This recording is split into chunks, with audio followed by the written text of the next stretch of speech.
pledge allegiance to the flag of the United States of America and to the republic for which it stands, one nation, under God, indivisible, with liberty and justice for all.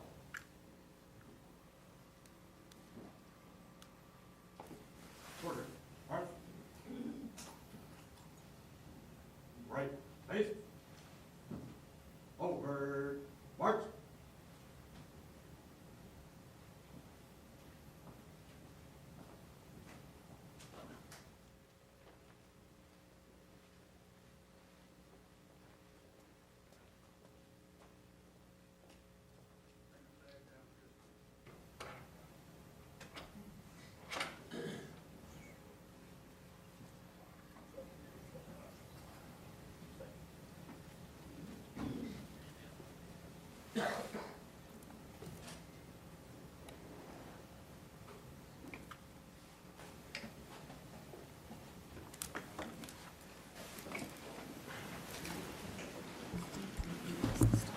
We'd like to thank Colonial Forge High School's Navy JROTC cadets Aquaviva, Cadet Casey, Cadet Estrada, Cadet Hood, and two Cadet Ramoses, and Cadet Swartz for being our color guard this evening.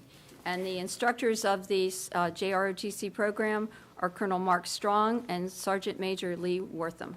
Thank you. Do we have a motion for approval of the agenda? Madam Chair, I have an amendment. Okay.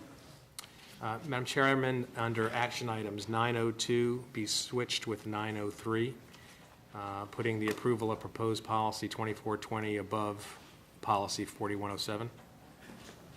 Okay. Second. Sorry, let me catch up.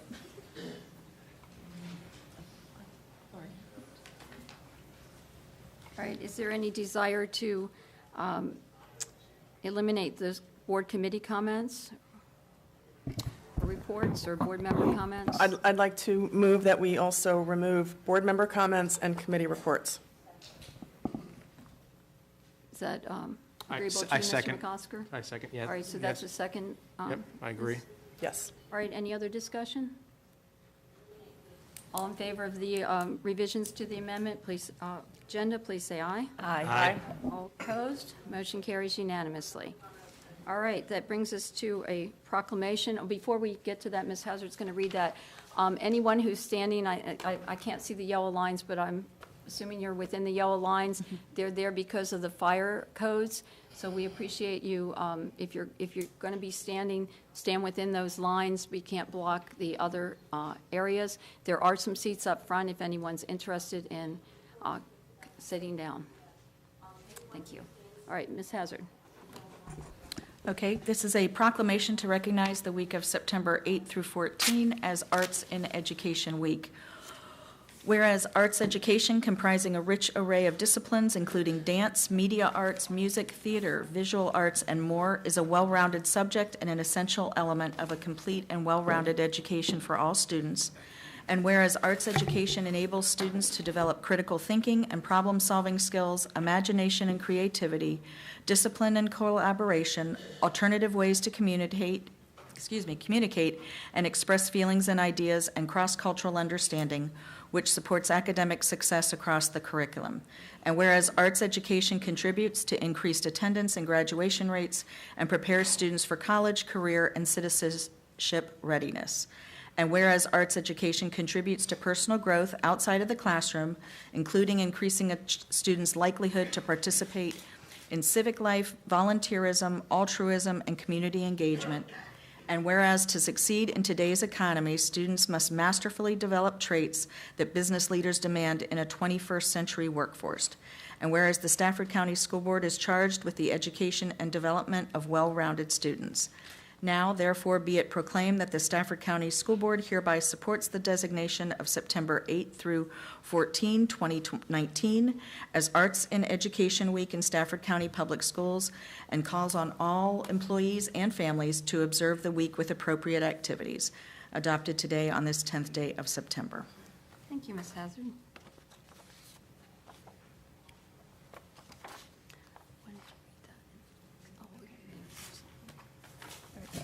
So we've reached the citizen comment portion. Individuals wishing to comment at this time may do so by responding to the general invitation by the board. Speakers shall identify themselves by name, address, and organizational affiliation if the spokesperson represents an organization. Speakers shall also announce the purpose or topic of their comments. 3 minutes shall be allotted to speakers. The chairwoman reserves the right to restrict the total citizen comment received at any particular meeting to a predetermined maximum number of minutes with the approval of the board. Citizen comment which is profane, abusive, or which threatens imminent physical harm shall be ruled out of order by the chairwoman.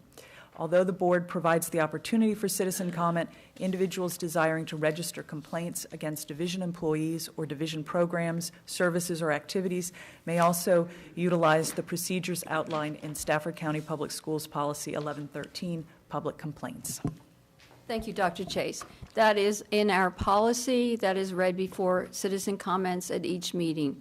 I want to add to that tonight that we are here to listen to the citizens, and I'm asking you as the audience to refrain from making comments or booing or jeering or clapping or whatever may interrupt this process. As of right now, we have 63 people that have signed up. There are 3 minutes allotted for each one.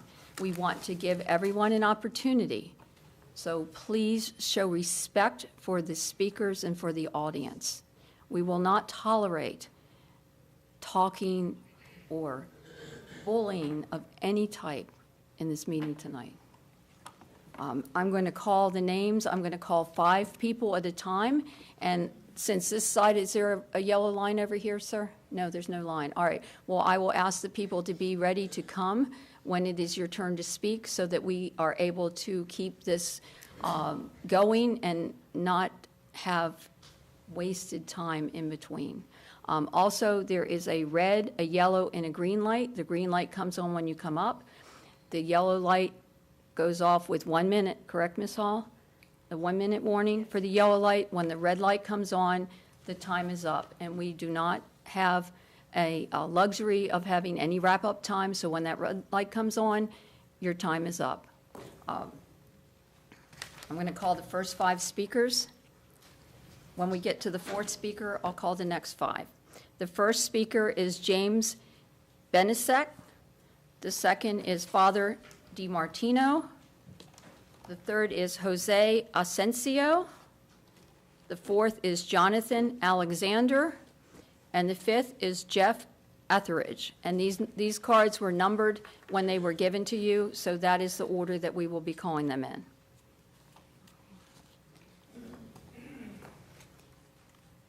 And we have your address here, but we do ask when you come up if you could give your name and address. So, Mr. Benisek, you're first.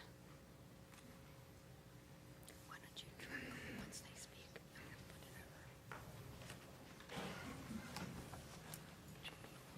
Good evening. My name is Jim Benisek, and my address is 4 Brittany Lane in Stafford. During the past several weeks, I've had the opportunity to meet with several board members, and I thank you for your time. I'm still gravely concerned about how the proposed policy will impact the privacy concerns of all students. And I'm also concerned that I don't think all the members of the board can answer that question. With all due respect to those who support the policy, you're passing a policy to allow your employee, a man who is not elected, or the courts to determine the meaning of the policy. That's bad legislative practice. I'm sure that Dr. Kinsner is a nice man, but he's not infallible. He can be wrong just as I can be wrong. The board thought he was wrong last year when he issued a policy to address the same issue, and now you're going to give the same man a blank check to do the same thing. It doesn't make sense. Again, the main issue, as far as I'm concerned, is that we, the people, have a right to know if our children's fundamental right to privacy and bodily integrity will be protected by this board. That right doesn't come from you, doesn't come from the government. Now, if you support this and you know what Dr. Kinsner intends to do, congratulations. But I say that I believe you have a duty to be honest and transparent and let the voters who elected you know where you stand. If you don't know and you still support this, I think you're derelict in your duty. It's an abdication of responsibility. Either way, if you support this, you're in the wrong. I ask you to draft a non-discrimination policy, get it right, that addresses the needs of all students. It can be done. Thank you very much. Next.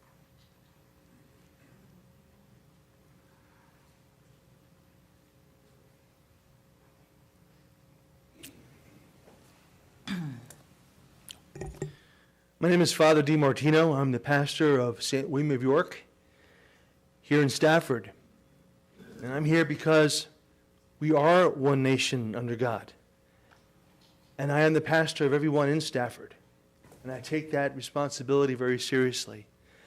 I'm here for the glory of God, the salvation of souls, and the welfare and happiness of every individual in this room. I'm not opposed to anybody here. I'm the pastor of everyone here. And I want their eternal good and their good in this life as well. I represent Jesus Christ, who said he is the truth, the way, and the life. The revealed word of God in the sacred scripture tells us that God, whom we just called upon in the Pledge of Allegiance, created them, male and female. And I stand for that created reality that is the truth. I believe that all of us in this room, deep down in the conscience that God gave us, know that we are proceeding down a path that is a lie. It is a lie. And therefore cannot yield the happiness that I want everyone in this room to have, both in the short term, in this life, and the life to come. I thank you for giving me this opportunity to speak. May God grant us all the grace we need to navigate these difficult times.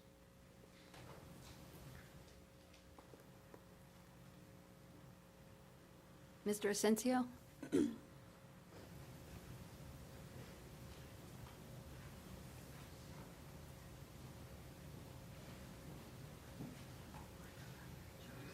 Hello, my name is Jose, and I'm here for the truth. And I want to say 2 words. Every action have a consequence, and you are here. And remember the consequence. That's it I want to say. Thank you. Thank you. All right, Jonathan Alexandra and Jeff Etheridge. And following Mr. Etheridge is Margaret McNamara and Andrea Coble. Madam Chair, I'm Jonathan Alexander, Senior Counsel at Liberty Counsel, and we represent clients and parents in this room who are opposed to the addition of 2420 to the Stafford County Student Board policy. It seems here that Stafford County is being pressured by various advocacy groups to include so-called gender identity as a protected class. Well, it's a severely flawed rush to judgment. It's a change. It's a change from what has been a safe standard for our children. And in the districts where this has been tested around the country, it has not resulted well. Many teachers, administrators are all faced with reordering what has been common sense practices to keep up with new policies like this. But this also has bare bones implication. This alteration will ultimately result in improper access to sex-separate private facilities, sex-separate athletic teams, and sex-separate accommodations.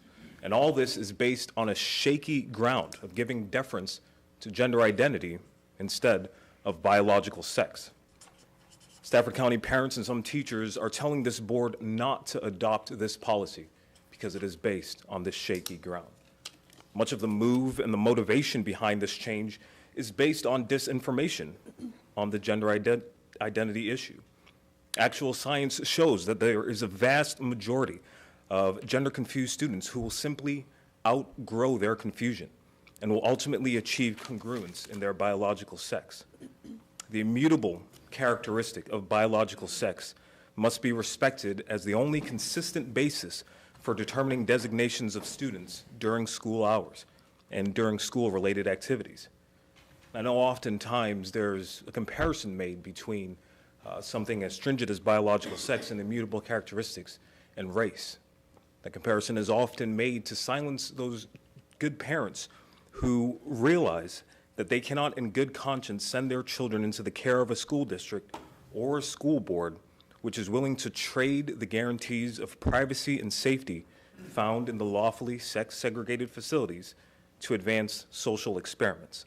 These social experiments do not take into considerations the privacy and safety and well-being of all students. We have many examples, and I think of the tragic occurrences of what happens when we enact bad policy, especially when that policy impacts children. The altering, the life-altering, the psychologically harming, and even the physically bodily distress which attaches to advancing transgenderism as school policy are out there. The examples are there. And for these reasons, we urge you to oppose this policy. In an email previously, I provided the committee our research and legal memos on this matter, and I'm available to answer any questions that you may have. Thank you.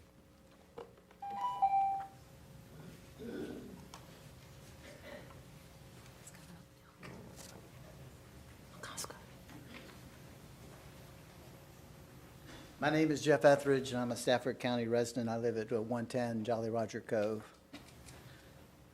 I'd like to share with you what a letter that I had sent to you just yesterday, and I'm writing and speaking about the 2420 policy and the 4107 policy. I attended the 16 July meeting, and I want to commend you again for your wisdom in delaying a vote on these policies until a full legal review could be made. As I became aware of these policy changes, these proposed policy changes, I began looking in the matter, and I learned that the Supreme Court is going to hear a case directly related to this topic just next month on October the 8th. According to Title VII of the Civil Rights Act of 1964, it is unlawful for an employer to discriminate against a job applicant or employee because such individual's race, color, religion, sex, or national origin.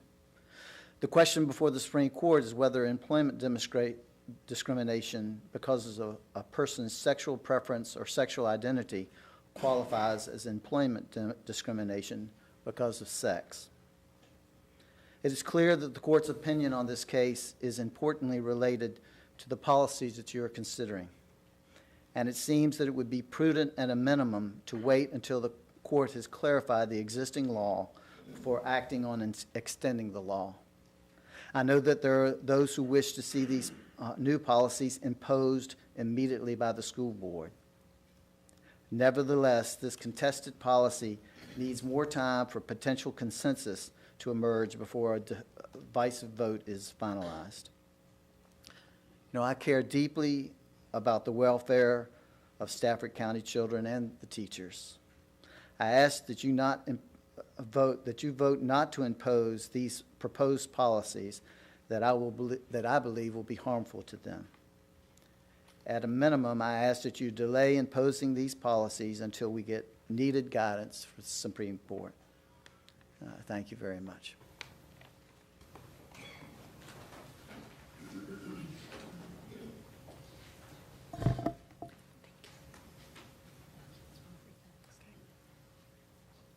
Hello, my name's Andrea Copel. I'm at 13 Westbrook Lane, and I thank you all for all your hard work in this. You have been swept away in a nationwide cultural movement.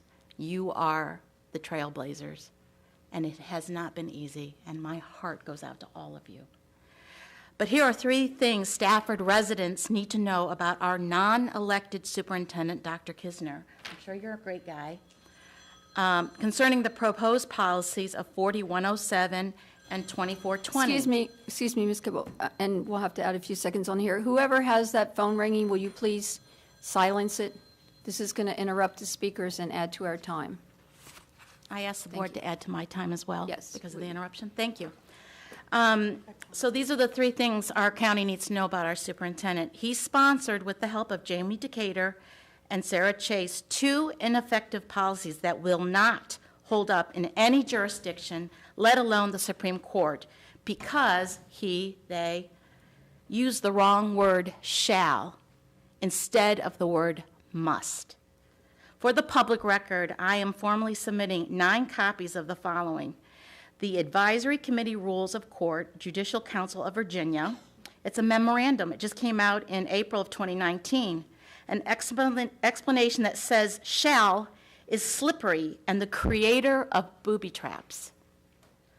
I'm also going to be submitting the Federal Employment Law Training Group explanation why the word must be used instead of shall. I'm also going to include the FAA's explanation why must be used instead of shall to make a policy mandatory. Dr. Kisner, you even were quoted in a January 7th Freelance Star article where you talk about how you changed the word should to shall in previous drafts. These policies will not make it. Even though you say your word shall means you must do it. I say prove it, Dr. Kisner, and put must into both policies. Under evaluation and review, this is the second thing you need to know, our non-elected superintendent is taking all responsibilities and approvals away from our duly elected school board if these 2 policies pass as they are.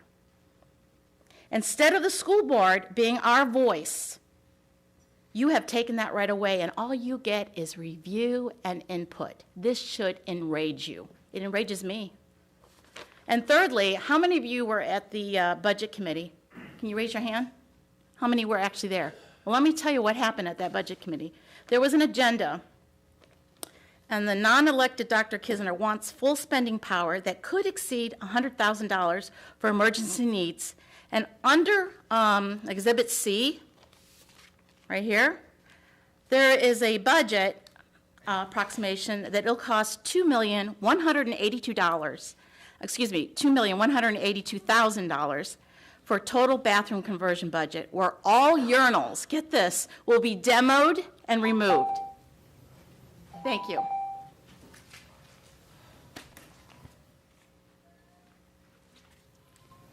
Margaret McNamara. All right, after Ms. McNamara, we have Christian Peabody, Dana Brown, Tom Intorcio, and David Merriman. Good evening. My name is Margaret McNamara, and I live at 855 Aberley Drive. I am a member of St. William of York Catholic Church, a former teacher at Holy Cross Academy, and presently a teacher at St. Thomas Aquinas Regional School in Woodbridge. I'm here to speak on behalf of my daughter. I watched her go from an enthusiastic and energetic child to someone I didn't recognize. I watched her slide into a deep depression, lose her appetite, and stop talking to her family. She was bullied, but not for the reasons you might think. It wasn't because of her gender, but because her face was scarred by acne. When I called the school, no one took steps to make it stop. Tonight's proposal will make no difference to transgender children and bullying. If passed, it will not resolve bullying for anyone. This is nothing more than a political ploy to pass an agenda devoid of objective truth and a means of silencing anyone who disagrees. I am a devout Catholic that holds to the traditional teachings of the Catholic Church. Bullying is an issue of the heart. I teach my children well, and I teach them to love everyone, regardless of who they are or what they believe. My daughter would never bully anyone, transgender or not. But forcing my daughter to share a bathroom with a boy will not solve the deeper issue of bullying.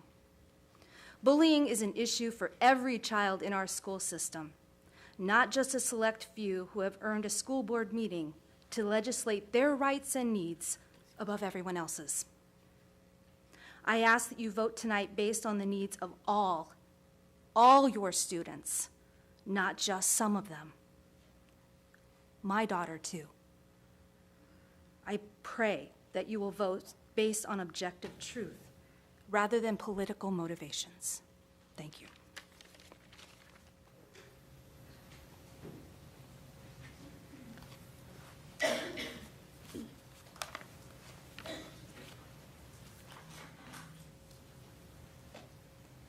Was that a blink?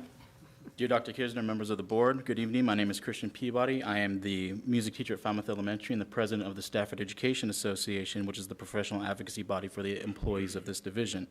And tonight we have an historical opportunity to secure fundamental rights of dignity and safety for every educator and student in Stafford County Public Schools now and forever.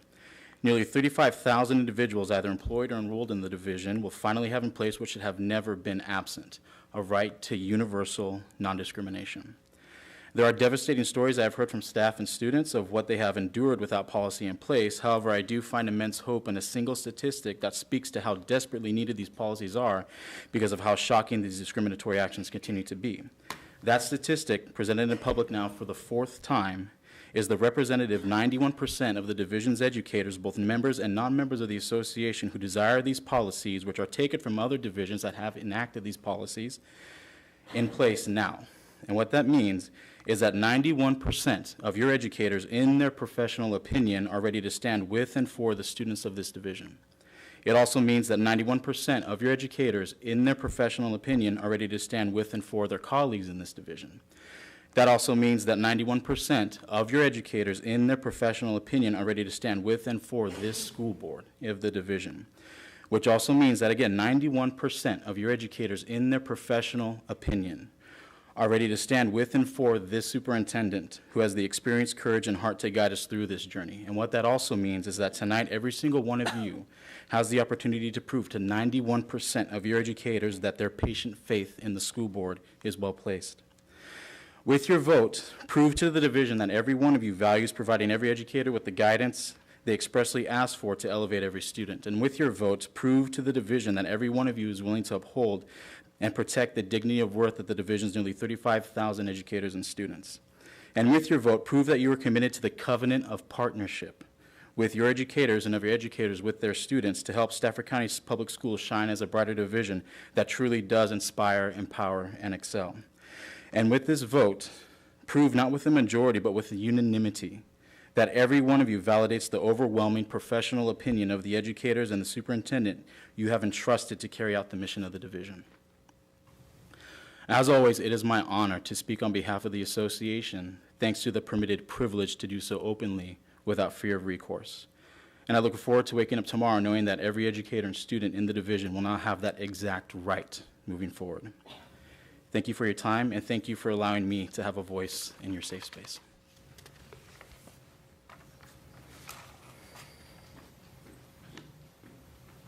Hi, I am Dana Brown. I live at 41 St. William's Way, and I'm talking tonight to you about Policy 4107, the proposed revisions. And the first thing I want to say is I hope that you guys are going to be releasing the legal opinion from outside counsel tonight. I think it's agenda item 9.01. When I attend your meetings, which is pretty frequently, I consistently hear you say, quote, in the interests of transparency. So I hope that holds true for tonight. And if, for some strange reason, which I'm sure you won't, but you vote not to make public the legal opinion, I'm going to have to wonder why. What are you hiding, and what do you not want us to know? But I'm sure you won't do that, because I know you guys are all about transparency. So my question is, why are we here tonight for this? Last year, when the lockdown drill incident happened that sparked all this, Dr. Kisner responded to you at the public October 9th meeting, assuring you that he had already taken care of the incident and fixed it. In fact, he said, quote, policies have a place, but best actions and common sense have a greater place. And then he went on to say, quote, we moved forward yesterday, but we could move forward again tomorrow with or without a policy. I have that for you here. I can't play it because I don't have the permission in advance to do that, but it's just a quick little quote. And if you want to hear it, it's from the October 9th meeting. It's 2 hours and 5 minutes in is when it starts. Let's see. So again, why are we here? If the superintendent stated we didn't need a policy to fix this, that tells me that the policy before you tonight is purely political in nature and not based on need. We need to keep politics out of our schools and concentrate on education. I think we actually have a policy in place just for that. Policy 1115 about political activities. So maybe a few you might want to brush up on that. And my last thought is, if you go against the will of the community on this, the community probably won't support you and have your back next year when you need additional funding. And after all, they are the ones that fund your coffers. So please, please do what the community wants you to do. Thank you.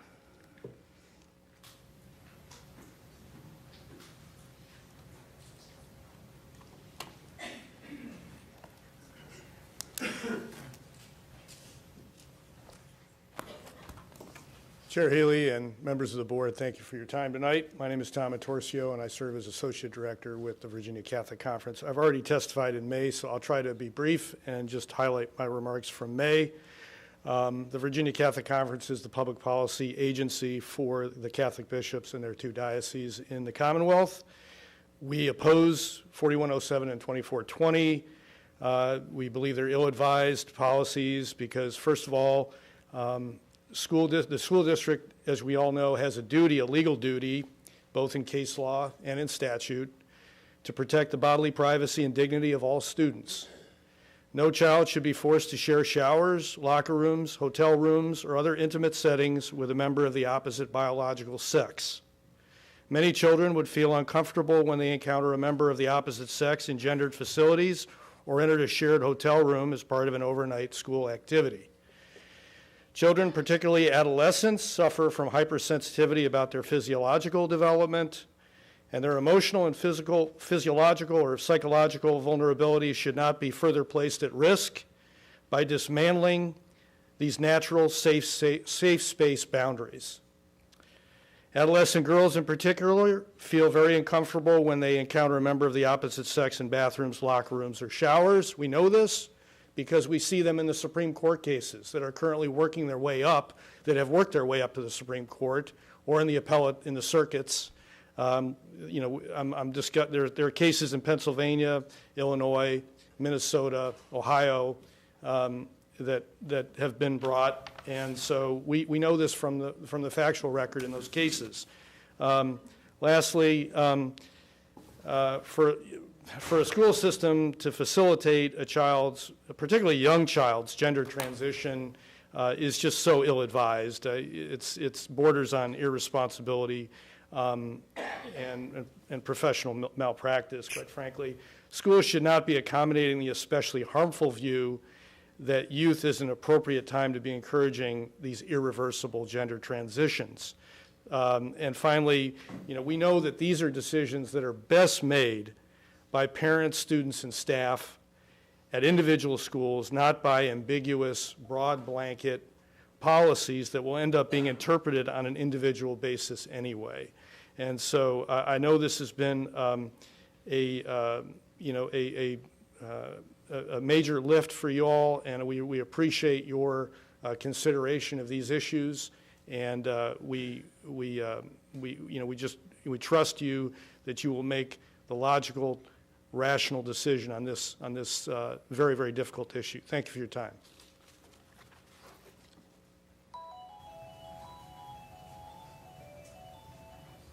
After Mr. Mowerman, Cynthia Alexander, Dr. Todd Gaffney, Josh Hetzler, and Patrick Mooney. My name is David Moorman. I live at 11536 Ranch Drive in Spotsylvania, and I am a previous student of Stafford County Public Schools. However, when I attended and graduated, it was under a different name, Gabrielle. While I didn't realize that I am trans until college, it was quite evident through my primary education that I was different from my peers.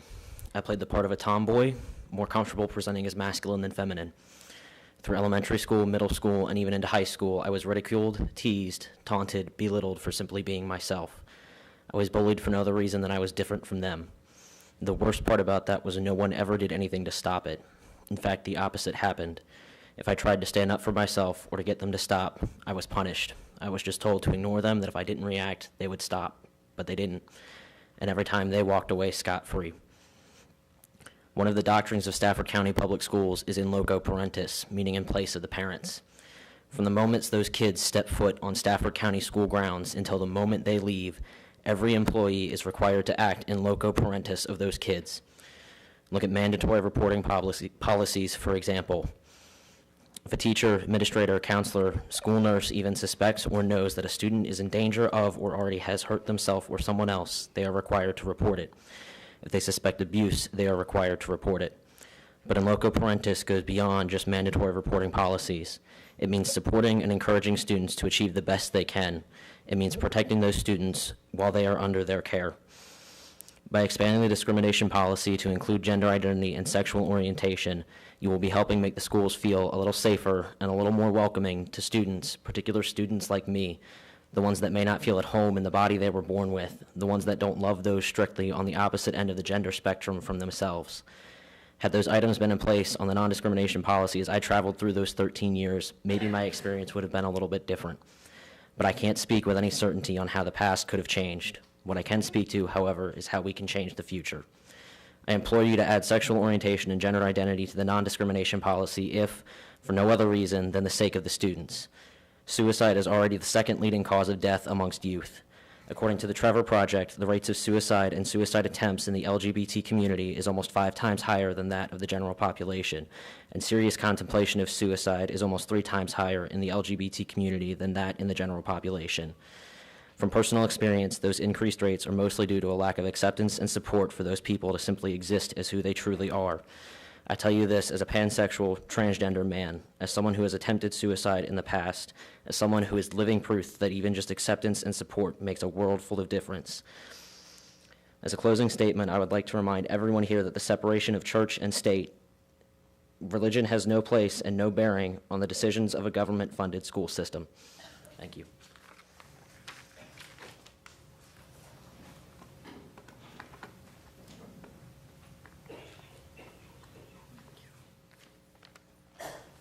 Hi.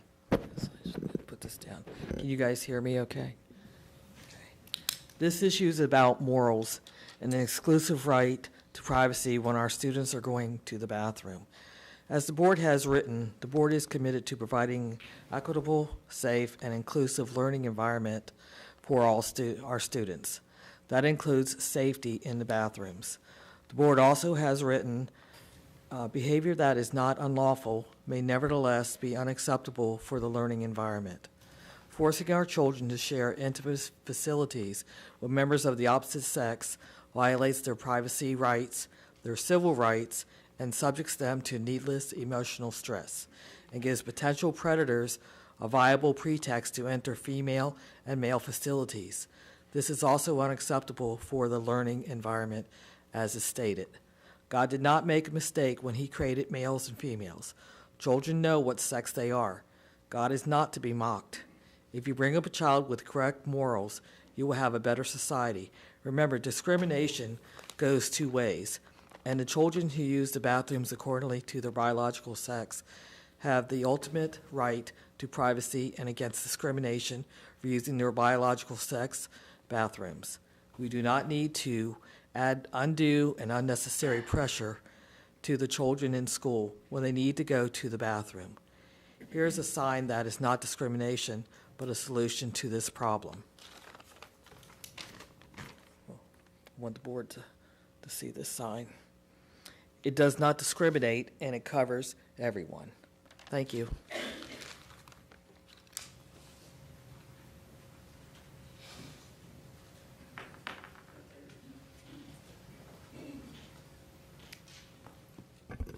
Hello, my name is Dr. Todd Gackey. I'm here on behalf of the Family Foundation of Virginia from Richmond, Virginia. We're here to speak to policies 2420 and 4107. And we deeply care about the well-being of every student in Virginia. But when the concepts of sexual orientation and gender identity are added to policies and laws, they are almost always interpreted to demand access to locker rooms, showers, and restrooms designated for the opposite biological sex. Under the proposed policies, a Stafford County school would presumably have no basis for denying any student unrestricted access to all facilities, including locker rooms, showers, or bathrooms, so long as a student claims to subjectively identify as that sex. By allowing this to take place, you would be violating the privacy, the safety, and the dignity of every other student. This policy would no doubt open up bathroom and changing facilities to sexual predators seeking access to young girls. Students in public schools have a fundamental constitutionally protected right to bodily privacy. That right is violated when students are forced into situations where members of the opposite sex may view their partially or fully unclothed bodies. Parents also have the fundamental right to control their children's education and upbringing, including the extent of their children's knowledge of the difference between the sexes. These policies would infringe on those rights. In addition to concerns about privacy, these policies would compel students, faculty, and administrators to use phrases or pronouns that conflict with their deeply held personal beliefs about the biological realities of males and females. These policies would punish students for harassment if they did not use the proper pronouns when addressing a student or a teacher struggling with gender identity issues. It could even be used to punish religious student groups who believe and teaches that a person's sex is created by God and is immutable. Any of these scenarios would result in violation of students' rights, including the rights to freedom of speech and religion. It is important to point out that to the best of my knowledge, Stafford School Board has received no formal complaints of harassment on the basis of sexual orientation or gender identity. Therefore, these policies are nothing more than a solution in search of a problem. For these reasons, we urge the board to not approve these policies. Thank you for your time.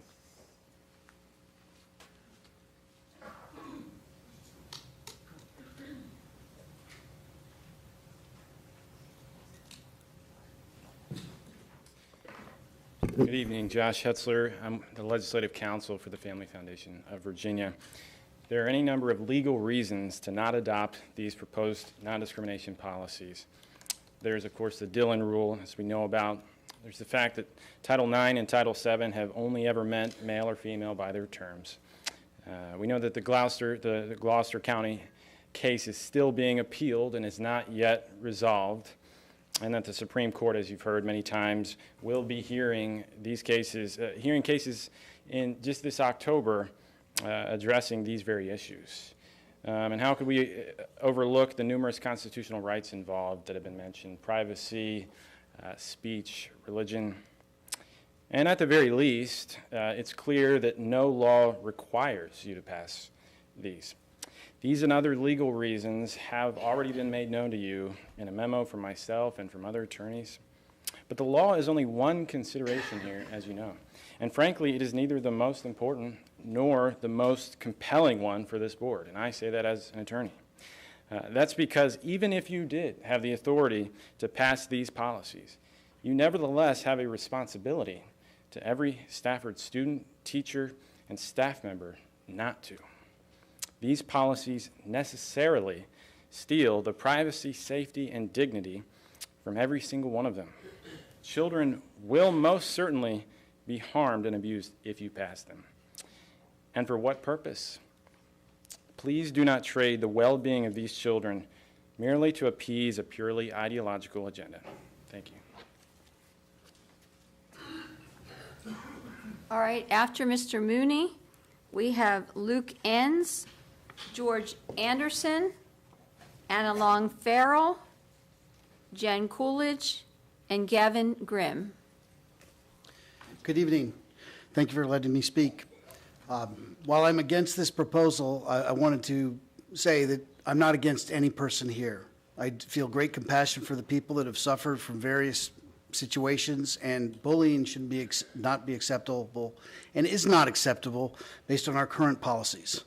So it's a red herring to use bullying, which we all object to, as an excuse for overturning traditional policies regarding bathrooms and removing protections for primarily young ladies, and opening the door to things that will sabotage female sports programs where we have sacrificed and struggled for 40 plus years to develop equal opportunity for females to compete in sports.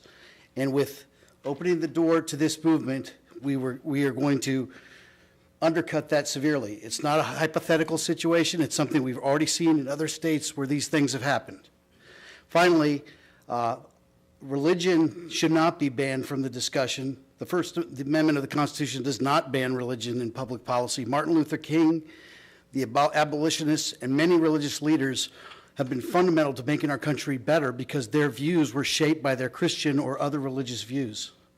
So I ask you to not discount the deeply held views of people here simply because they're people of faith. Do not pass this policy. Release the document, that the legal opinion, so that the public can see it. And if nothing else, release that policy and delay the vote so that the full public can see what that legal opinion is before you make that vote. Thank you very much.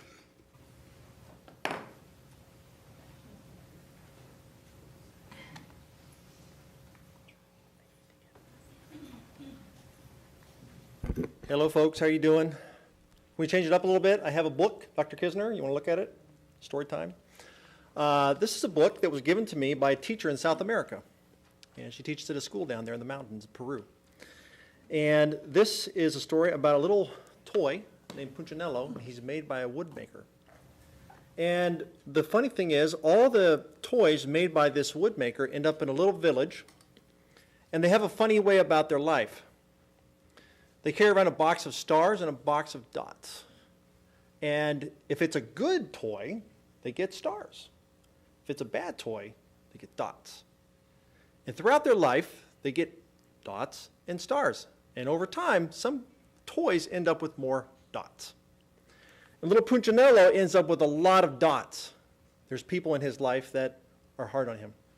And it's pretty hard to make it through life without someone being hard on you at one time or another. One day, Punchinello runs into another toy who actually doesn't have any dots or any stars. And he asked this toy, "Why are you different?"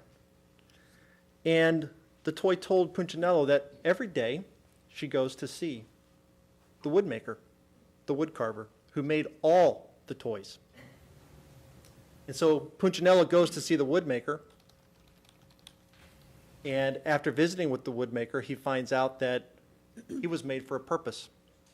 He wasn't made just to be a toy. He was special. He wasn't special because he had stars or dots. He was special because who he was made. That's what parenting is. You're not here to represent the teachers or the students. You're here to represent the parents. We brought these children into this world, not the teachers, not your policies. We brought them in for a purpose. We love our children. We want to see them grow in innocence. In innocence. We don't want to see them corrupted in any kind of way. So I encourage you to vote no on this policy. Thank you.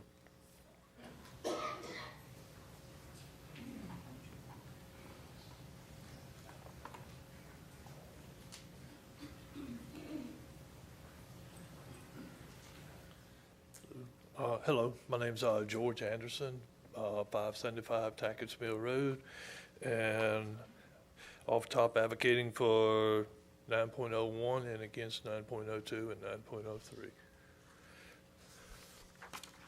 I'd like to thank the Board of Supervisors for the opportunity afforded me to speak tonight. I understand there are various efforts to ensure that we as a community of Stafford County embrace all of our children, which are the future. Education in the grade schools is supposed to be comprised of learning about topics concerning our existence in this universe. Though it has been quite some time since I was a learner of basic knowledge, I doubt the topics needed by our children have changed very much.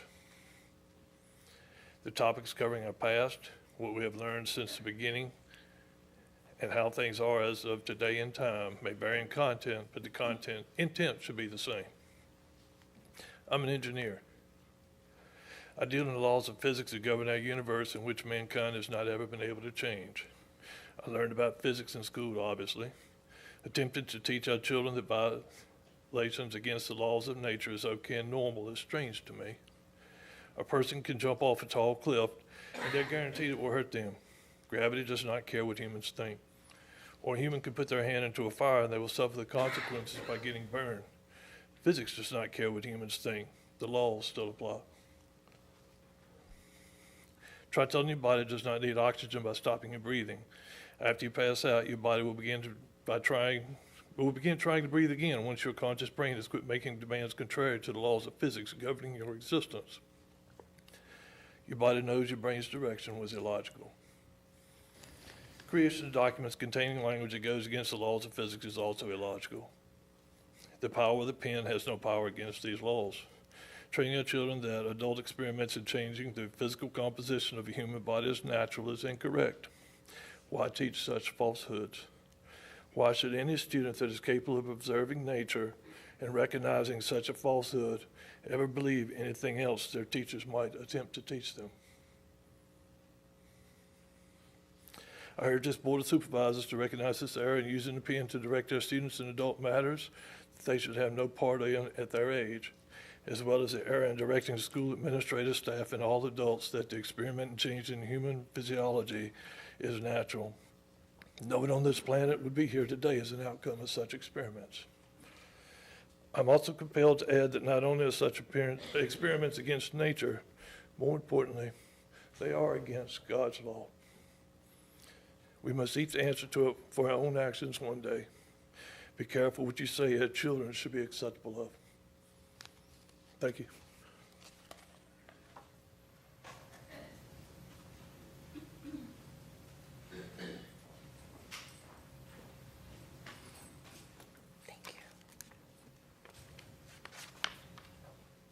Members of the board, thank you for allowing me to speak.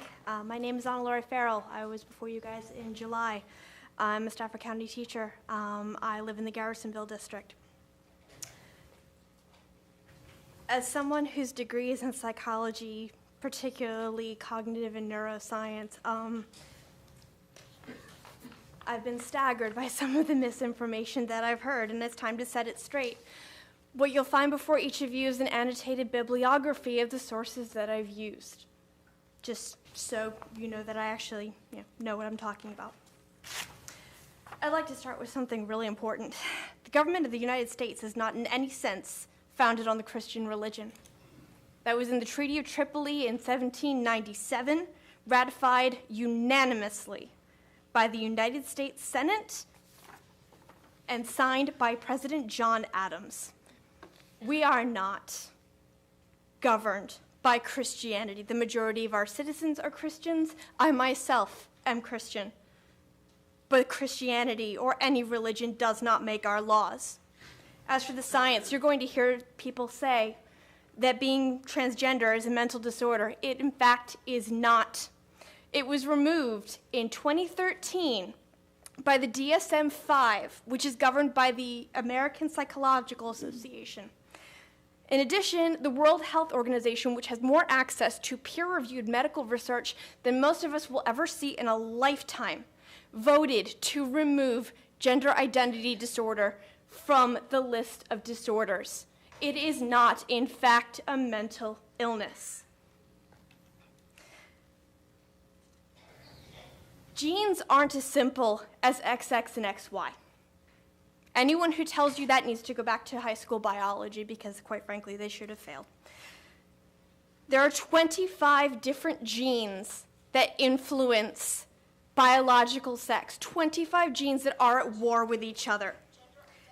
In addition, there have been studies found that there are structural differences of the brain as well as functional differences of the brain between those who are transgender and those who are cisgender. They are closer in structure to the identity, to the gender that they identify as.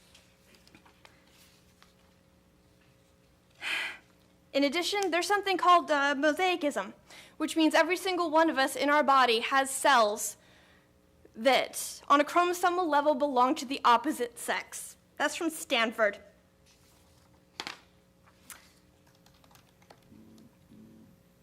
There's science behind this. Science is in favor of the transgender community. My question is, if His Holiness Pope Francis himself can say that we have a place in the Catholic Church, thank you. Why are we so scary?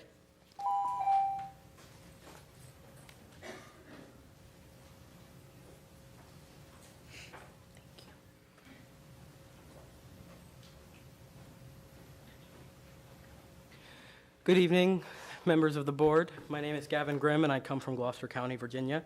You may recognize my name as I am the client in GG versus Gloucester County Public School Board, represented by the ACLU. However, my views today represent only my own, and I do not represent any organization. Let's start with the allegation that I've heard often so far, that there will be boys in the girls' room. Let's start, in fact, with me standing before you and standing before the people in this room. Many people who have expressed their non-support for this measure, if they knew who I was, would consider me a girl, because the fact is that when I was born, I was identified female at birth. Now, as I grew in adolescence and into adulthood, I realized that that was mistaken. I realized that was wrong. I realized that as early as 5 years old, and that feeling never left me.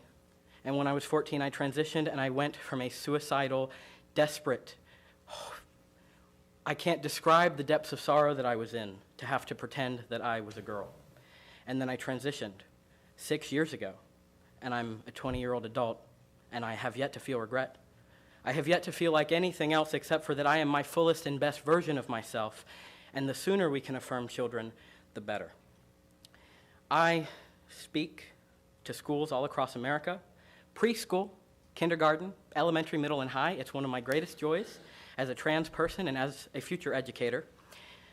Because the thing is, these are public schools, not private schools, public schools that are publicly funded, that have trans-affirming bathroom policies and have for years, much stronger, in fact, than the one proposed tonight.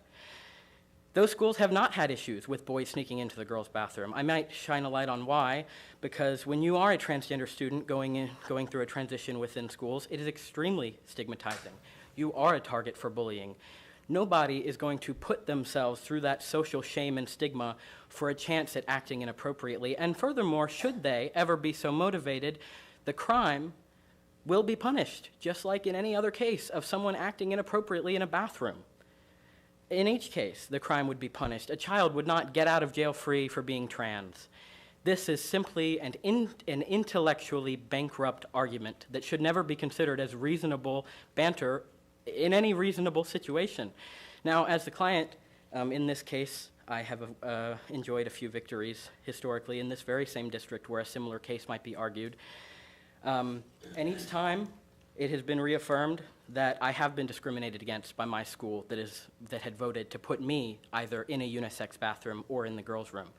If you want to talk about boys in the girls' room, let's talk about what it would look like for me to walk into a girls' bathroom right now, even though based on the rules that my school board put forth, that would have been totally permissible while I was a student there. That is dishonest. Please protect the trans students in this school board, or in this school district. Thank you. Jen Coolidge. After Ms. Coolidge, Allison Sullivan, Ted Lewis, Deidre Grimm, and Tim Wilcox. Good evening, School Board Superintendent. Last time I was a little bit angry because we're still here having this conversation. So I'm going to tone it down a little bit. We're just going to have a really great conversation about what is going on here. This all started when a trans student was separated from her schoolmates in an active shooter drill. As you can see by my shirt, I'm not a fan of active shooter drills. I don't know how we got here as a country. I support a ban on assault rifles. I think it's insane and obscene that we have the gun violence in this country that we have. But that's not really why we're here. We're here because it's not a question of whether or not anyone in this room, anyone watching in the other rooms wants to recognize that we have a situation where we have to recognize that there are children growing up who don't identify as boy or girl, they're transgender, they're LGBTQ, and we need to respect that. It is our duty as parents, and I can tell you as a parent of a gay daughter who, at the age of 5, I recognized as gay. Even before she knew it, I knew what was going on. I loved and supported her throughout her journey and continue to this day. And I think as parents, that's what we're all about. And if we're not, then shame on us. I want to bring up an important Supreme Court decision because at the core of this, we can go back to May 17th, 1954, where the Supreme Court ruled on Brown versus the Board of Education and overturning Plessy versus Ferguson. Now, some of you may not know what that is, but separate is not equal. And just because we say, well, you know, they have there's this bathroom, there's that bathroom, are they protected? Are they safe? Because I can tell you, in the active shooter drill, that student wasn't safe. And it's the third time that that has happened to her. I want to also remind the school board and people in this room that we had this conversation about minorities not so long ago, and whether or not it was safe to let them into our schools, whether or not it was safe to let people with disabilities attend schools in a public school setting.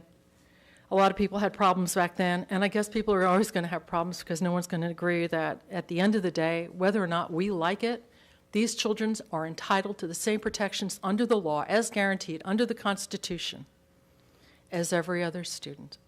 And I would urge you to support the protections. It would be a step in the right direction. It may not solve all the problems, but it would sure be a heck of a lot better than what we have going on. And we need to stop the suicide rate for trans. Thank you.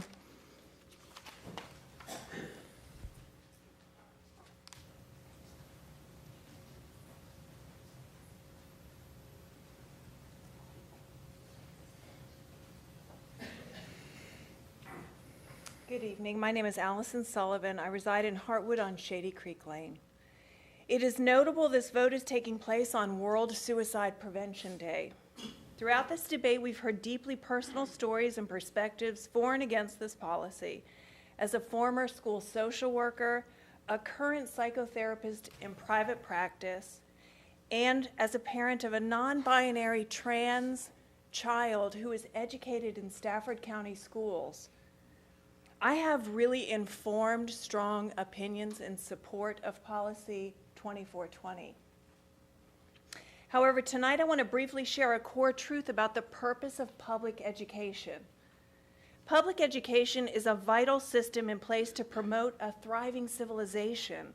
The public education system supports a thriving civilization by fostering equitable access to formal education to promote the development of knowledgeable citizens within a diverse society. In order to both model that goal and achieve a learning environment in which that goal is accessible for all of our students, the proposed policy must be in place to deny protections for the most vulnerable citizens and staff is to model an exclusion-based hierarchical model of student and faculty value, which is completely incongruent with a public model of education. It reinforces a mindset that subjectively privileges specific groups of people to the detriment of others. Public learning institutions and systems need to protect every student, not specific populations of students. These protections being considered do not take away any existing protections.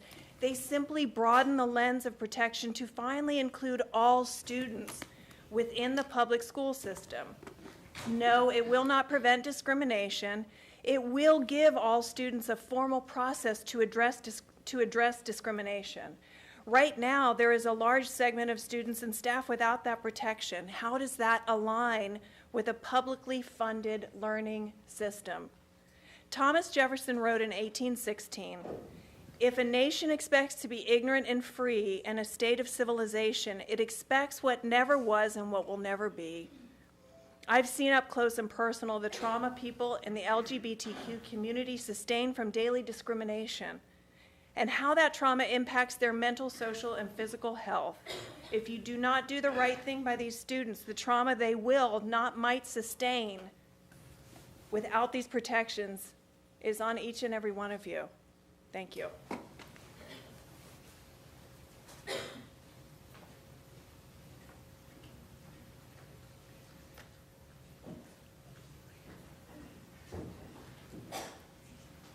Good evening. Thank you for letting me be here. I'm the proud mother of Gavin Grimm. My name's Deirdre Grimm, and I'm here from Williamsburg, Virginia. I want to speak as a mom who's been there and done this already, and a school that continues to discriminate against my child, a school board, should I say. And I have witnessed the damage that it's caused to my son, But as a parent, all I needed to hear from the very beginning was that 41% of these kids try to commit suicide, and out of those 41%, 85 succeed. And not just once, but many times. I believe it's the school board's job to support all the children of the school. I think it's even more important to make sure that there are protections in place for minority students. I don't think that one group of people or any group of people, religious, color, whatever, can decide that it is, they just don't want to be in the bathroom with somebody. You know, I don't know what everybody else's kids do in the bathroom, but mine goes to the bathroom and then leaves. That's all he does. And as you see, and you heard what he said, does he belong in the girls' bathroom? I really don't think so. I think that this school board has a chance to vote and be on the right side of history, because it's coming one way or the other down the road. Like a lot of the other wonderful schools in this country that have adopted a non-discrimination policy for all the students. It's your job to protect all the students. And under the Constitution, my child, other trans children, LGBTQ of any kind of children, whatever color, whatever religion, have the right to go to school, be protected, and use the bathroom that they identify with.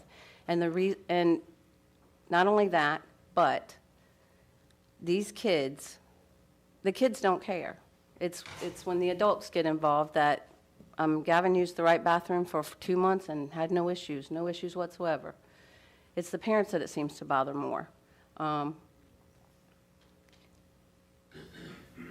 All these students are protected under our Constitution. And if you tell a certain set of students that they can't exist in a public space, then that means the transgender or LGBT kids that this is not protecting can't work. They can't go to school because, I mean, it's not an option for him to go in the girls' bathroom. So you're telling him that he can't go to school and he can't work in a regular job and he can't exist in public spaces like everybody else. Does that mean he's not a person? He deserves the same rights, and all these kids deserve the same rights. Thank you. All right. Was Ted Lewis here? We called Mr. Lewis. And after Mr. Lewis, Tim Wilcox. Good evening, Chairwoman Healy, Dr. Kisner, and school board members. My name is Ted Lewis, and I serve as Executive Director of Side by Side based in Richmond, Virginia. For over 30 years, Side by Side has supported lesbian, gay, bisexual, transgender, and questioning youth in Central Virginia. And just last month, we came into Stafford County Schools to provide training and technical assistance to the leadership team here within your school district. We're visitors, so I will keep my remarks very brief. I just wanted to say thank you for hearing everyone tonight, both sides. And regardless of where you fall, please know that Side by Side is here to help all of the students, LGBTQ and not, as they navigate understanding difference and coming to a common place where they can support everyone in the community. I know you have a difficult decision ahead of you, and whichever way you fall, someone will disagree. What I ask of you is to remember that there are children in the room here tonight who are part of the LGBTQ community, who are hearing very negative things about who they are and who they will become, and that they deserve to know that their school board has their back. They deserve to know that they are loved and cared for by the members of this school board, because I know you love and care for all the students here. At the end of the day, we are talking about children, and some of them are hearing very negative things about who they are here tonight, and sadly, they hear that in your schools on a regular basis. Side by Side is honored to work with you at no cost to the county or the district. We've done that with schools, both public and private, throughout Virginia, and we hope that you can find a way to support LGBTQ students and all students. I will leave you with one statistic that I think is very important. Actually, I'm going to do two. One found that schools, or rather cities that had LGBTQ protections saw no increase in incidences in bathrooms. So the idea that more violence will occur in bathrooms is not backed up by any peer-reviewed research. Secondly, schools that have non-discrimination policies have been shown to improve LGBTQ students' lives, but interestingly enough, they've also shown to improve all students' lives. We hope that you will consider Side by Side a friend in this work, and we look forward to continue working with you. Thank you for your time. All right, after Mr. Tim Wilcox, Jeffrey Trigger, Beth Huntsberry, Savannah Steele, and Victoria Castillo. Hi, my name is Tim Wilcox, 1837 Warrenton Road. I am a proud parent of 4 graduates of Stafford County Schools, have 2 grandchildren that are planning on being a part of the school system soon. I'm pastor of Choice Baptist Church. I work with a group called Fusion Evangelical Churches in the area that focus on racial reconciliation. I'm on board with a group called the Virginia Assembly of Independent Baptists that works together for the religious rights of individuals.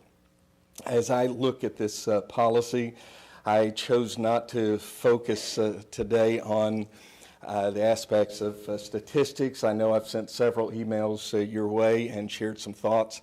And the last email that I sent to each one of you dealt with tomorrow, September 11th. 18 years ago, a terrible attack upon our country. And at September 11th, 2001, we united together, not as Democrats or Republicans, but as Americans. And I proudly stood a few moments ago as we gave the pledge to our country. I think what an incredible opportunity that we have, no matter what our position, to be able to share what our beliefs are. And I'm thankful that even in this policy that I greatly disagree with, and I've met with Dr. Kisner and sent notes to you and talked to my area member, that I certainly hope that this does not pass. But within that policy, there are religious rights that we have.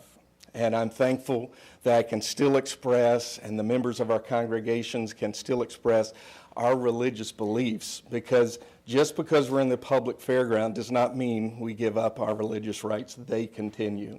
And my desire is to encourage that to continue, whether it be publicly or privately in our society.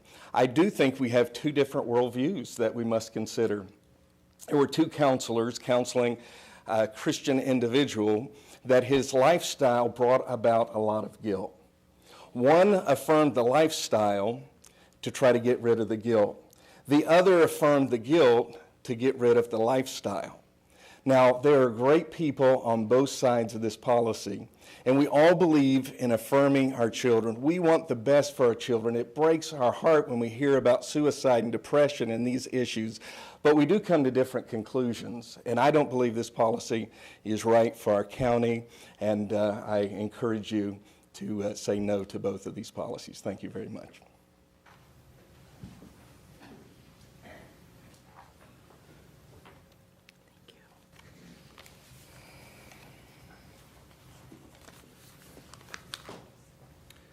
Hello, my name is Jeffrey Trigger, and I live in the George Washington District.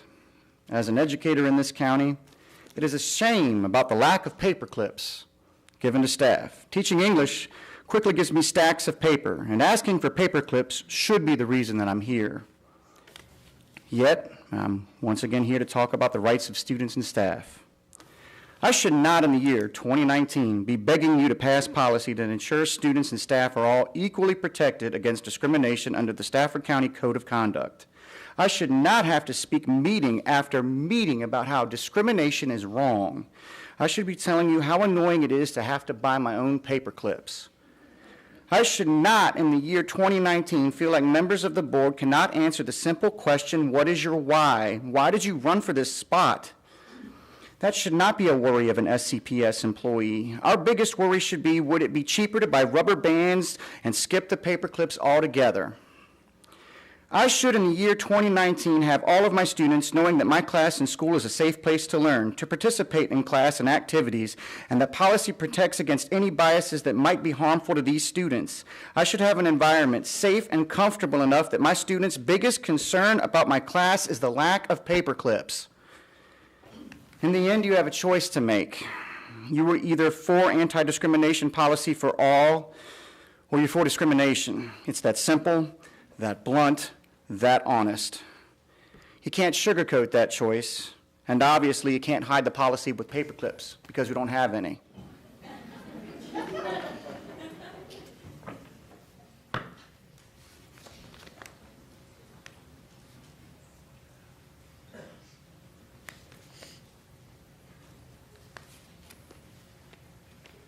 Hi, my name is Savannah Steele. I'm also an openly queer 14-year-old. First thing I'd like to tell you is that I know what it's like to suffer. I know what it's like to not know who you are. I felt out of place. That was my entire 6th grade year. Although I hadn't moved here yet, I was depressed and anxious. I know what it's like to want to slit your wrist or down a bottle of pills. I have the scars to prove that I've been through what no 14-year-old girl should go through.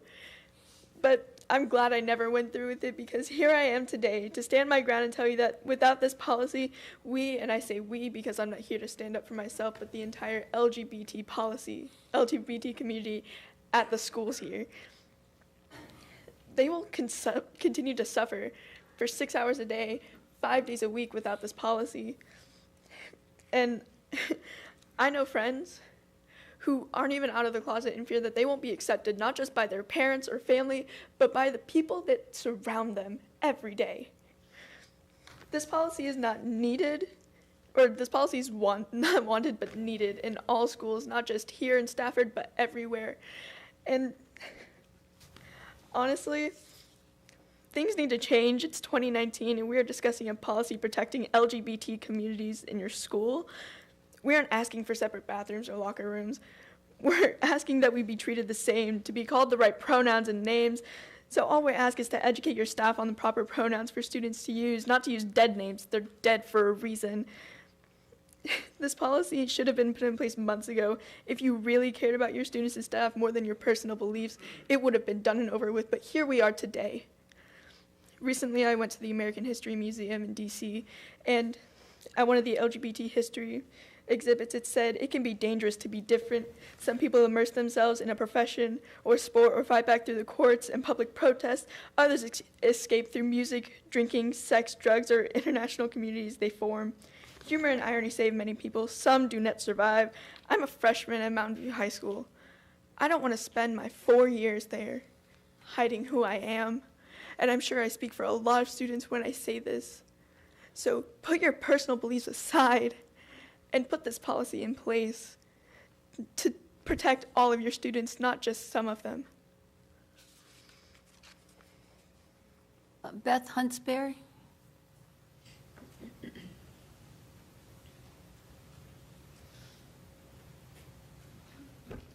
Good evening. Thank you for letting me speak to the board and to the community again. My name is Beth Huntsberry. I'm a minister. I live in Spring Lake Farm here in Stafford. I have a child at the amazing Mountain View High School, which we love. And I've actually had like 5 pages of notes, but listening to the conversation, I decided none of them really make sense, because I don't think most people in this room who are opposed to this policy have actually read it. This isn't a bathroom policy. This is a non-discrimination policy to protect kids. Some of them are sitting behind me.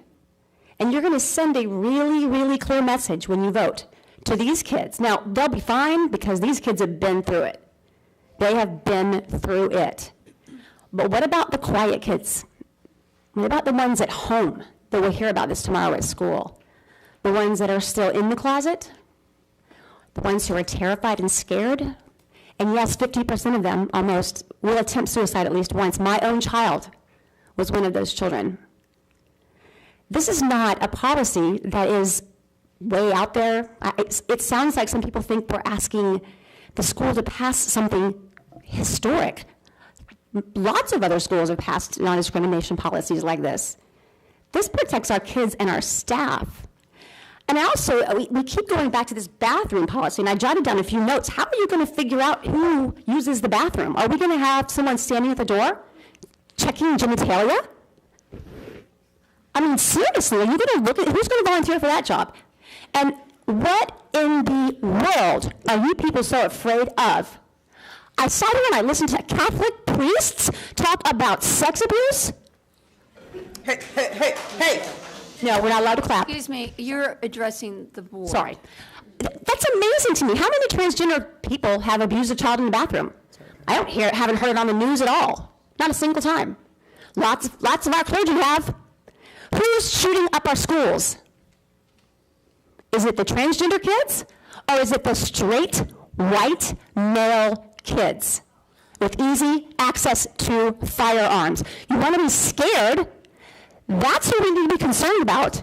Not transgender, gay, lesbian, not those kids. Those kids just want to go to school. Where in the world are our priorities if we are willing to look at kids and say, we love you, we just don't love who you are. I'm sorry, that ain't Christ-like, my friends. Don't stand up here and argue that you are a Christian when your behavior reflects the absolute and exact opposite of the Christ you claim to follow. He said, love one another, and that was the end of it. There's no but, or only if, or what if. Love one another. And a non-discrimination policy is a way of showing that we care about our students. All right, after Ms.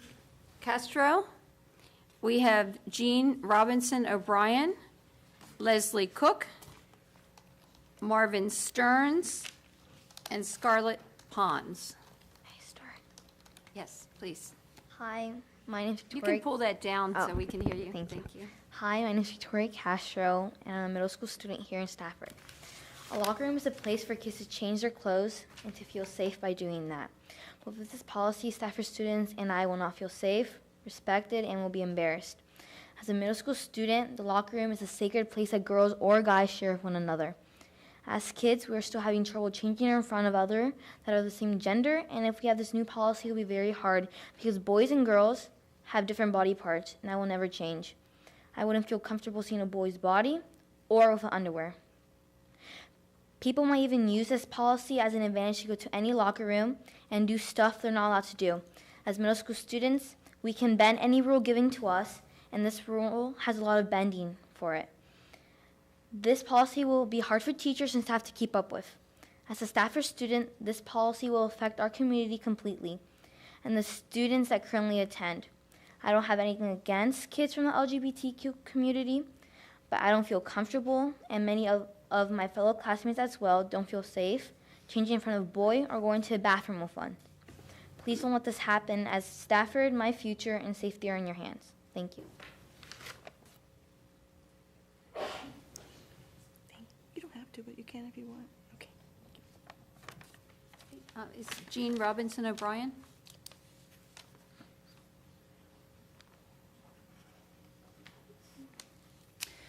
Good evening. I'm Jen Robinson O'Brien. I live at 201 Crossing Road, and I'm here as a teacher from North Stafford High School as well as a parent of a student, of a child, and that's how I identify her.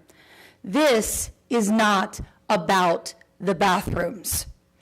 Currently, I have every right as a teacher to treat a student different if they're black, if they're male, if they're Christian, or anything else. I have witnessed other teachers treat those kids differently, even going so far as to call some of our ELL teachers wetback mamas. And that's allowed. Freedom of speech. This isn't about the bathrooms. Some will say it's about sports, but VHSL, the body that governs our sports, dealt with that 5 years ago. This isn't about the bathrooms. Some will say it's about freedom of religion. Fantastic. I go to church 5 days a week. I'm a youth director, I'm a choir director, and I'm a lay leader. And I live by love one another.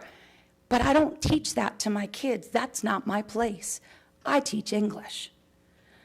This isn't about the bathrooms. It's about protecting the kids. J-Rob, can I tell you a secret?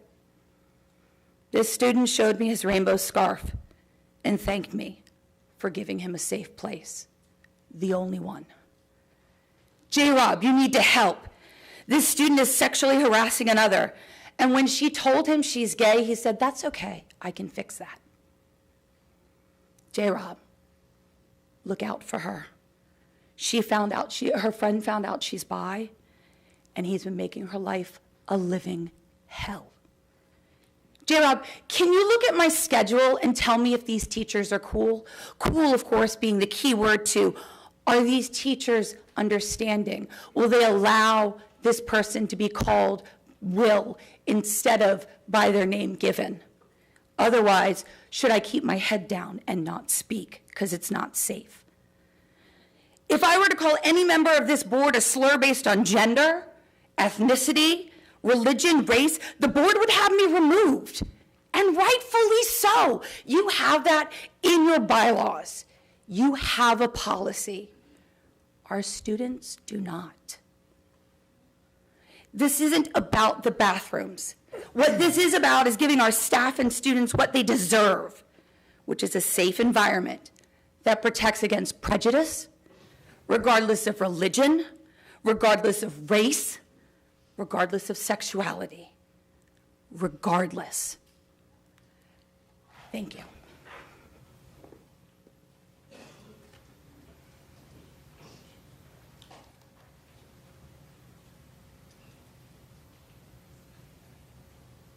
Hello.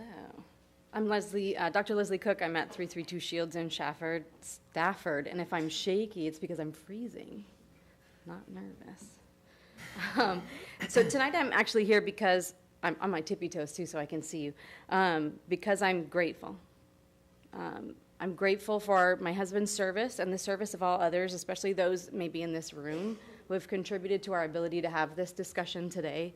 This is truly a privilege to be able to do this in an open forum. I'm grateful for the members of the board, every single one of you, for dedicating part of your professional career to service for this community. That means a lot to everybody in this room. I'm grateful especially for the amazing teachers and bus drivers and maintenance workers and paraprofessionals and everybody else and cafeteria people and everything we have in this county too that sometimes we don't take the time to talk about. I'm grateful for them. I'm grateful that my kids know who they are and are safe to be that every day. But I'm especially, and Dr. Kisner too, by the way, grateful for every face behind me and those that continue to be in the shadows. Ooh, I'm gonna have to take a breath on this one. Who will eventually use their voice to say, we are still here. We will fight for you. We are you. Let us continue to be better than we were yesterday.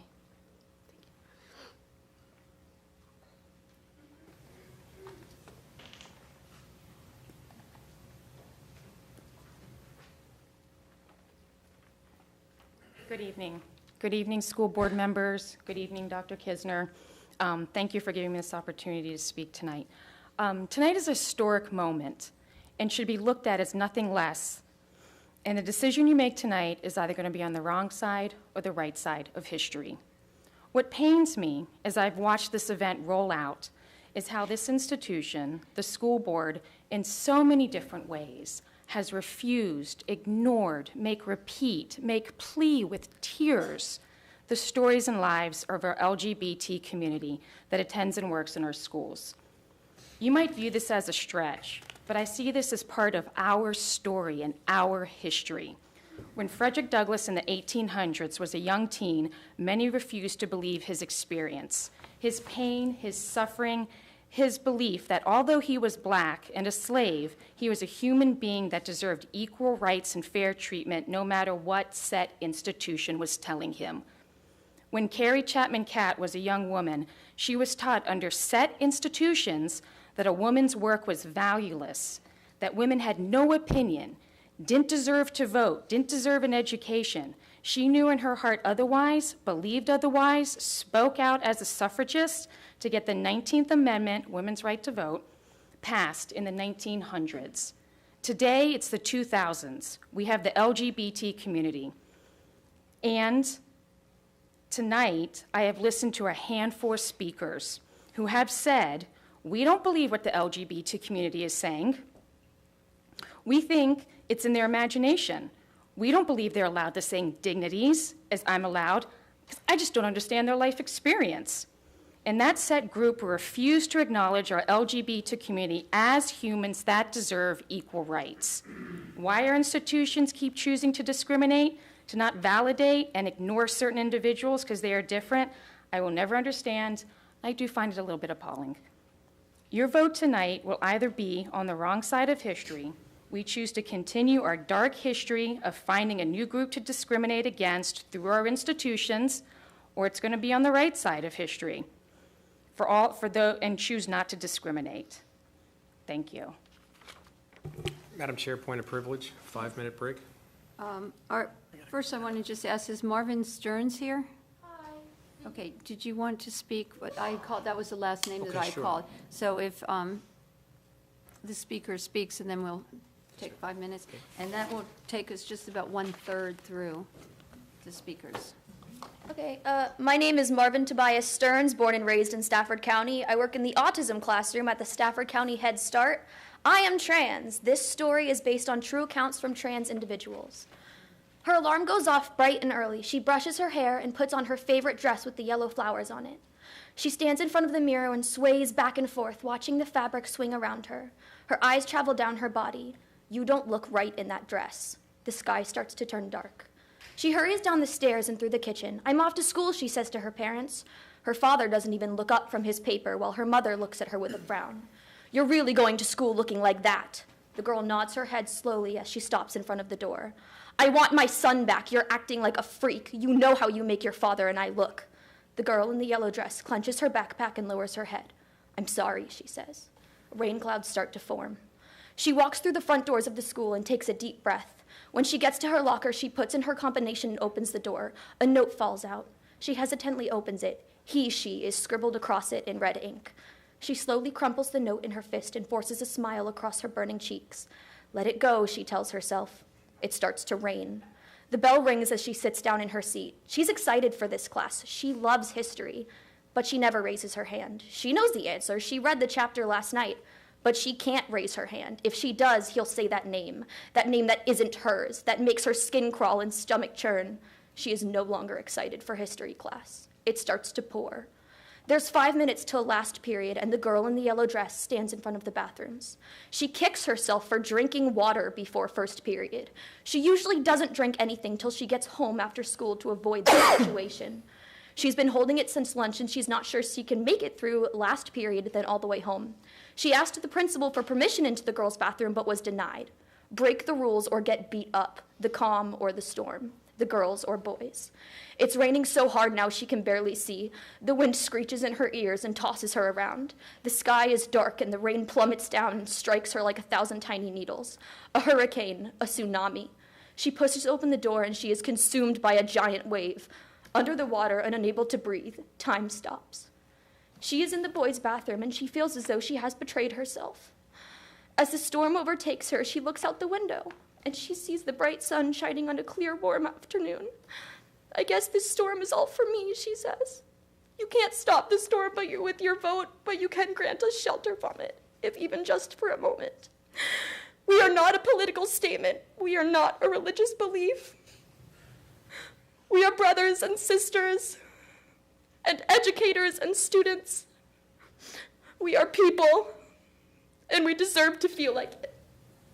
Thank you.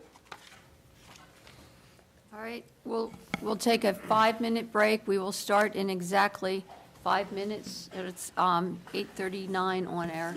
Thank you, Madam Chair. Thank you.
Trying to be funny, but that was the figure. Disagreed with the policy, but we had to follow it, and it's a mandatory meeting. So even though I disagreed with it, I followed the policy, and it really goes against what I believe. So I'm just asking all of you, and first of all, I want to thank you for all your work you do. It's just to appeal to nobler motives on this issue. Thank you. Thank you.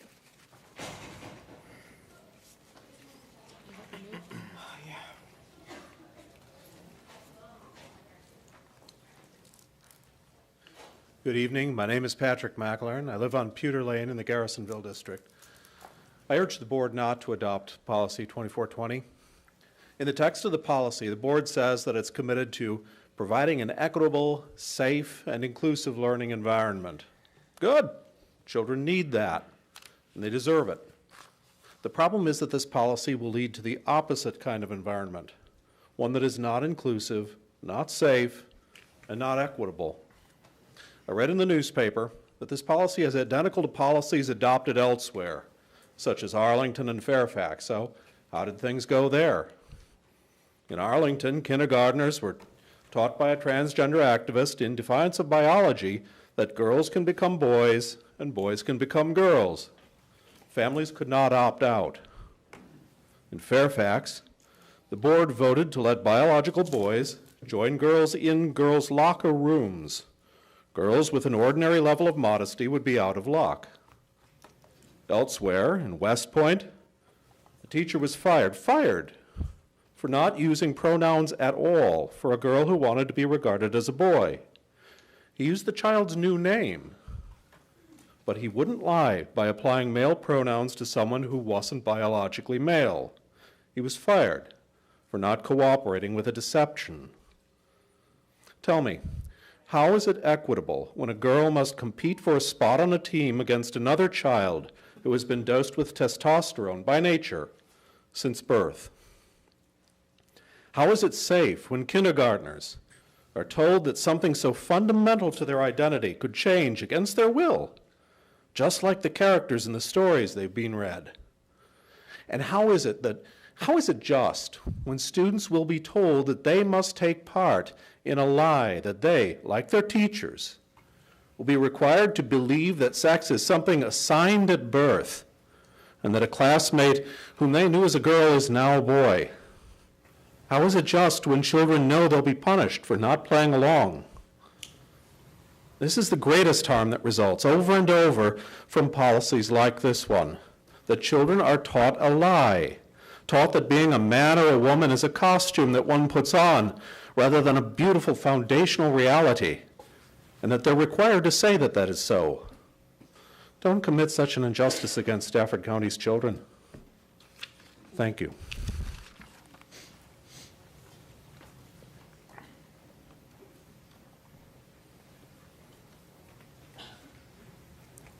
Good evening, members of the board, Dr. Kisner. Thanks for this opportunity to speak. My name is Michael Sneed. I live on Kelly Way in the Rock Hill District. I'm in my 16th year teaching at Colonial Forge High School, and I'm in my 3rd year sponsoring the SAGE Club, which is the Colonial Forge Gay Straight Alliance. I'm here tonight to remind you what you're voting on and what you're not voting on. I'm here to remind you why you must vote in favor of the non-discrimination policies before the board. Reminder number 1, tonight's vote isn't about bathrooms. There have been and will be a number of speakers tonight who focus on that red herring, partly due to the massive amount of misinformation currently circulating in this county. That misinformation has done its job in that it has led many people to fundamentally misunderstand what is at issue tonight. There will undoubtedly be further conversations after you pass this policy tonight about best practices for everything from pronoun use to bathrooms. That comes later. Plainly put, tonight's vote is about telling all students and employees of SCPS that they are protected from discrimination, that regardless of their gender identity, sexual orientation, race or ethnicity, religion, and so on down the line, the school system will treat them fairly and will protect them from those who would seek to mistreat them. This is the district's chance to be very clear that discrimination here is unacceptable. The alternative, of course, is to send the opposite message, to say that some people will not be protected and that they may well face discrimination here, whether student or staff, with the tacit approval of the board. I hope it is clear to each of you that we cannot be a county that sends this message to its children. Reminder 2, why you must vote for this policy. Suicide is the second ranked cause of death for Americans between 10 and 24. 1 in 6 high school students has seriously considered suicide in the past year. Among LGBT students, that number is 3 times higher. LGBT students are 5 times as likely to have attempted suicide as their heterosexual peers. The reason for this is very simple, as has been said by a number of other speakers. These kids are routinely made to feel less than by peers, educators, and even members of their families. One bright spot. Recent research suggests that the mere presence of a gay-straight alliance club in a school has the effect of cutting the suicide rate for all students, LGBT or straight, in half. If a mere club in school can have this much positive effect, imagine what it will mean for the school system's governing body to officially say, you are welcome, you are valued, you are safe. Thank you. After Ms. Bertolli, Phyllis Filoso, Joni Wilson, Edward David Gent, and Lisa Lineweaver. If you could please come up front and be ready to speak, we'd appreciate it. Good evening. My name is Adela Bertoldi, and I live at Kingsley Court here in Stafford, Virginia. And I am here tonight in an individual basis as a parent of a child in the Stafford County school system. And, you know, unfortunately being, you know, a little later on in the speaking, you're going to probably hear some repeat comments, and but I think some of them are worth repeating, to be frank. And one that I don't think we're hearing enough of is the one with respect to, I believe, 9.02 or 9.01 on the agenda, with respect to the attorney-client privilege and whether or not it should be waived with respect to the opinion that you received. I'm sure most of you know that I am an attorney, and I do take the attorney-client privilege very seriously, obviously, and that is very important. I think in this situation that I hope that you do waive that here. The main reason is we're not talking about an individual case. This is not a case where you guys are being sued. This has to do with a policy, and up until this point, you are all about transparency, and I do appreciate that, and I'm glad the board is that way. To not let everyone see what the attorney stated about, I believe, whether or not the current bullying policy is sufficient is something that I think that we as parents should know. It is at the crux of this whole entire argument. And, you know, I want to kind of go into something with respect to the policy itself that really does disturb me, and people have brought this up before. And the previous speaker and other speakers that are for this policy have said this. This is not about bathrooms. You're right. He says that it comes later. Well, the problem with that is that who's going to decide that later if you pass this tonight? It's not you, because this policy, again, all due respect to Dr. Kisner, he is the one that gets to decide that. I did not vote for him to sit where you are. I voted for you to sit there. So did everybody else here. So if we want to talk about policies, we want to talk about specific policies about our children, I want to have that conversation with you. I don't want Dr. Kisner to decide that and then have that conversation with you for your input. That is not his job. That's your job. And that is a fundamental problem with this policy. Not even getting into the merits. I'm not here to talk one way or another about transgender. It's above my pay grade. Thank you.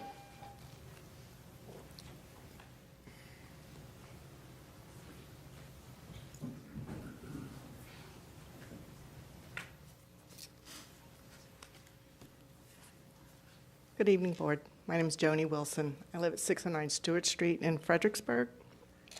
I don't live in Stafford County, but I have generations of family members who have gone through the school system, and currently have 2 nephews and a niece that are enrolled here. Tonight, as in all the years before, you will hear from people who speak from fear. They will not speak about informed academic studies or other accepted data, but rather fear. Fear, of course, is an indicator of facing change.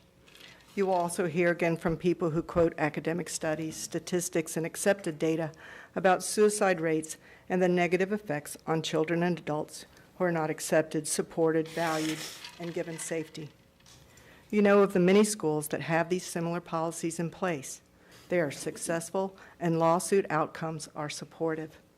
Please face your fear, do what needs to be done, support and protect your students and employees. Vote yes for the proposed policies. Thank you.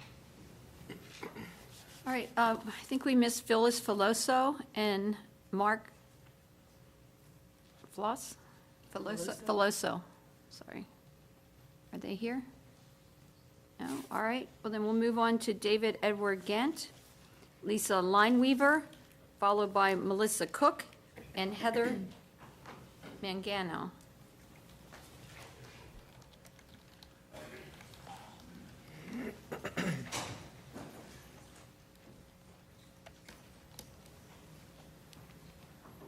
My name is Dave Gent. I'm a teacher at A.G. Wright Middle School. I live in Spotsylvania County, Virginia. I've thought for the past 3 weeks about what I'm going to say to you guys tonight, but I mean, what the hell do you say at this point? We've had this conversation for so long. Even with everything that's been said tonight and a lot more coming, there's very little new information coming at you. And the truth is, for at least 2 of you, I don't really have to talk to you tonight. You've been supporting students since the get-go. You can relax for a few minutes. This isn't directed at you. There's 2 other people up here. For the most part, I also don't need to talk to, because you also made your decision months ago. You put out your bigotry under a thin veil of jurisprudence and hoped nobody would notice. We did. But ultimately, I don't need to talk to you either. I am grateful to you. You've inspired me. And I read a statistic recently that when a teacher goes door to door during a school board campaign to expound the virtues of a candidate, 80% of the time, that house votes for that candidate. I look forward to meeting your constituents. I'm going to lose weight in the next 2 months. Instead, I want to speak to the 2 or 3 of you in the middle, because ultimately this is going to be your decision soon. Everybody else has decided. As I'm an English teacher, though, what I want to talk to you about is fractions, because fractions are dumb. I don't like them. I want to give real numbers about Stafford County students. We have 30,000 students in our district, 29,000 and change. By the most conservative estimates possible, we're looking at between 5 to 10% fall under the queer umbrella in some fashion. It's about 3,000 students. Let us pray that the bottom third-ish has not yet become so jaded and cynical by the way people treat them that these numbers won't apply to them, and knock that number down to 2,000 of students who are under the queer umbrella, aware of it, and already been faced with adversity. You've heard the statistics tonight about half of those students seriously consider suicide. That is 1,000 of our students, not counties to the north of us, not counties to the south of us, 1,000 Stafford County kids who are thinking about killing themselves right now. And if you think they aren't watching this meeting, you're wrong. If you think they aren't going to hear about this at school, you're wrong. You should see the list of emails I have from my students asking for updates. In an hour, maybe hour and a half, maybe 2, you're going to be asked to make that decision for them. So make that decision for them.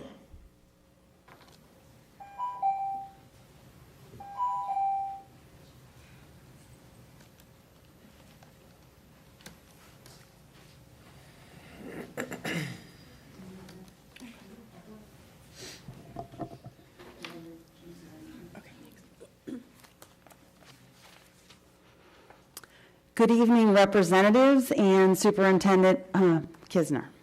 My name is Lisa Lineweaver. I live off of Village Parkway.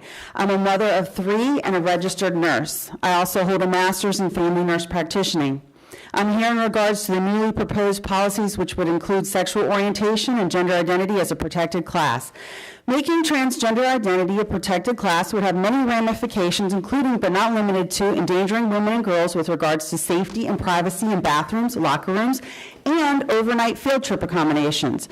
Number 2, undercutting female athletes. The Department of Education's Office for Civil Rights is currently opening an investigation into whether female high school athletes were discriminated against when the state of Connecticut allowed males who identify as females to compete with them. Number 3, ask students and teachers to check their principals at the front of the school building before entering the facility.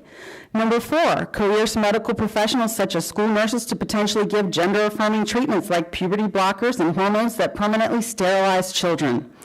Number 5, undermine parental rights. In cases where parents have objected to their children receiving such drastic, life-altering procedures such as puberty blockers and hormones, medical facilities have worked with the courts to have children taken away from their parents, the very people best able to love and support them.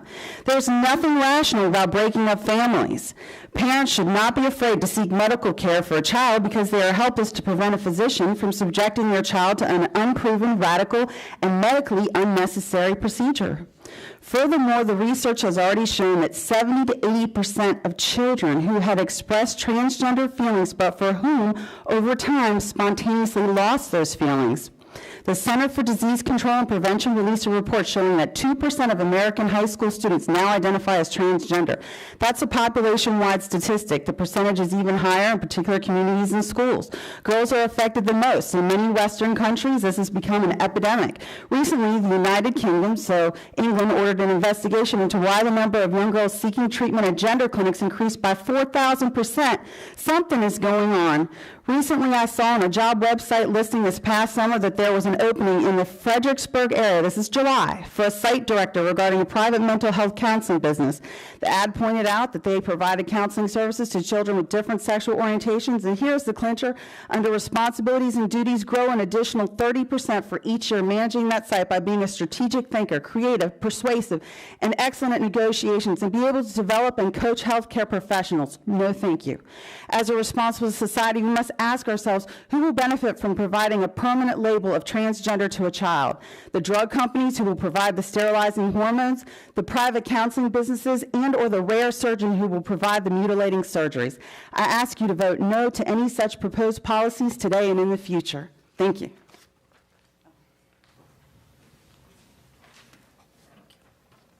Is Melissa Cook here? All right, and after Ms. Cook is Heather Mangano, followed by Deborah Stevens and Robert Stevens. Could you ask them to come line up? Hi, my name. I've asked before, if you could line up in this this front aisle after your name is called, then we can have less downtime in between the speakers. Thank you. Right. Hi, my name is Melissa Cook. I live at 10 Steeplechase Road. I'm the mother of 2 children in Stafford County schools. I'm originally from Thousand Oaks, California, but moved here 13 years ago. On November 4th, 2018, I woke up in the middle of the night to a phone call from my brother in California. He began to elaborate about a mass shooting that was taking place in my hometown. It occurred at Borderline Bar and Grill, where my sister would frequent with her friends. It was by the grace of God that my sister had narrowly avoided the shooting. That night, 12 people lost their lives. 5 of them were family friends of ours. We began to hear stories of the gruesome reality that took place. Some fled the scene and others sheltered in place by seeking refuge in the attic and bathrooms. During the chaos, no one was asking about gender identity. There was only the concern for human life. No one was told you cannot seek shelter in this restroom. The first person who was shot and lost their life that night was a dear family friend of ours. His name was Tell, and he died while protecting others. His final breaths were not used to ask if those he was protecting were transgender or not. He acted only out of what he knew in his heart to be right.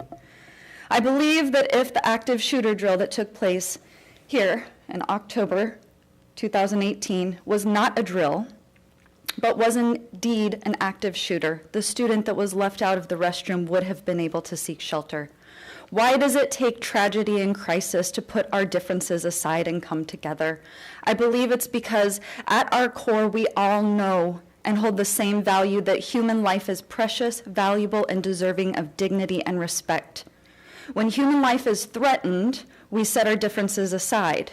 Without that threat, we can let our differences cloud or deeply held values about what we know is right. I know you are aware of the statistics in regards to the correlation between LGBTQ children and their attempted suicide and self-harm rate. We have teachers that are mandated reporters. We have school counselors, social workers, and other professionals in place to work with children that exhibit harmful and unhealthy behaviors. Why then are we not going to support a policy to protect those very students who are at risk? Having a so-called equality policy that excludes the most at risk among us is shameful. In my Christian faith, scriptures teaches us to reach out to the least of these in our society, not to make them feel further marginalized. Thank you.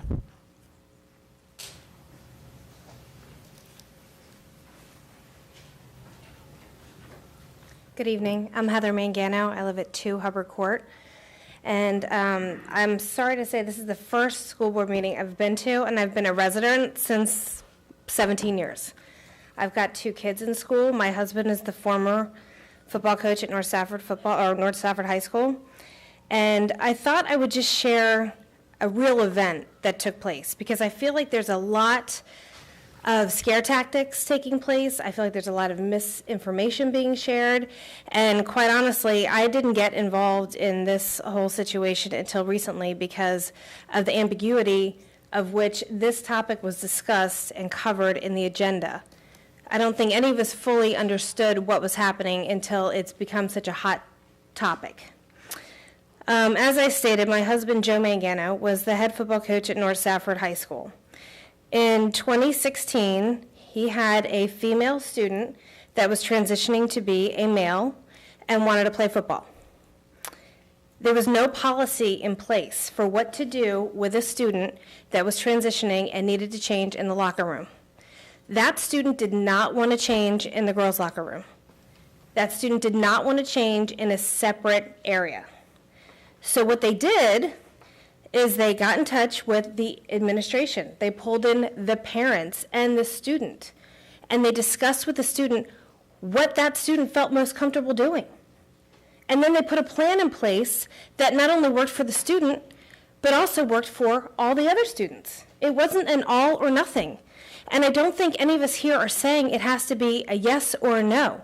I think what we need to do is have more conversations and employ more of the community to share in their views.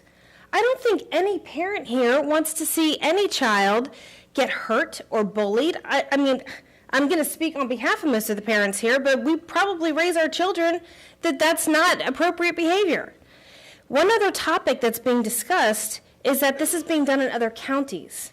Now, my husband recently left Stafford County and is now up at Fairfax County. They do not have a set policy in place for this issue. The reason why is because there are also students that are transitioning that are gender fluid. Gender fluid means that they do not identify as male or female. Now you're alienating that student. Where do they go? What are they doing? I think this is such a broad topic that we can't just make a yes or no decision, especially not tonight. I think we need to explore more options, and we need to take into account real situations and logic. Thank you very much for your evening.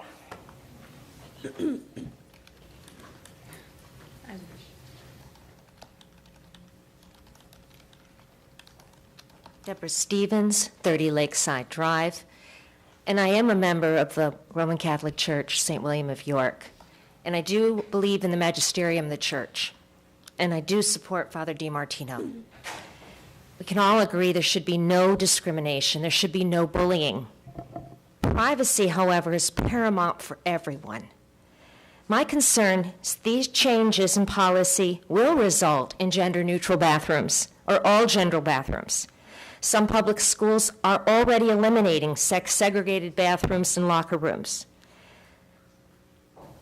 The most pressing concern is, will teachers, staff, and students, will they be required to use a child's preferred pronoun and new name? What are the consequences to those teachers, to that staff, to those students who say, no, I'm a person of faith. I'm a person, whether they're Roman Catholic, evangelical Christian, Muslim, a person of faith who says, no, in good faith, I cannot, because this is still a boy or a girl. And this contradicts, if I say that he is not a boy or he is not a girl, if I deny their biological sex, if I don't say I cannot use that name, that's not the child's legal name, what are the consequences for them? In some districts, they're being reprimanded. We all know that there was a Virginia teacher who was fired. And he didn't misgender, he stopped using any pronouns. The language does not clearly indicate what policy will be implemented. And regardless, in other districts, this same legislation, these same policies have led to gender-neutral bathrooms and locker rooms. These incidents have occurred. So we're not talking out of fear. We're talking about incidents that are taking place all over the country, and we have serious concerns. Thank you.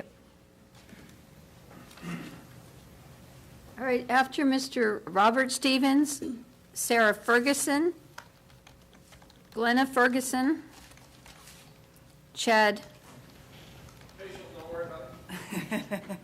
He's here. Okay, Chad P. and Josh Cole. And if y'all could come up front, or at least be closer, we'd appreciate it. Thank you, Mr. Stevens. Hi, I'm Rob Stevens. I live in the Park Ridge subdivision here in Stafford. There are quite a few Muslim families in our neighborhood, probably 9 or 10%, and I wondered if they were aware of this policy and the implications, and they were not, so I spoke to quite a few of the families. They were not able to make it here tonight, so one of the families did give me a letter. I'm reading this on their behalf. To whom it may concern, I'm writing this letter on behalf of concerned parents regarding a proposed policy that would let transgender students use the bathroom, locker room of their choice. I seek to reaffirm common sense. This policy contradicts common sense and compels students to share restrooms, locker rooms with members of the opposite sex. This violates their right to bodily privacy, would not only lead to potential legal liability for the school district and its employees, but would also go against the students' and parents' fundamental rights. By allowing students to use opposite-sex restrooms and locker rooms would seriously endanger students' privacy and safety, undermine parental authority, violate religious students' free exercise rights, and severely impair an environment conducive to learning. These dangers are so clear-cut that a school district allowing such activity would clearly expose itself to tort liability. Thank you very much.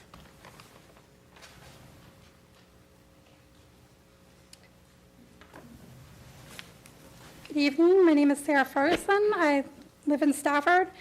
Thank you for giving me the opportunity to speak tonight. I am a graduate from North Stafford High School, a former Stafford County Schools employee, and a current parent of an HH Pool middle school student. I'm active in my child's school. I have been since she started school. I go on field trips, attend the events, chaperone dances. I'm the PTO vice president. I'm in the school a lot. I sit in at lunches. I use the bathrooms when I'm at the school most every time, as a matter of fact. We've heard the bathroom controversy tonight, and I understand your concerns. However, bathrooms aren't the problem. That's not what we're here to discuss. I can assure you that all the transgender students are using bathrooms at school. They're using them. They're not holding it till they get home. That's not the problem. The problem here is discrimination and bullying. Sorry, I'm reading through my notes. I'm asking each of you tonight to put yourself in the shoes of a parent, student, sister, brother, teacher, grandparent, neighbor, or friend that have been bullied or discriminated against because of who they are before you vote on this historical policy. All eyes are on us tonight, Stafford. If you vote against this policy tonight, what does that say to our students and staff? It says we don't care. It says let the bullies be bullies and you do the right thing and walk away. Doing what is right is not always easy. I'm going to leave you with this tonight. You need to do the right thing when nobody's watching. It's called integrity. Thank you.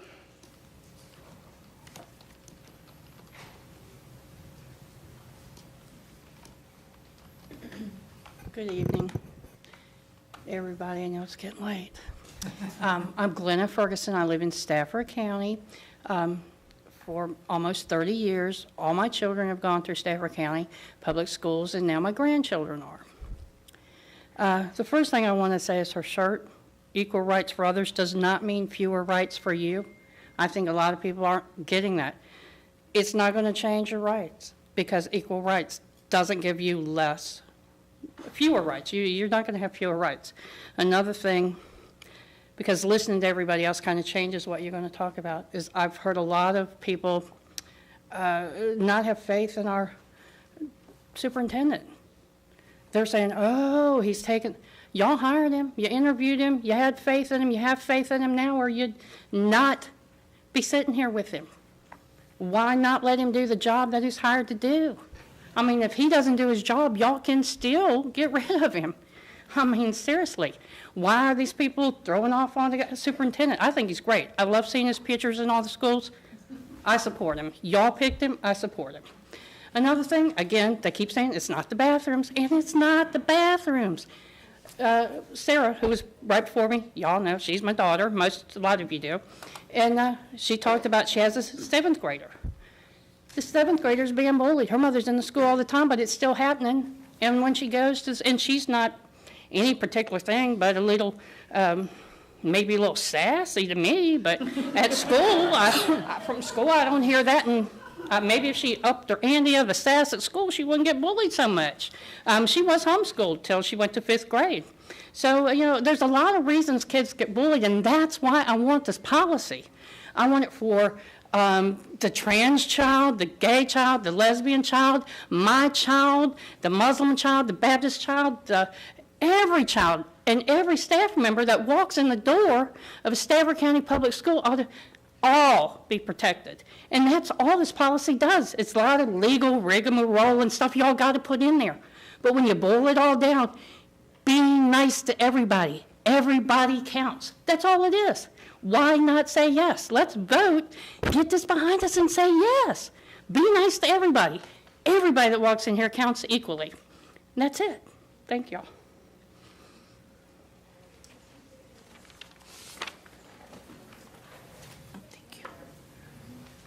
Ladies and gentlemen, my name is Chad Paschal. I reside in Quiet Harbor here in Stafford, Virginia. And I don't know how many people that have spoken before me have actually read the policy 2420, because it says here, it mentions specifically restrooms and locker rooms. And it says verbatim, upon showing of consistent and uniform assertion of the student's gender identity or other evidence that the student's gender identity is sincerely held as part of their core identity, school personnel shall permit the student to use the restroom, locker room, or changing facility consistent with the student's asserted gender identity. This policy is ripe for abuse. The wording at the beginning seems to lead the reader to believe that an individual who identifies as transgendered or gender neutral must be confirmed through his or her own actions over a period of time or by letter from the student's parents, doctor, caretaker, etc. And that would be sufficient. But later in the policy, it states that a letter is not really required. And that there is no bright line rule that transgender students must meet to confirm their asserted gender identity, which is a total contradiction in terms. This means that anyone can identify as any sex at any time. The teachers in this district should also be concerned. There have been cases where a teacher did not address a student by their preferred or chosen gender pronoun, whether intentionally or accidentally shouldn't matter, but this teacher was fired. Where are the protections for the teachers? This policy is cloaked in a shroud of appearing to protect a minuscule segment of our fractured society, when in fact it is intended to create an unnecessarily protected class in order to discriminate against others like people of faith. And it is laying the foundation for persecution. Analyzing this policy through the kaleidoscope of ethical theory has led me to the conclusion that your proposed policy would marginalize and seek to persecute people of faith and people who are uncomfortable with changing, showering, or using the restroom with individuals of the opposite sex. This policy is enforced compliance. In this country, you are free to practice any religion. We do not discriminate against any group or individual based on race, creed, ethnicity, and you're granted inalienable rights by God.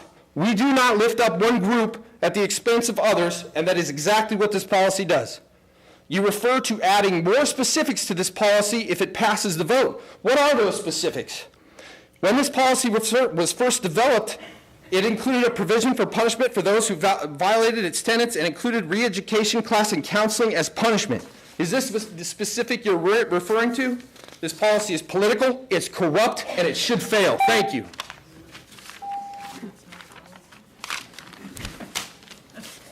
All right, after Josh Cole, Ann Reed Adams, Ceci Howe. I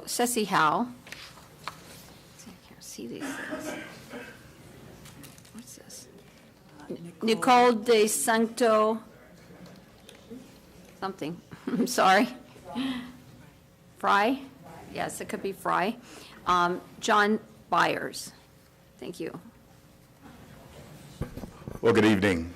First of all, thank you for enduring this time here and being obligated to listen to all the different opinions that have come tonight. My name is Joshua Cole, and I'm a resident at James Madison Circle in the Falmouth District. And I'm a local pastor in the area. And I wanted to come tonight just to say that I'm disheartened by the voices of the Christians that have come out tonight. I'm disheartened by the angry and the frustratedness that I've heard from people. I grew up in Stafford County Public Schools, and I graduated from North Stafford High in 2009. And we were taught all the way from starting over that building over there at Head Start that we were special, that we were unique, and that we were created to do great things. And I've had so many great teachers here in Stafford County Public Schools that protected us when we were bullied, when people had issues with us, and they would tell us, don't worry about what they say. And we were taught that good old adage, sticks and stones may break my bones, but words may never hurt me, until words really did hurt me one day. And we realized that we appreciate being appreciated. We enjoy having the approval of others. It's also concerning to me that people would come down here and talk about a specific policy and have the mitigated gall to relish in their privilege of never having to deal with the situation or having a child that dealt with the situation. They come down here and they tell you what they want you to do for their children, but they don't consider someone else's child. They don't consider that black trans students are among the highest rates of suicides in America. They don't consider that LGBTQ students are the ones that are dealing with being accepted and approved. And so my question is today, when you make this vote, consider if your child was trans. Consider if your child was LGBTQIA. Consider what you would do in this situation if this was your child. I'm a Christian, so I can remind my Christians and brothers and sisters who are behind me that Jesus said, what you've done to the least of these, you've done to me, and they shall identify us by our love. And love your neighbor as yourself. And the greatest of the commandments, they all hang on, love your neighbor as yourself. That means as selfishly as you fight for your kids, you should fight for selfishly as your neighbor. Consider all of these things when we want to get in righteous, indignant, and righteous zeal about what God says, about what you feel God says, and not really what God said. We have to consider these children in this district, and this is a public school system. Whether you agree if it's a minuscule amount of children, you're fighting for every single last one of them. You're not going to be remembered what you did in times of celebrations, but what you did in adversity. Thank you.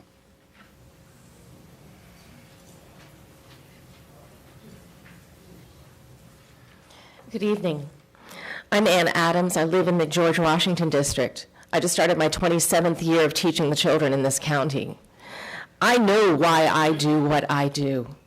I've devoted my professional life to the students in this school system. I've taught thousands over the years. Every day, I strive to support them, build them up, and show them that they matter. This board needs to show them that they all matter. Every student deserves to be protected from discrimination. The expanded non-discrimination statement does just that. I know hundreds of dedicated adults throughout this county, in classrooms and offices. They're cleaning our floors, they're cooking in the cafeteria, they're driving our buses. We all deserve a policy that protects us from discrimination. This board needs to show all of us in Stafford County Public Schools that we matter.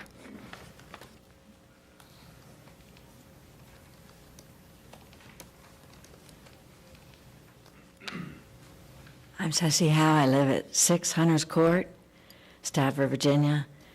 We have lived in Stafford County for over 40 years and have seen our children and our grandchildren go through the county school system.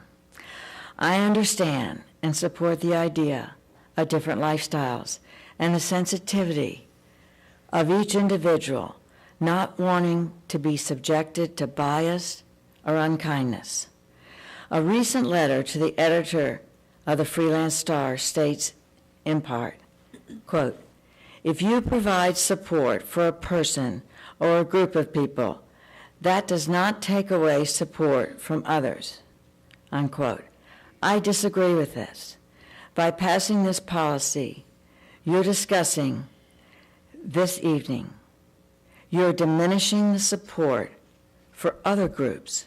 For example, girls of any age are vulnerable and they need to feel safe in a restroom and other places.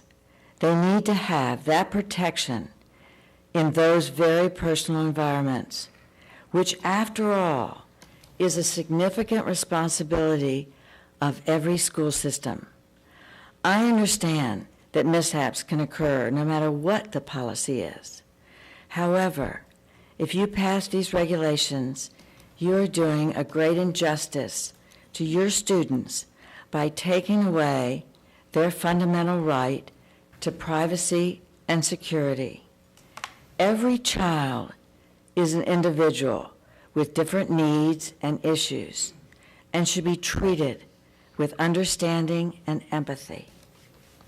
But to require all students, and I say all students, to be in a situation where they lose their privacy and bodily integrity is simply wrong. And if this resolution is adopted, where does it end? After bathrooms or locker rooms, and then athletics. This is a door that will never be shut, only expanded. Please vote no tonight, and I thank you.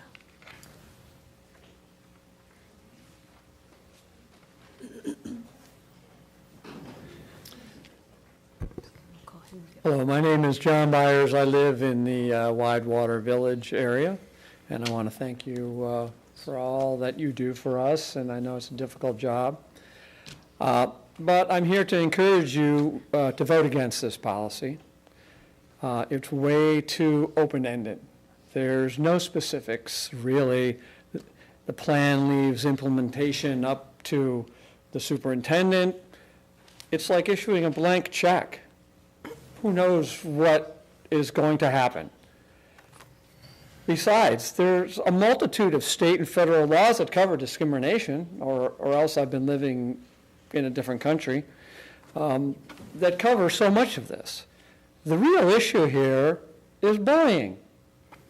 It's, bullying has been around forever, and I don't know the answer to it, but certainly allowing people to use whatever bathroom they want, whenever they want, is not the answer to that. The most dangerous place in my high school, and I'm pretty old, it was a long time ago, was the E-wing bathroom. You didn't go there unless you knew somebody who would allow you to be there. All bad things, all fights, all things happened in bathrooms. So let's talk about bathrooms. Why don't we make our bathrooms safe? I'm an airline pilot. I travel the world. I've been in bathrooms that you wouldn't even imagine. They don't discriminate. Bathroom's a bathroom. There's a little stall, there's a door, it locks, and then you're on your own. So why don't we focus on safety? If we're really concerned about our kids, let's make our bathrooms safe. I don't necessarily know how to do that, but certainly I've seen it all over the world where you can walk into a bathroom. It doesn't say men, women, girl, boy. It doesn't say anything. It says bathroom. You go in there, you lock the door.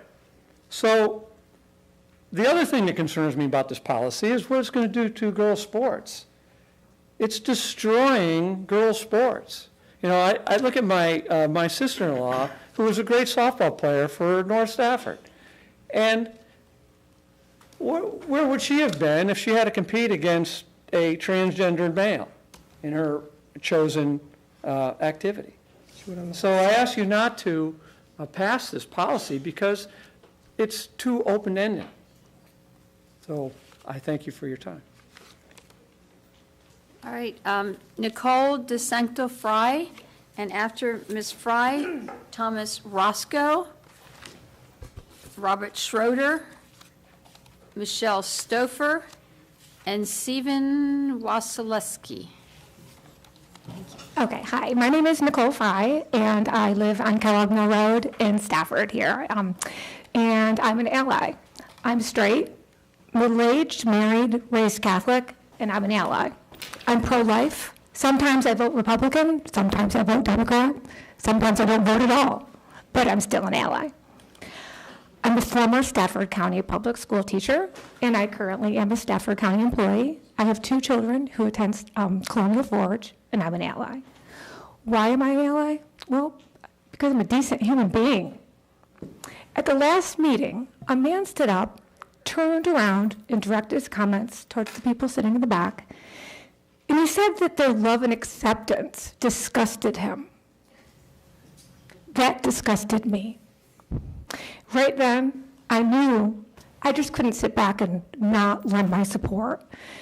I believe that if you stand back and watch something that you know is wrong, without being part of the solution, you're part of the problem. When I was a teacher, I taught kindergarten, and the most important lesson that I wanted to teach every single one of my little people was kindness. An important part of being kind is respecting people who are different from us. This kindness comes naturally to young children, and I think a lot of adults could learn a lot from those kids. People are unique. They're different in so many ways: skin color, religions, hair color, eye color, heights, languages, physical abilities, sexual orientations, taste in music. The list goes on and on. But there's one important way that people are the same. They want to be loved. They want to be respected. They want to be treated fairly. They want to have the freedom to be true to themselves. And how in the world is that too much to ask? I have a son who has physical and intellectual disabilities, and he uses a wheelchair. And it wasn't really that long ago that he would not have been welcomed into a traditional public school. And you don't have to flip through your history books too far back to get to where schools and bathrooms and buses were segregated based upon color, and your right to vote was limited by your gender. Have we learned nothing? In some ways, we've come a long way, but we have a long way to go. And that is proven by the fact that we have to fight to have sexual identity and orientation added to the list of things that we cannot discriminate against. Let's pretend we're in kindergarten again and be kind.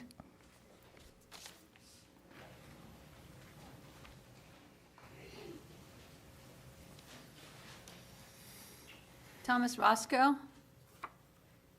All right, Robert Schroeder, followed by Michelle Stouffer and Stephen Wasilewski.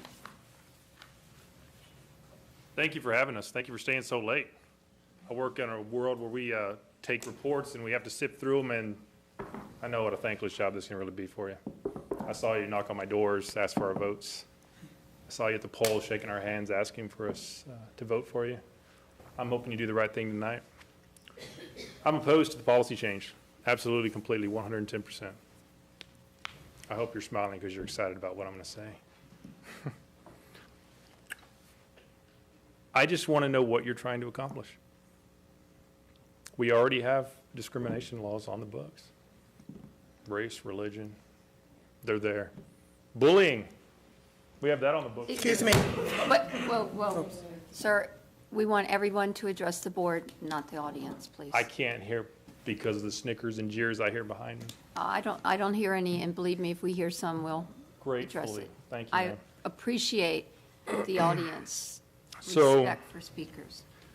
I didn't hear about the policy until we went to church, and let me let you in. I don't have any whiz-bang reports. I don't have any kind of explanation for what happened, but let me let you in as a father of 2 daughters and a son that attend Stafford schools. We have a family home evening every week. At that dinner table, we often asked each other what we learned that day so that we might share with the family.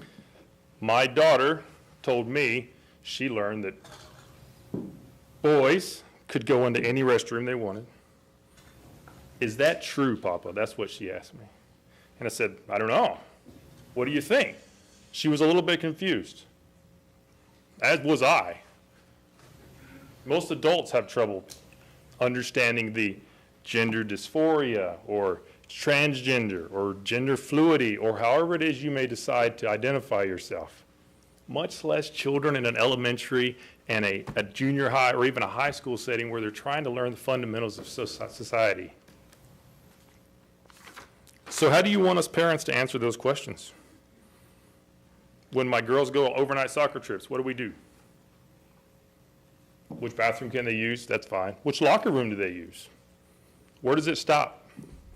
I'm going to urge you to vote no, and I'm going to urge you not to give up your jurisdiction that we voted for you to have to sit here to do that. I can't help but think that the things that I teach my children as a parent are being usurped by teachers who take over in classrooms and teach my children standards that I wouldn't teach them or lifestyles that I would not advocate for. So I support Father DiMartino and Deacon Benesic in advocating for urging you to vote for the rights of the parents to teach your children what they want to be taught. I can't help but think that sounds a lot like we got to pass it to see what's in it. Thank you.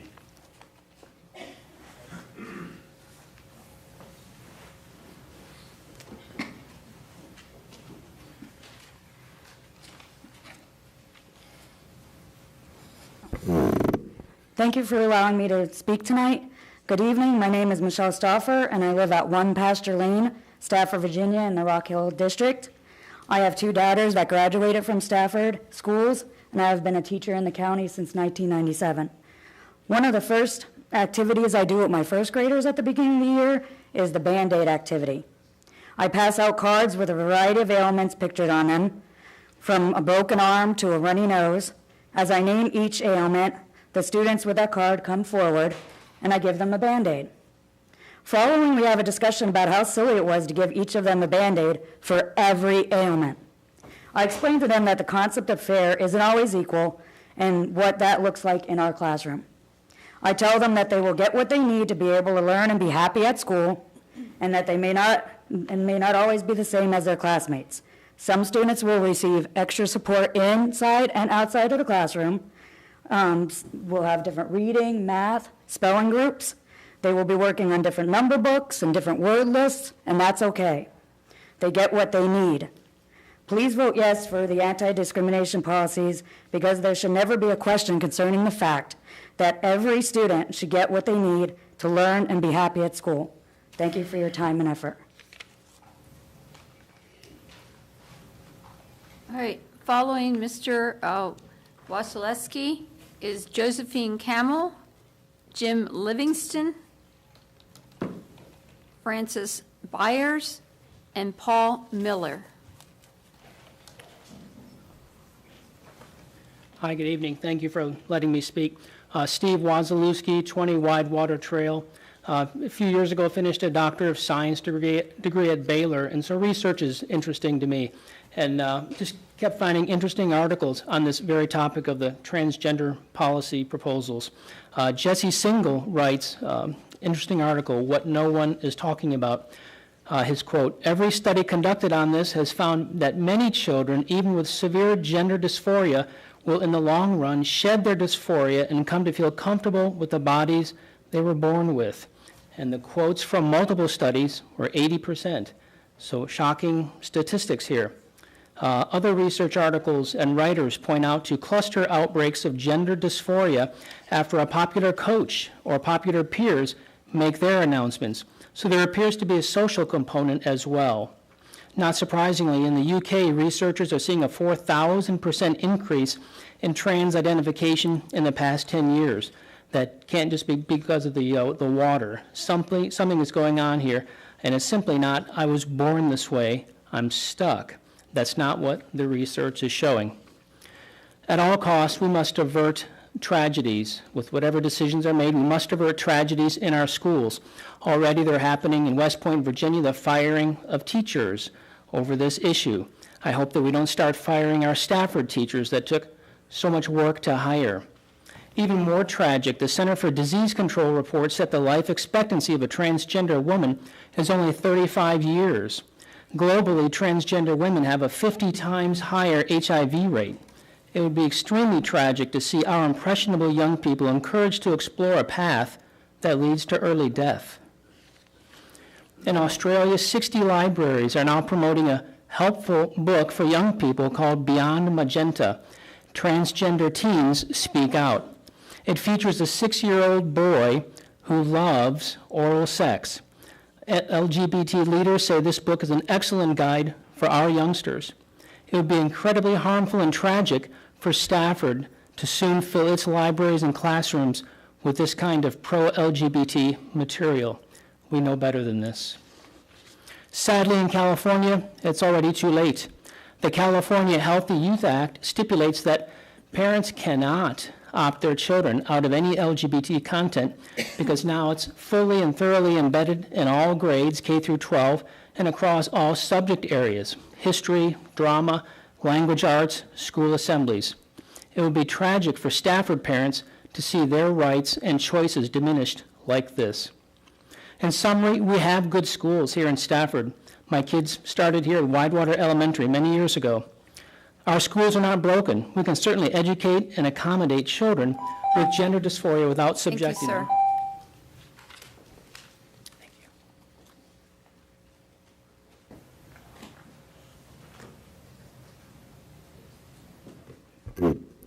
Hello, my name is Josephine Camel. I live at 1134 James Madison Circle in Fredericksburg in Stafford County. I am a product of the Stafford County Public School System. I am a Stafford native, and I attended Stafford County Public Schools from an experimental preschool at Stafford High School through my senior year at Stafford Senior High School. And now my child is a kindergartner at my elementary school at Falmouth, and so I'm very proud that he's a part of this tradition, and I'm very proud and happy of the education that I received here. I'm very disturbed by all of these crazy comments. My name is Josephine, and every single year when I started school, they would call out the roll, and they would say, "How would you like to be called?" And I always said Joe. Nobody ever said you can't be called Joe, that's a boy's name. They respected that. They respected that was my wishes and my family's wishes, and they called me by the name Joe. They made me feel respected, and that what I thought and what I wanted for myself was important. That's all these kids are asking for. They want to be supported. They're not asking for anything extra. They're not asking for anything special. I'm surprised that we're still stuck on the whole bathroom issue. Do you guys remember being in school and going in bathrooms? Did you try and look at other people? Did you try and get out as fast as possible? Talking about locker rooms, how many kids are out there flagrantly throwing off their clothes and or staring at others? That's not the way it works. It's just not the way it works. Children don't care about these things. They want to be respected, and they want to feel safe. This is not something that you can continue to kick down the road. You haven't been sued yet. I don't know why, but you're leaving that door open. Do we want to cost the county untold amounts of number in legislation? I'm not a litigious person, but if my kid got locked out of a locker room during a safety drill, I think I might consider it, because that is unacceptable. I hope you do the right thing. You do the right thing for our students. You do the right thing for our community. Thank you.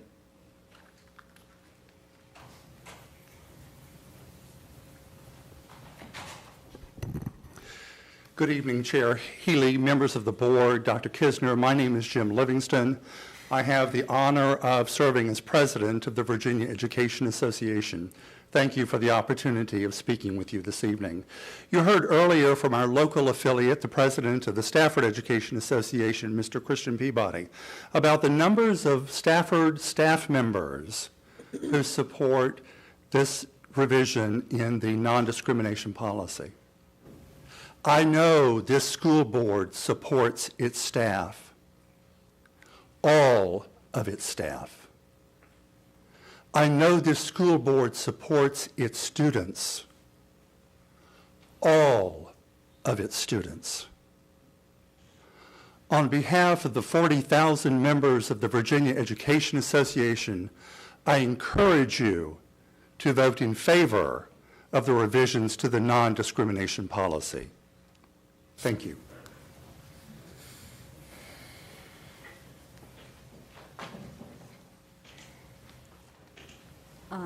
You all have a handout from me, correct? I hope you don't, before I begin.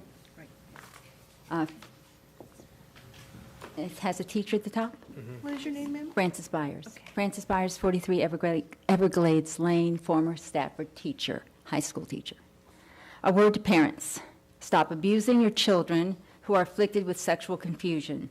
Help them persevere in carrying their crosses in hope for healing. Christ said, "But he that shall scandalize one of these little ones that believe in me, it were better for him that a millstone should be hanged around his neck, and that he should be drowned in the depths of the sea." My call to parents is from experience.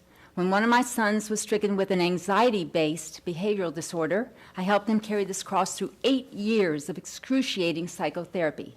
The sweat, the tears, and the emotional despair that he experienced in over hour-long sessions with me were agonizing as I watched, as I had to expose him to this prescribed mental torture. We reached a point when therapy required other than outside intervention, which was unavailable to us. What was I to do? I continued taking him before the tabernacle of our Lord at church every day, begging God to unwind this crown of mental thorns from around his mind, and promising, as we prayed the divine mercy, that we would glorify God all the days of our lives for his healing. It came, and I finally realized that it was for that reason, to give God all the glory for his healing, that God did not allow the last of the prescribed psychological therapy to be made available to us. It was a miracle. Yes, God does exist, and he is our divine healer. He abhors the sin of homosexuality, and parents with children who are afflicted with this weakness must get their sons and daughters psychological and spiritual help to cast off these crosses. Parents' help is needed now more than ever, since anti-religion proponents have stripped God from our schools, and a new moral code is emerging, which makes the teacher its director, as already seen in Ontario, Canada. In the article that you all have, How I Convinced Kids to Accept Gay Marriage Starting at 4 years old, the teacher uses her classroom to convince children as young as 4 to accept homosexual relationships. She mentioned it often takes months before getting into what she called difficult conversations with the students about convincing them of the normality of her sexual preference for women. Others confess to the indoctrination movement. Michael Swift wrote in 1987 that school children would become explicit targets for homosexual indoctrination. We shall seduce them in your schools. They will be recast in our image. They will crave and adore us. In 2011, U.S. gay activist Daniel Villarreal penned a column stating the time had come for the homosexual lobby to admit to indoctrinating school children to accept homosexuality. He said, quote, "Why would we push anti-bullying programs or social studies classes that teach kids about the historical contributions of famous queers unless we wanted to deliberately educate children Thank you, to Ms. accept Byers. sexuality as All right, normal?" after Paul Miller, we have Heather Fitz, Amari Esco, Alan Bashor, and Sean Elliott. Well, good evening, school board officers and superintendent. Thank you for the opportunity to voice my opinion on the non-discrimination policy proposed for revision. My name is Paul Miller. I'm a landowner in Garrisonville. Aspects of the proposal may move some to emotion. Let's hope that clear-sighted reason may prevail. I presume you board members are well-educated professionals who will consider this evening's public comment with right judgment. As I stated during the previous meeting, Stafford schools should focus on education of children, and that focus based upon objective truth, sound reason, goodness, and beauty, all administered with love. Additional consideration should be given to the well-being and safety of all children. Problems arise when people attempt to make distinctions between persons and garner special privileges. This brings me to the main topic of gender confusion that appears to be clamoring for much attention. Our schools should strive to remain a safe haven for standards of behavior that build a prosperous society. I request that our school board reject adding discriminating factors to the current non-discrimination policy. Each child, students, now that we're discussing upon birth, were assigned their gender by the birth doctor, not based on personal preference, but upon physical and psychological attributes. I encourage you to reflect on your understanding of science and fact and reject emotionally based agendas. The students' bathrooms of each school must remain a private place for sanitary hygiene and not a sounding board for adult agendas. Please continue to enforce birth certificate sex identity for bathroom use. Allow children to grow up in a stable environment. To them, when they become adults, they may make their own rightly informed decisions. There seems to be quite a bit of confusion, and it's sad that there is bullying, and I don't think a policy is going to stop bullying. You know, good examples would help to stop bullying. So another thing to consider is if we all take a look way back in time, God created man and woman, and if it weren't so, none of us would be here today. Thank you very much.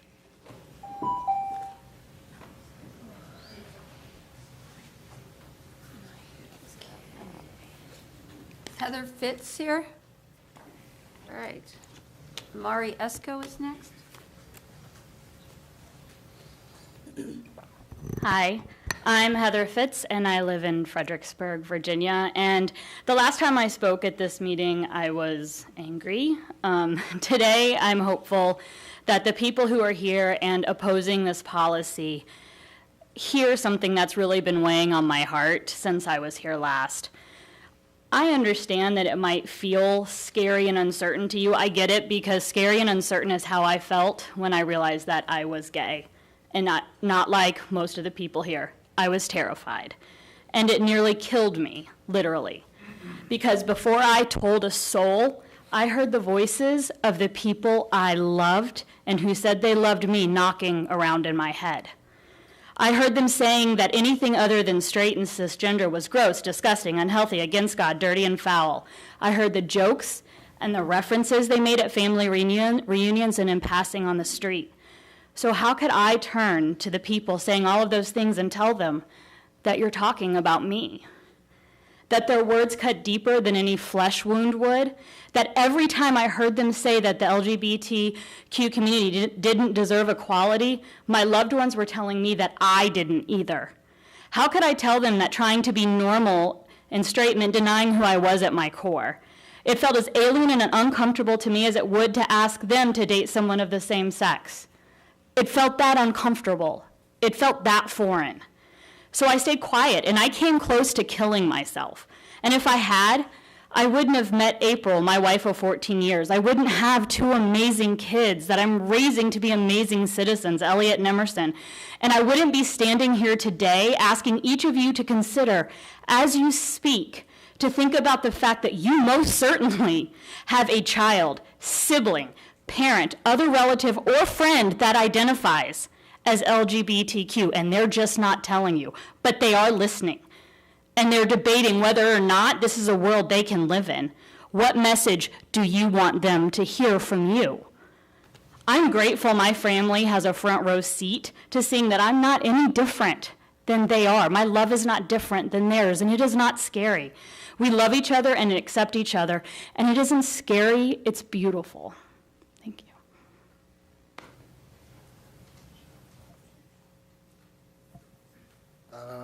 Hello? Okay. Hello, I'm Amari Esco, a student from Colonial Forge. My opinion and comments may or may not matter, because at this point I assume you already know what side you're on. But as I've heard many people become fixated on statistics that only prove their point, I've become more dissatisfied with all of this.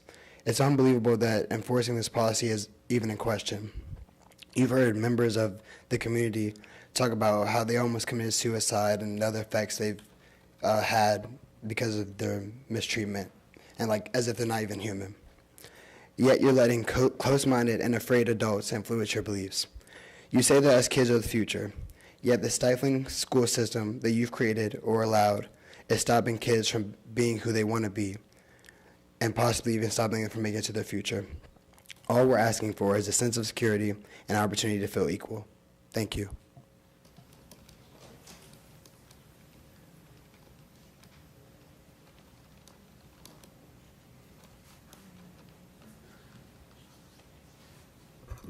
My name is Alan Bashore. I live in Park Ridge subdivision. Thank you for letting us speak tonight. I want you to know that I not only object to these failed policies on religious grounds, but also on the fact that America was established as a democracy. In a democracy, the majority rules. And right now, the majority of Stafford County and American citizens agree that we should not turn all our bathrooms and locker rooms in our schools into transgender facilities. It's that simple. And I got to tell you, I was in the other room listening when I heard that 91% of our teachers seem to think that they need this failed policy to pass for them to stand up for the students who are being bullied. You don't need this policy to stop bullying. You need the intestinal fortitude to stand up and do what's right.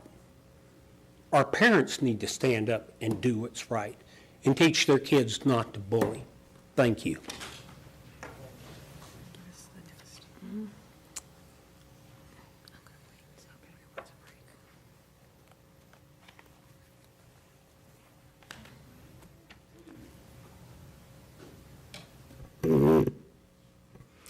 My name's Sean Elliott, and I live in Hampton Oaks.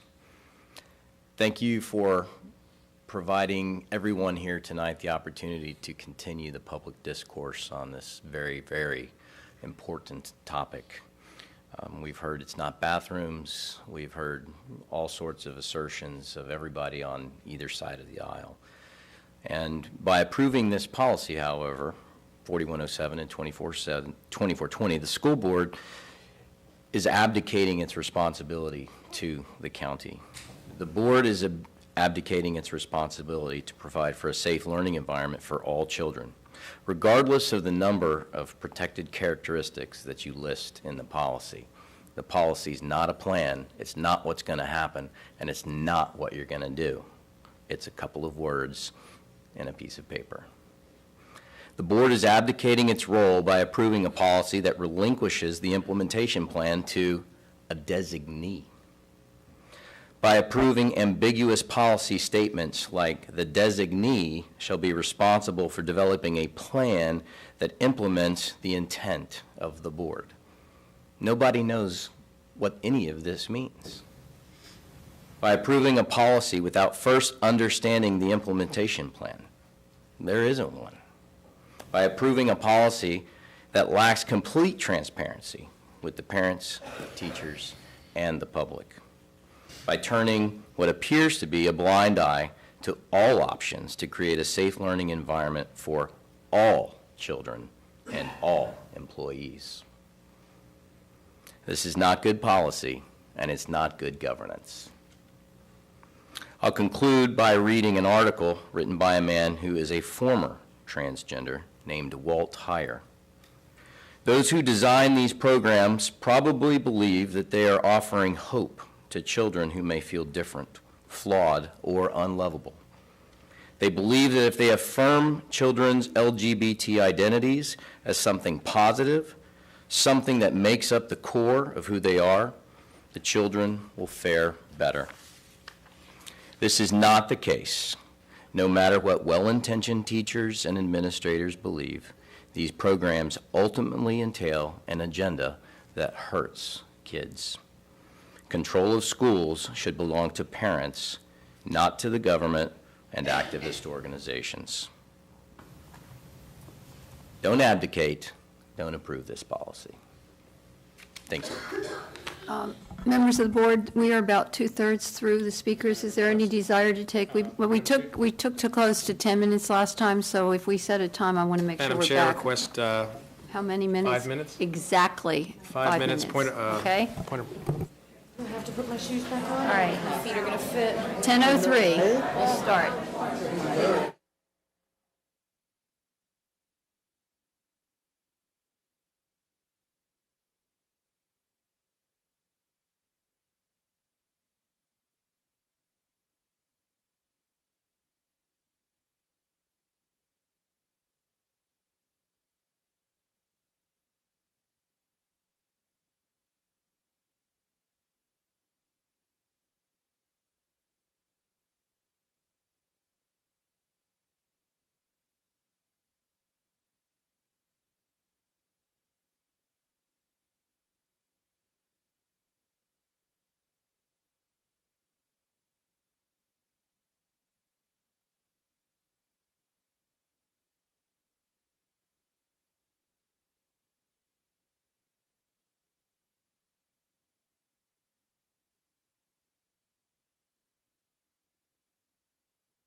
we're about 2/3 through.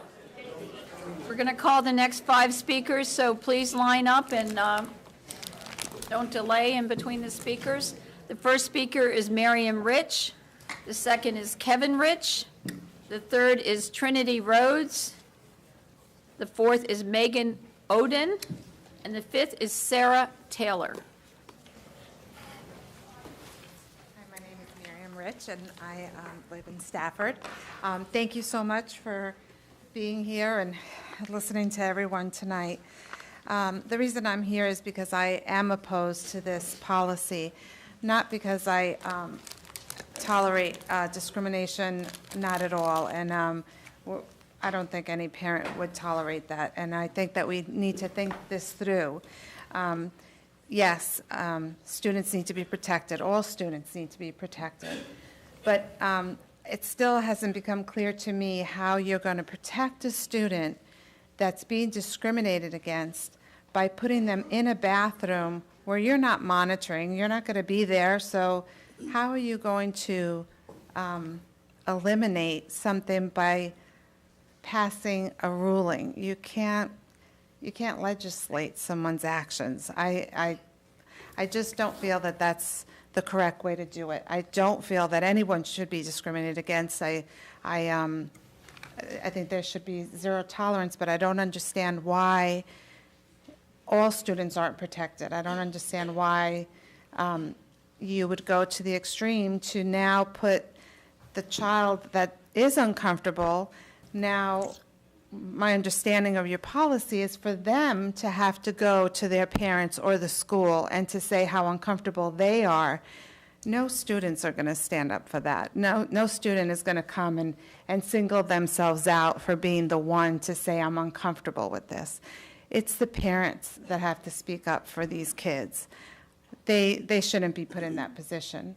But I do feel that something should be done because obviously these kids are experiencing some kind of discomfort or bullying, whatever exists, because obviously we're here. I do think that has to be looked at, but we can't give a broad brush and say, yes, this is fine, when we don't even know. We can't just say, like everyone's been saying, here's a blank check, we don't know what you're going to do with it, but good luck. And that's not why we're here. We're concerned citizens. Obviously, we've stayed here for a long time. I don't believe that we should pass this at all. And also, I also think that it's we should really look at it more carefully, think about it psychologically and developmentally, what we're doing to our kids on either side. But I just asked you to not pass this ruling tonight. Thank you.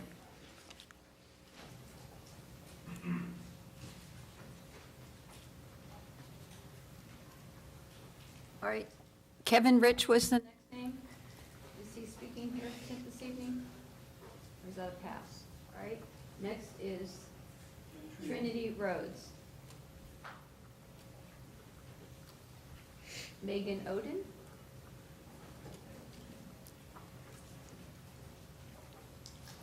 Good evening. Thank you guys for allowing me to speak tonight, all of us. My name is Megan Oden, and I have been a resident of Stafford for 19 years, currently in the Aquia District. I have a master's degree in special education and a graduate certificate in applied behavior analysis, and I work in the field of behavior analysis as a behavior specialist. But I am also what is known as a suicide survivor. And what that means is that I lost someone I loved to suicide, my brother, a heterosexual white male. Not only did I lose my brother to suicide, but last year I nearly lost my 12-year-old son to suicide. And that is why I'm here tonight. There is no evidence to support this policy as a strategy to eliminate or decrease bullying or suicide. However, there are policies out there, there are programs out there, evidence-based, school-based programs. Mental Health America has a program, The Signs of Suicide, that has evidence to support it. So if that's what we're really talking about, there are lots of programs out there. And as far as when I hear people say that it's not about the bathroom, I think of my son, who told me before or after his attempt that there are lots of times when he was being bullied. And the bathroom and the locker room were two of the identified areas, not only by my son, but they're recognized by bullying.gov. Our government is recognizing those areas. I don't know if this would increase or decrease it, but I do work in ABA, and I know environments are important. I'm afraid that not only by allowing them to share the locker rooms, that this will create an environment that is adversive to them. Now, I know that all students, not just the trans students, all students deserve protection, and I know it's the school's responsibility to maintain a safe environment for students and to prevent foreseeable dangers from harming students. And I just want to be certain tonight that if this policy is passed, that we are considering the possibility of foreseeable dangers, because I see them and I want to prevent them. We are not allowing students with differing biological or anatomical body parts to share locker rooms and or bathrooms, thus creating environments that will facilitate bullying and or expose students with diagnosed mental health disorders such as anxiety to aversive stimuli that will adversely affect their educational performance. All right, after Sarah Taylor, we have Dean Federoff, John Moloko, Larry Brunson, and Abe Jacob. I'm Sarah Taylor, 1146 James Madison Circle, Fredericksburg, Falmouth District. I would like to comment on the too long delayed non-discrimination policy as a resident and parent, as a voter and teacher in Stafford County. While growing up, I admired the civil rights leaders of the previous generation, but I really thought it was history. I never expected that the disease of fear that made the civil rights era such a contested time would still have such a welcoming home here and now. Although I should have, this disease of fear is one I have been fighting my entire life in some ways, and certainly for the 18 years of my career as a high school English teacher. I fight this when I try to stop students from parroting or translating their parents' hate by using homophobic terms and homophobic codes to target students who are different or present as possibly different. I fight this by buying LGBTQ plus adolescent fic and non-fic books with my money, yes, my single mom teacher salary money to add to my free reading library, so that these students can see reflections and models of themselves in larger society, so that they know they are seen, they are acknowledged, and they are valued. I fought this when a parent tried to leverage my job to make me enforce his rule to ban his genderqueer son from wearing the color pink, makeup, glitter, or dress shoes, and calling himself by his chosen name. Of course, I told this abusive parent that I would not do that. Luckily for me, he didn't take his threats further. But without a non-discrimination policy to protect me and that student, I don't know that I would still have this job if that parent had carried out his threat. Now, if you ask some of my students on report card days, me losing my job might not be so bad. But a lot of my students have told me otherwise. One recent graduate came back today and visited me and told me that I was the reason she stuck it out and graduated. And I don't know that I deserved it, but I was teacher of the year for my high school a few years ago, so maybe it's good that I'm still here. But what about next time a homophobic or transphobic parent tries to make a teacher complicit in their abuse? Will the teacher be able to resist legally? I don't know, because we don't have a policy. And this issue isn't going away. To those community members who want to pretend it's a passing craze, a fad, or something that can be ignored, you're delusional. LGBTQ plus people are here. We are here. We're not going anywhere. Therefore, our public institutions need to acknowledge us and protect us.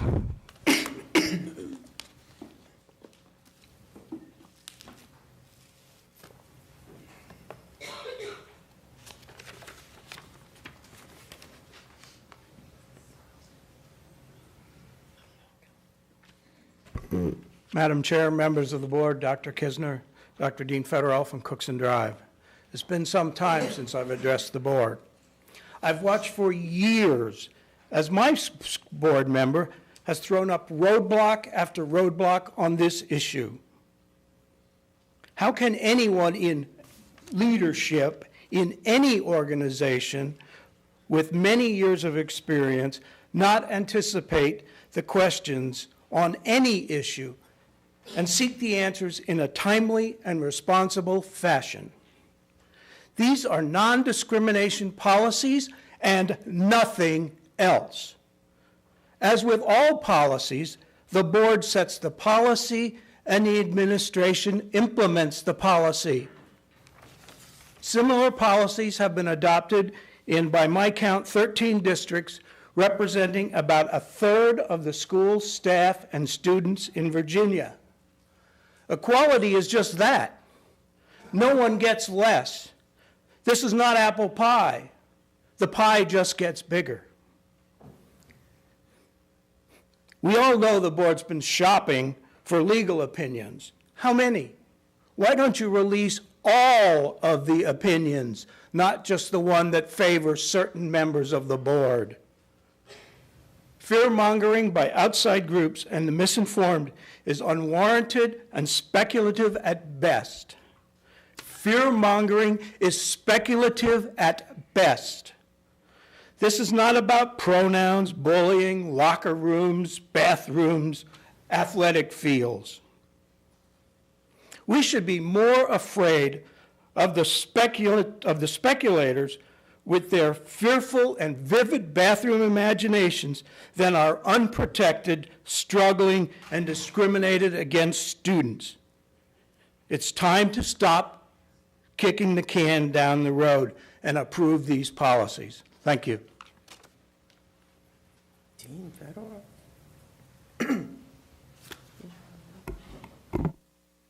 John Mullico,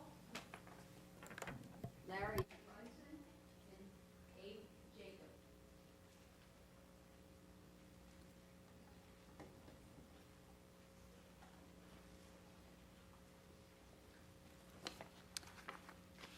Good evening, board members. My name is Abe Jacob. I presume the previous members are not here. I'm a concerned parent. I live on Town and Country Drive in South Stafford.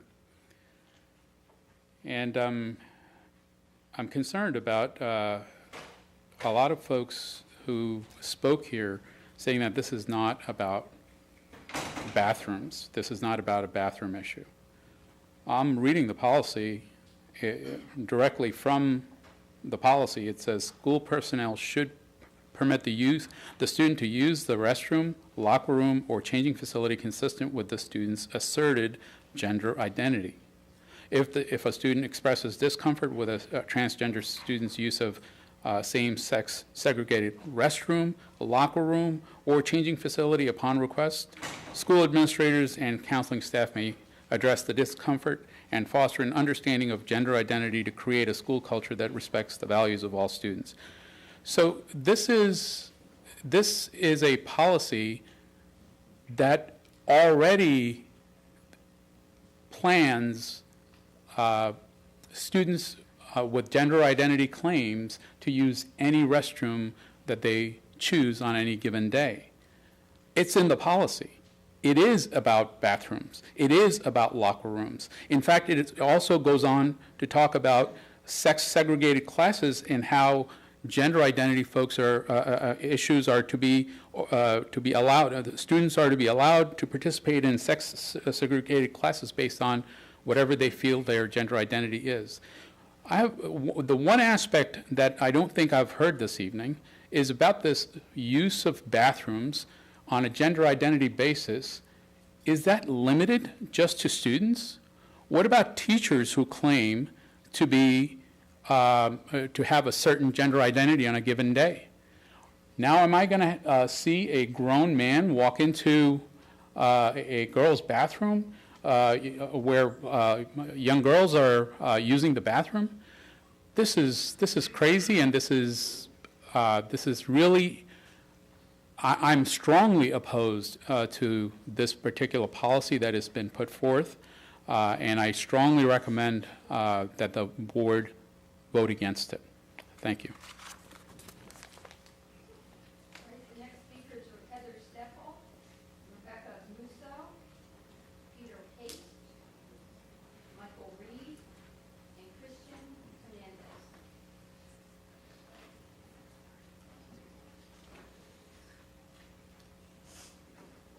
Any of those people here? Are there any other names? All right, they're coming down. Making their way over here, we'll call the next speakers. I'm sorry, are you coming down to speak? Oh, what's your name? Mike Reed. Okay, come on down.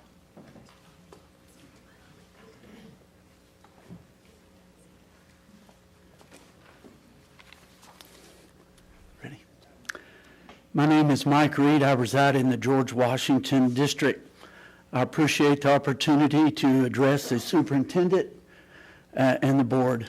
Without apology, I do believe in a creator, the Bible, the 10 Commandments that commands the life of Jesus. I do not seek to impose those beliefs on any student, school employee. And judging from the comments of school employees and others who have so passionately expressed their support for this policy change, it appears to me that they are not experiencing discrimination. Yet for those of us who disagree philosophically, bigotry, delusional, discrimination, and blame for the devastating choices of suicide are the fault for not agreeing with them or affirming their choices or view on morality. If my recall is correct, no one I have heard supports bullying, hate speech, or wishes harm upon those choosing to live their lives however they decide to live them. Though I have no children in school, my property taxes, as does other residents of our county, fund the school budget. Not Fairfax, Arlington, Albemarle, Charlottesville, Manassas, Prince William, Alexandria, Richmond, Norfolk, or Virginia Beach. Each district elects a school board member to represent them. Up until now, the issues have been about teachers' pay and retention, the amount needed to fund educational initiatives, and things such as that. As I've read in the paper, been informed by friends and school employees, I know personally that has now changed. Beginning with an incident that has not, in many people's judgment, been accurately described, we now have a situation where the school superintendent applies a policy where his values, judgments, and thinking become the approved content or code. I ask you to vote against the policy 2420. Thanks again for this time.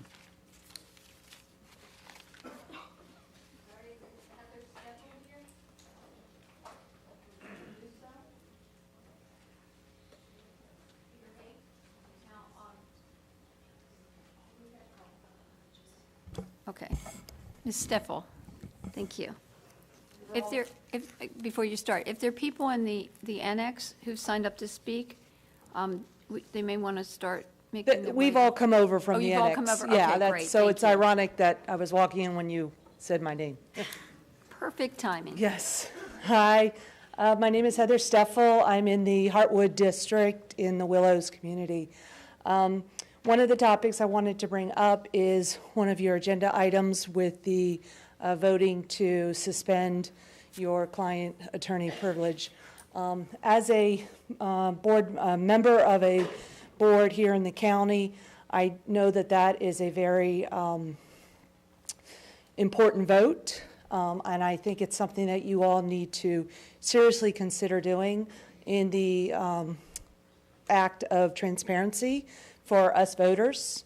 And I will be taking notes for those who do not vote. And as my middle school teacher from A.G. Wright said, I too will be losing some weight working for your opponent if that is the case that you vote against this.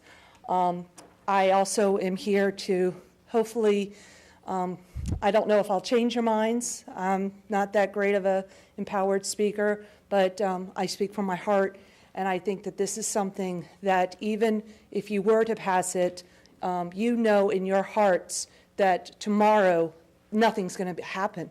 No, there's no game plan, there's no implementation, there's nothing.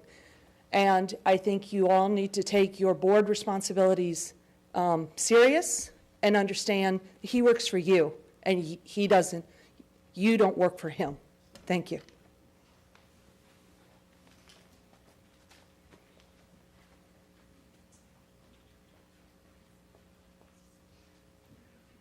Is Rebecca Musso here?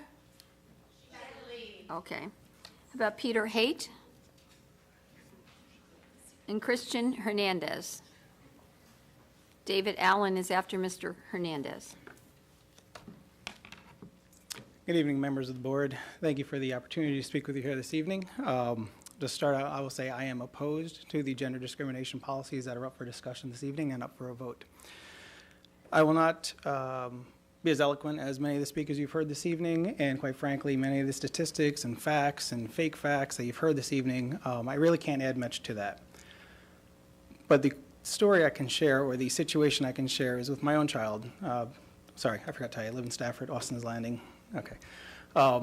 Attending public schools, we have 18 years of school with our children. We are taxpayers. We know you are here to protect our children, but first and foremost, you're here to teach. An important element of teaching is trust.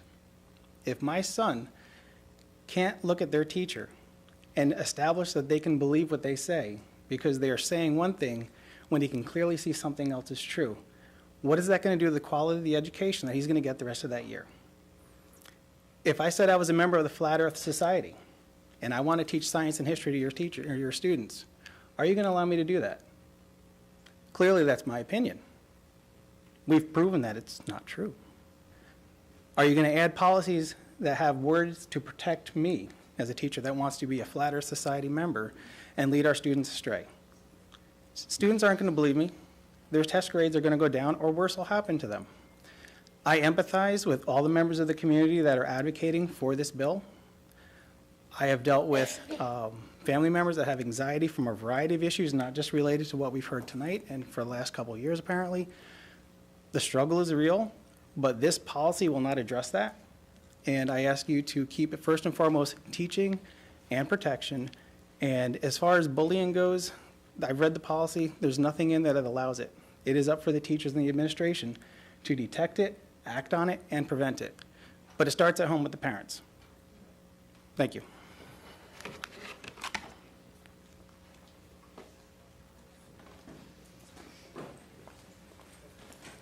Hi, good evening. My name is Christian Hernandez. I'm from the Rock Hills School District. Thanks for the opportunity. All men and women are created equally and judged by their content of their character rather than their color of their skin, ethnicity, gender, and sexual orientation. Each life matters. Each of us matter. We have a purpose in life. I believe in that. We are all equal in all aspects, and there is no room for discrimination. I am a minority. Listen to my accent. I do not have empathy for those being oppressed. Sometimes people listen to my accent instead of listening to my voice. It's their choice, not mine. I have been there, and I get it. I live it on a daily basis. There is anti-discrimination law and policy currently in place. Are they working? Do they avoid bullying and discrimination? The answer is no, because it's a hard issue. It's a social and a moral situation that is based on the individual values and how are they being taught at home and at school. How do I overcome stereotypes and discrimination because I look like Ricky Ricardo? Very easy. Very simple. By building character, learning about respect and have empathy for others, and also having values and managing the only thing that I can control every day that I wake up every morning, my attitude. Attitude is contagious. Positive or negative. We have to choose wisely. It's an individual choice. Education is the most powerful weapon. We have to change the world. Nelson Mandela said that, not me. As a board representative, please ask yourself, what is the board doing to educate our kids in building character and values to overcome the challenges of this world, which is not getting easy? Parents, what are we doing to teach our kids values and character? Ask yourself this. Do we have a chance to choose our parents? Do we have a chance to choose which country are we born in? Did we choose the gender? No, it's a biological matter. Does a child possess the maturity and discernment to make decisions such as gender selection? If I ask my son, he's 7, he will say that he's Iron Man or Spider-Man. Kids are naive, as they should be. Don't take that innocence away. As a resident of this county, and as a Christian by name and by faith, and as a father, I urge this board to strongly oppose to this policy and let the child be the child and educate them in building character, values, respect, empathy for others, and have a positive attitude. Let them grow and decide for themselves when they're adult.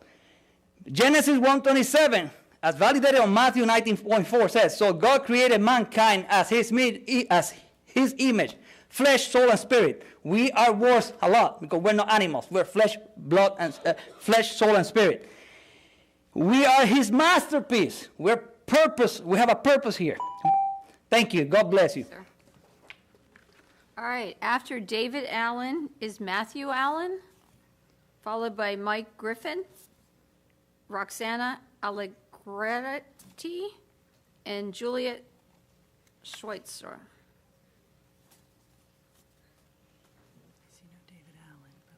No David or Matthew Allen here? All right, then Mike Griffin.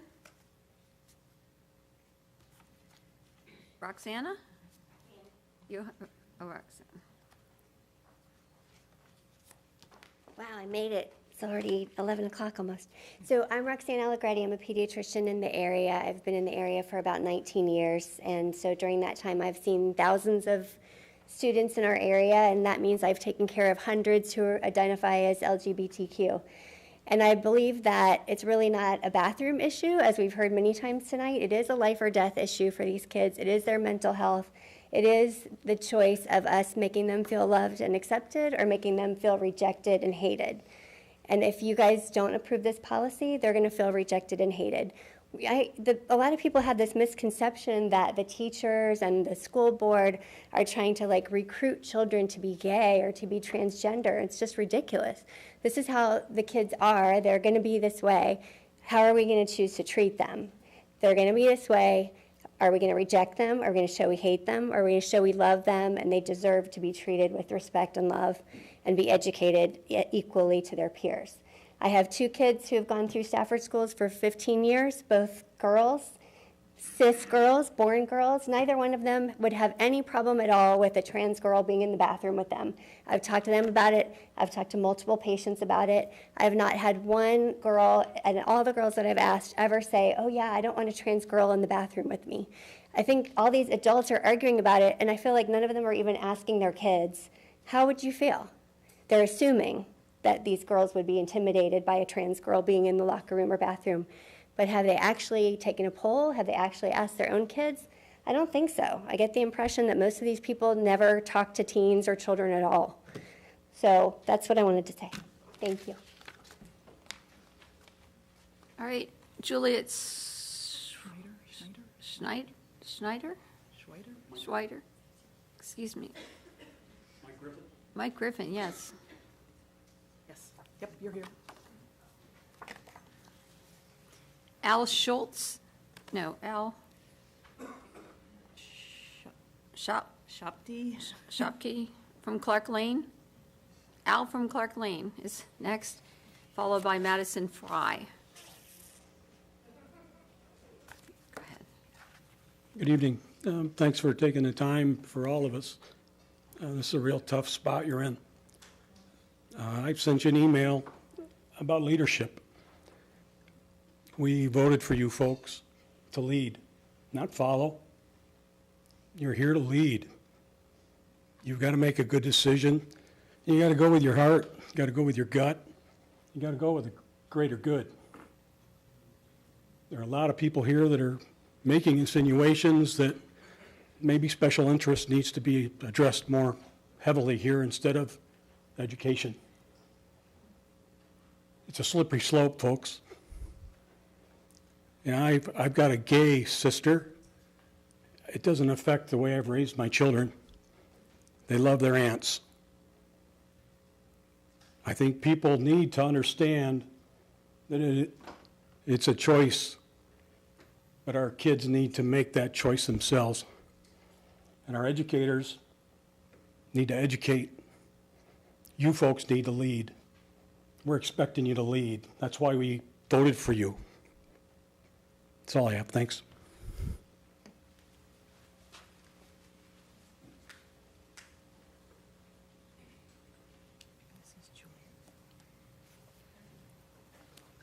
My name is Madison Fry, and my address is off Kellogg Mill Road.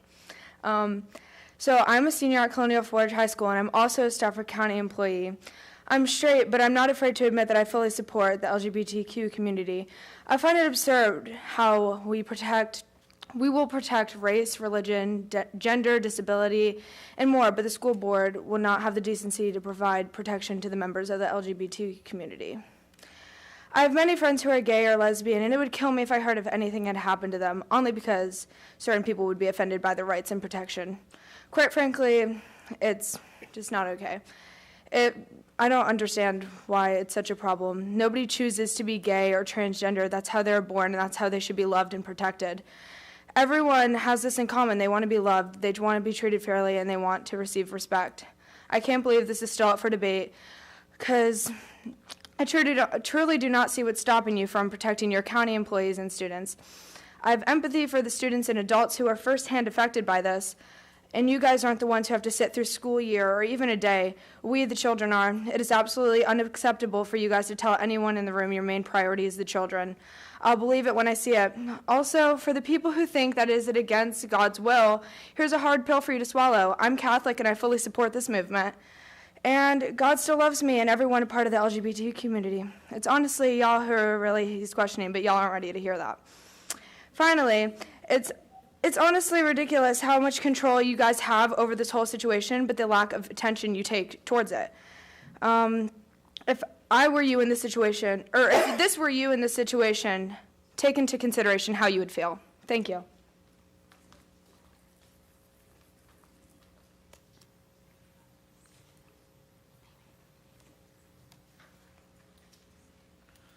Good evening. So my name's Al Shapty.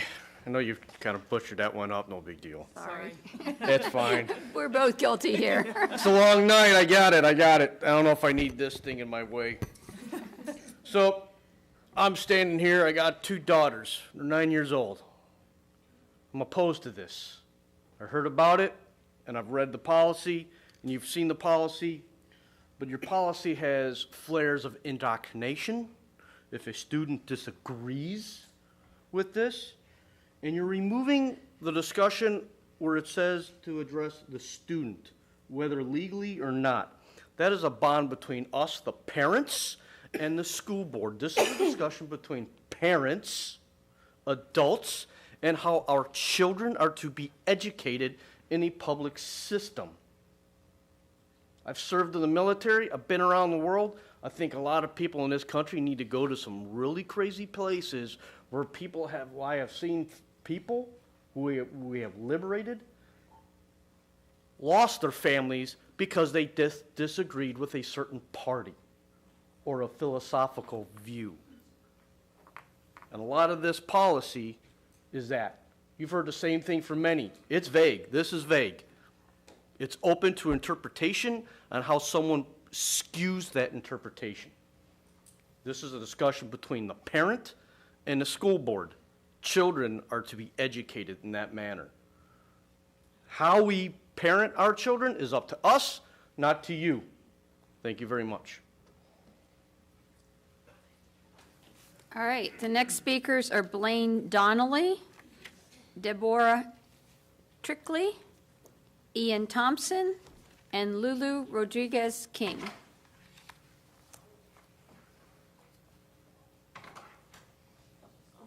Just come on up. Yeah, if I've read your name, just come on down. It doesn't have to be in that particular order. But tell us your name when you come down, please. Deborah Trickey. Okay. Good evening. My name is Deborah Trickey. I reside at Antietam Loop in the Acquired District. This is my 3rd time speaking out against Policy 2420 and Policy 4107. There are so many reasons why this policy should not be implemented that I have not run out of things to say. In fact, after all this time, I've come to wonder why we are still discussing this policy changes. Initially, I thought the whole idea of the new policy was to resolve the problem of where a transgender student should go during a lockdown situation. However, according to the Stafford Star Weekly on page A2, I quote Dr. Kisner's words, "I met with the administration of the school, and 8 months later, we haven't had any issues. I've done my part." To me, this sounds like the problem was resolved. It doesn't say exactly what Dr. Kisner did to resolve the problem, but I can only speculate and say that he gave the teachers permission to place that child in a safe place, no matter where it was. Just like my children during their lockdown were taken to the kitchen to stay. Is this a place where children would normally be allowed to go during the course of a school day? No. But the safety of the children is the most important matter. However, we don't change the normal rules and let the students run through the kitchen during the normal school day. Just like we shouldn't change the rules to allow transgender students in bathrooms, locker rooms, sports teams, or overnight class trip facilities that do not pertain to their biological sex during normal school functions. Another reason this policy is not needed is because we already have protection in the Student Code of Conduct Handbook on page 17, which protects these minority groups, which states, I quote, "Bullying, including but not limited to, pattern of aggressive, intentional, and/or deliberately hostile behavior, and/or hurtful acts, words, or other behavior toward another person, which may include but is not limited to physical bullying, such as assault and battery, punching, poking, strangling, hazing, hair-pulling, beating, biting, excessive tickling, emotional bullying, such as rejecting, shunning, terrorizing, extorting, defaming, humiliating, blackmailing, ranking of personal characteristics, such as sex, gender, gender identity or expression, race, disability, ethnicity, perceived sexual orientation, socioeconomic status, cultural practice, ancestry or religion, manipulating friendships, isolating, ostracizing, and applying peer pressure, put-downs, threatening looks, gestures, or actions, social isolation, verbal bullying such as hurtful name-calling, teasing, gossip, rumors, false accusations, and cyberbullying via electronic media, sexual bullying such as exhibition, voyeurism, sexual propositioning, sexual harassment, sexual abuse, and sexual assault. Minimum of a short-term suspension of 10 days or less to maximum of expulsion. I think everyone can agree that these policies already in place are good rules, and everyone on both sides of this issue can agree on them. However, by implementing these new policies, such as 2420 and 4107, you only bring division by forcing transgender ideology on those who cannot lie about people, biology, and human nature, and it is unfair for you as a school I'm sorry, board to demand your that we time do. is up.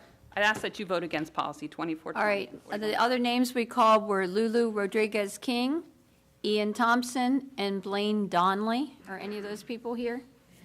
Wish to address the board?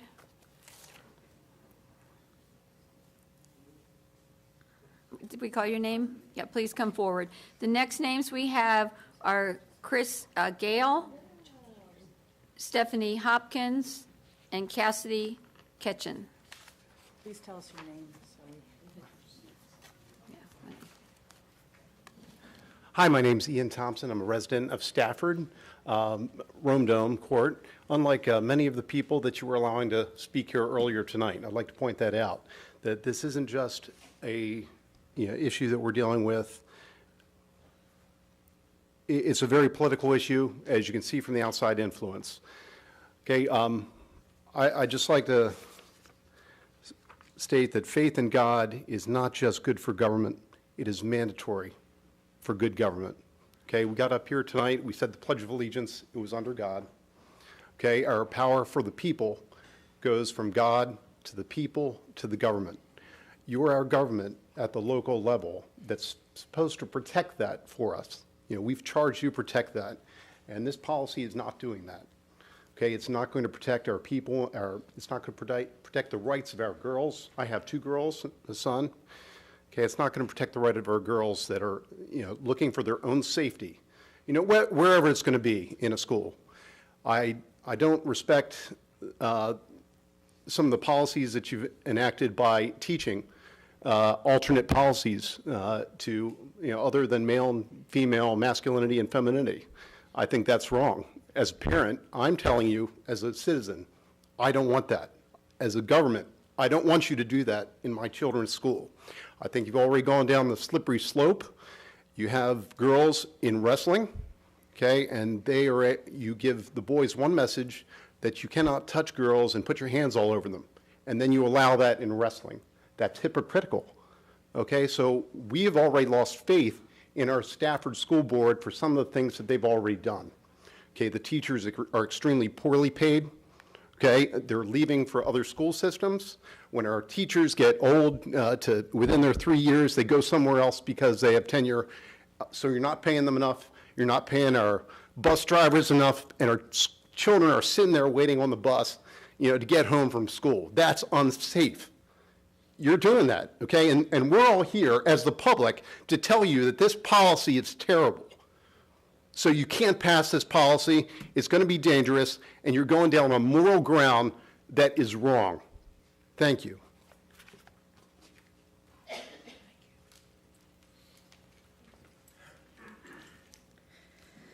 Hello, my name is Stephanie Hopkins, and I am a resident of Stafford County, but I'm also a parent of 2 students, one in the autism program at Melchers Head Start, as well as a student in Stafford Elementary.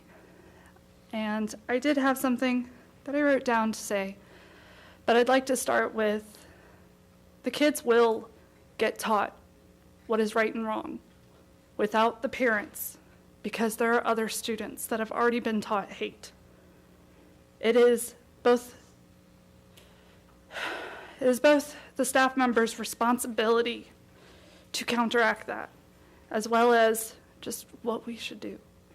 It's what we should all do. I was raised very sheltered. I did not know what homosexuality was until I was in high school. That's how sheltered I was. It didn't stop me from learning or hearing the words, except I learned them as slurs. Being called a lesbian or being called gay was something you said to insult someone. They will learn. It is up to us. It is up to you to teach them that there's nothing wrong with being transgendered. There's nothing wrong with being gay. It is okay, and I will raise my children to do so, to treat them with respect. My 9-year-old accepted it like that when I told him that there are people who, in their hearts, are a different gender than what their outside reflects. He accepted it very quickly, and that's how quickly they will accept it, and it's that simple. I used to be against policies like this. I'm now for it. Help these kids. The suicide rate is too high as is.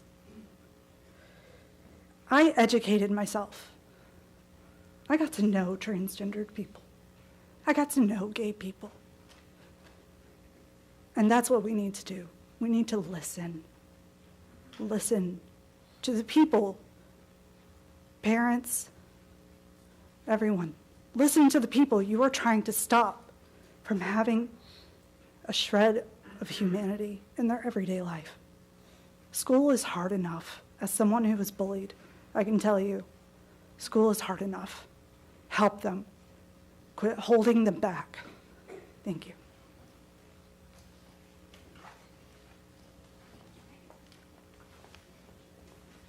Hi, my name is Cassidy Ketchum, and I'm here from Alexandria.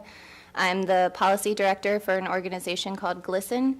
We support affirming schools for students regardless of sexual orientation or gender identity, and I'm here to speak for the policy of including sexual orientation and gender identity into the Stafford non-discrimination policy. On that note, I think that affirming and embracing diversity creates a better and safer environment for us all. Such diversity at a time where so many seek to divide us is crucial to celebrate in this community. In that spirit, I would also like to speak about the recent events concerning the transgender and gender nonconforming youth of Stafford County Public Schools. As you're all aware of, last school year, a transgender student was abandoned in a gymnasium during an active shooter drill, in a local middle school because Stafford County does not have policies that protect students and address such situations. While this was merely a drill, it evidences that the lack of formal policy in this regard can literally be a matter of life and death. This is just one of many situations where Stafford County has neglected their transgender and gender nonconforming students and staff. The arguments being made against this policy tonight are the same tired tropes from those who oppose integration of public schools in the 60s. Like those in the wrong side of history back then, opponents of this policy are wrongly citing scripture, mischaracterizing the law, and making up scientific facts in order to uphold a legacy of bigotry. The question that is on my mind and the minds of transgender and gender nonconforming students and their parents around the country is, if not now, then when is the right time to pass inclusive policy? I am glad that this issue is finally getting its time of day and is brought to you for a vote because of the resiliency and the dedication of the local community groups and local community members such as Equality Stafford, who have relentlessly pushed for this issue to come to a vote. It's now time for you, the school board, to choose the side of history you would like to be a part of, to be the leaders you were elected to be, and to make our schools safe for all students and staff by including gender identity and sexual orientation as part of Stafford County's non-discrimination policy. The responsibility is on all of us to ensure that LGBTQ students and staff feel completely safe and affirmed at each of our schools in this country. We can start tonight by passing this policy. Thank you for allowing us all to speak. All right, I have the final four cards here. I'm assuming that Chris Gale is not here. Someone's come forward. All right, Andrew Mungian, Jack Adams, Norca Miller, and Rob Lowe.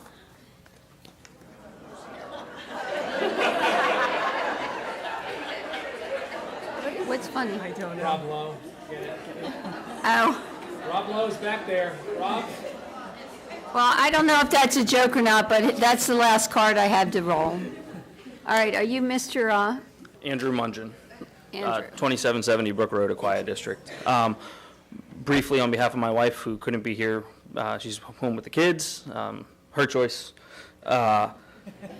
She advocates for a solution that recognizes that this is not going to be anything that's going to make everybody happy. And if there's a way, she advocates for unisex facilities that afford people a safe space to do what they need to do without exposing them to the vagaries of school existence. And in that vein, while that may not satisfy everybody's desires, it will accomplish the stated mission of giving people what they need, if not everything they want. On my own behalf, I would say that I think that the policy as I've read it is a misuse of a safety issue regarding students' access to a locker room in the case of a lockdown, and that a policy that is as vague and open-ended as this one is misguided at best, because nobody knows actually what is going to come from it. And I quote a Freelance Star article from May 29th, stating that Dr. Kisner, and I quote, added that these steps could eventually lead to the adoption of a new policy in line with what he proposed last year, end quote. So I'm skeptical of his intent regarding accommodating the board's recommendations, because none of those changes that were made to the document actually say anything that will stop him from acting on behalf of his own desires as opposed to the wishes of the board and your constituents. I will say that I'm going to oppose these, and unfortunately it's going to come across as, because I'm white and a man and heterosexual, as privileged and bigoted, and I assure you, much to the chagrin of people who've made assumptions about their ability to derive people's intent from their position on this, that's not true. None of you know what my family has gone through, nor do I know what any of your families have gone through. Everybody is unique, and everybody has their own experiences, and just because I disagree with you doesn't mean I'm going to castigate you and assume ill intent. And I appreciate it if folks would do that, afford that opportunity to everyone. Finally, compassion doesn't come from policy. If it did, nobody would be bullied. There's a policy against that.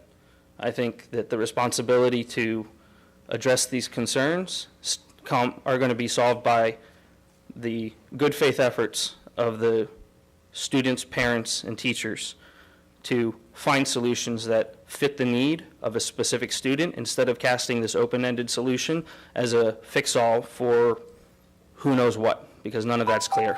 Thank you.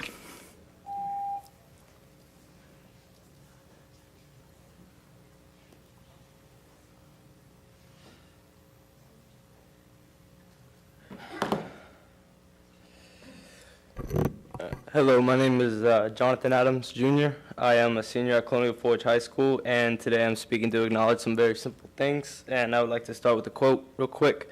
Collective fear stimulates herd instinct and tends to produce ferocity toward those who are not regarded as members of the herd, by Bertrand Russell. And it seems as if a lot of people here are part of that herd, and the people we are speaking of are not. We are juggling privileges to be able to speak here and privileges of being Christian and how we all should love each other or God says we shouldn't. It all seems like a bit of a game, if you will. It's stupid, really. We're juggling basic human rights here, and I had something to read, but now that I'm speaking, I have something more important to say. We're juggling basic human rights. We're asking ourselves, should we put in a policy in place? Let alone the bathroom stuff, forget all that. We're asking ourselves, are we going to put a policy in place that's going to punish those, hopefully, that are discriminating against other human beings because they like the same gender or they want to switch their biology, their genitalia, which also seems to be a lot of people in here who are obsessed with little kids' genitalia, which is, I feel like it's a bigger problem than hands. My sister was the young lady who was left out in a hallway during an active shooting drill. And as you know, that's the biggest problem in America right now that not many other countries are facing. So to hear that my younger sister is sitting out in a hallway because y'all don't know what to do with that is a problem. And I've never been that close to my sister. And to hear that my sister is sitting out in a hallway during an active shooting drill when almost every month you hear about gun violence, that's a problem. This is basic human rights, and we shouldn't have to argue with small-minded people that this is an issue. This is an issue bigger than all of us. Excuse me, please address the board. This is a problem, you know, and like someone said before me, you got to pick what side of history you're going to be on. I'm not trying to take an emotional approach at all of you. That's not my point of reasoning. I had logical reasoning here before. This stuff just doesn't make sense. It's a game, you know. And if you have parents coming up here trying to tell you it's just between parents and kids, no, it's not. Because I'm going to be here when y'all are not. And the policy you're debating is going to be around, and it's all going to be right, and everyone is going to be working for something better for humanity. And that's what this is about. This is something for humanity and making sure the kids, after your kids, have somewhere to stay and be safe. Thank you. Okay, is Norca Miller here? No? Then Rob Lowe? Oh, there's Ms. Miller. You can speak after Mr. Lowe. As much as I appreciate the accolade, it's pronounced Lau, not Lowe. Allow. My name is Rob Lau, and I live here in sorry. Stafford County. I did pretty well till the end. I appreciate that very much. I live here in Stafford County in St. George's Estates. I'd like to point out that Stafford County spends on average about $13,000 per student, which ranks us at 122nd out of 133 school districts across the Commonwealth of Virginia.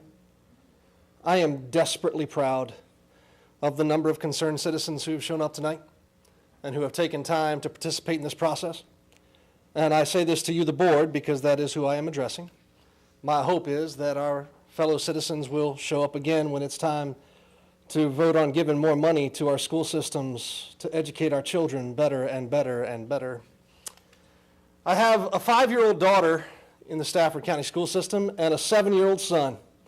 And when I finish talking, I'm going to go home because my 7-year-old is going to turn 8 in the morning.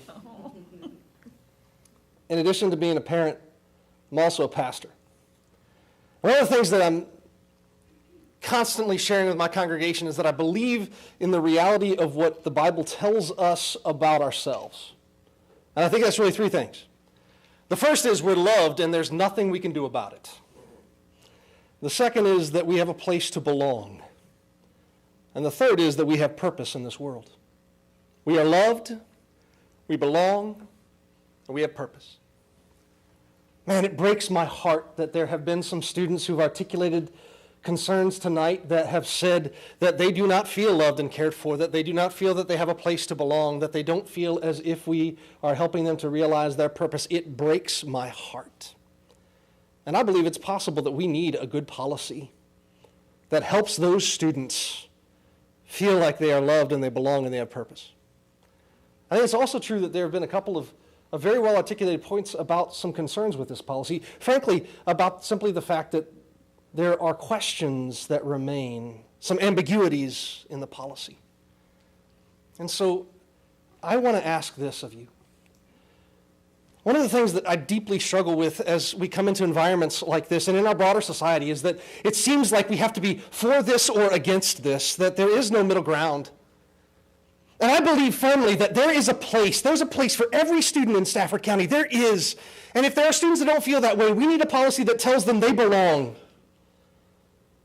But I also believe that there are some reservations. And so here's my challenge. You signed up to lead, and God bless you. I can't believe you did that. You signed up to lead, and so here's my challenge to you. I want to invite you to take some time and develop a policy that's going to bring us together, not push us apart. Not over years and years and years. Oh. Sorry. Pastors. God bless you guys. Thank you. All right, Ms. Miller, you're it. The end of the cards.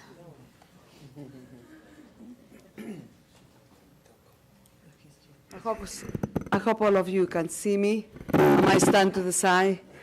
I'm short, Hispanic, woman, a little heavy now. I used to be 30 pounds lighter. So I have an accent, so I have black hair.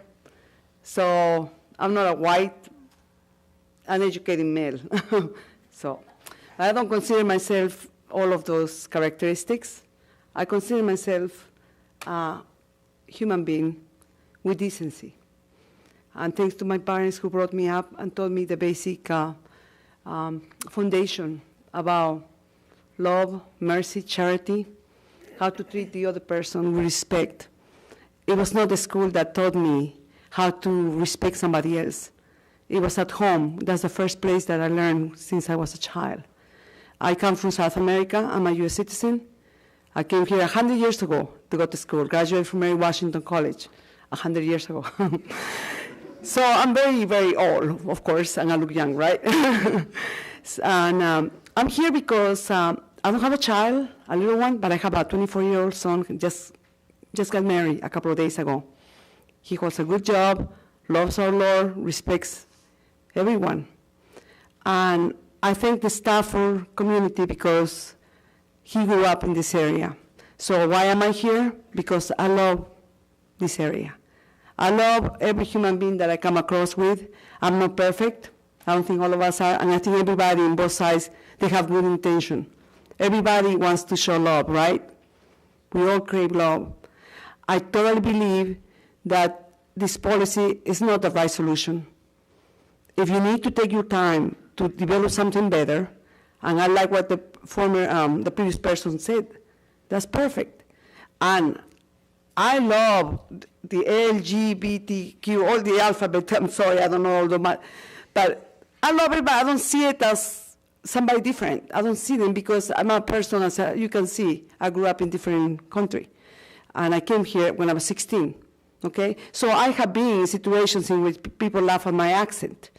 right? I'm short. But it doesn't matter. I'm still a human being that deserves decency. So I sympathize with all of those that feel that they're not loved, but let me tell you, I'm Catholic and I love all of you. I respect you, whether you are left, right, middle, it doesn't matter. So I do believe that please take your time. Please look into your hearts, okay? It's not a matter who wins. We're all gonna lose, right? If we rush into just making a decision. So I pray with all my heart that you please analyze. One day we're all gonna go, right? They say taxes is a sure thing about taxes and death. So we're gonna be there. So we wanna make sure that when we close our eyes, we can say, I did my best and I did the best to love one another. Thank you for your attention. Thank you everybody who's here. And may we all be united. That's the key. Thank you. God bless. Thank you. Well, that brings us to the end of the speakers from our cards. So we will close the public comment period. The board member comments and committee reports were deleted for this meeting. We'll have a chance at the next meeting to express those comments. Superintendent's comments is still here. Dr. Kisner, do you have any comments to make? No, I'm just going to make two very brief comments. One, I am going to encourage people who might be watching on TV.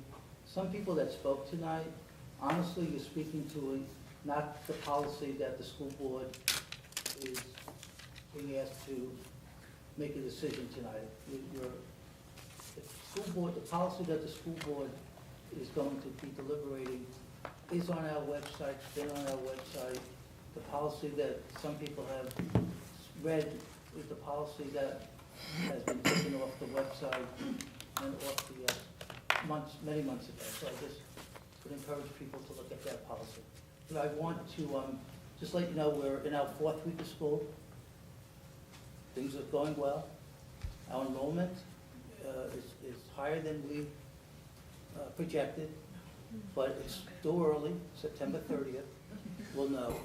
But we're definitely a growing community, and we saw a little bump after Labor Day, and we monitor it every day, and then at our first meeting in October, I'll give you, obviously, an official report. That's all I'm going to say. Thank you. Thank you. All right, do we have a motion for the consent agenda? Not everybody at once. Move to approve the consent agenda. Second. Oh, okay, great. I heard Mr. McOsker right after Dr. Chase, so we'll give that to you, Mr. McOsker. We have a motion and a second to approve the consent agenda. Any discussion? All in favor, please say aye. Aye. All opposed? Motion carries unanimously. All right, that brings us to action item 9.01, a waiver to the extent required of attorney-client privilege to permit the release to the public of the advice, analysis, and justification prepared by legal counsel. Ms. Hazard and I requested that this item be placed on the agenda. I'm going to let Ms. Hazard speak to this first, and then we'll hear from anyone else.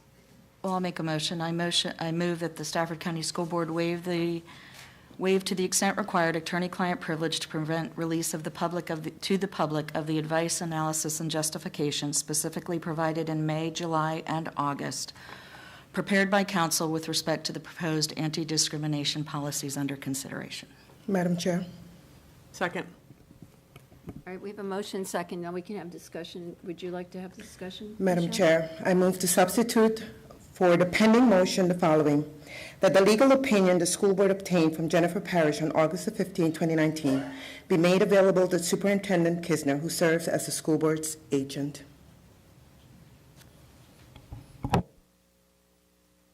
Second. All right, so we have a motion by Ms. Young and a second by Dr. Chase. Do we have discussion? Is that a substitute or an additional motion, if I may ask for clarification from the chair? Substitute. Well, Pending motion. because if the original motion to release the legal opinion to the public, that would, of course, include Dr. Kisner in addition to anyone on the staff, but it would be anyone in the public that it would be made available to.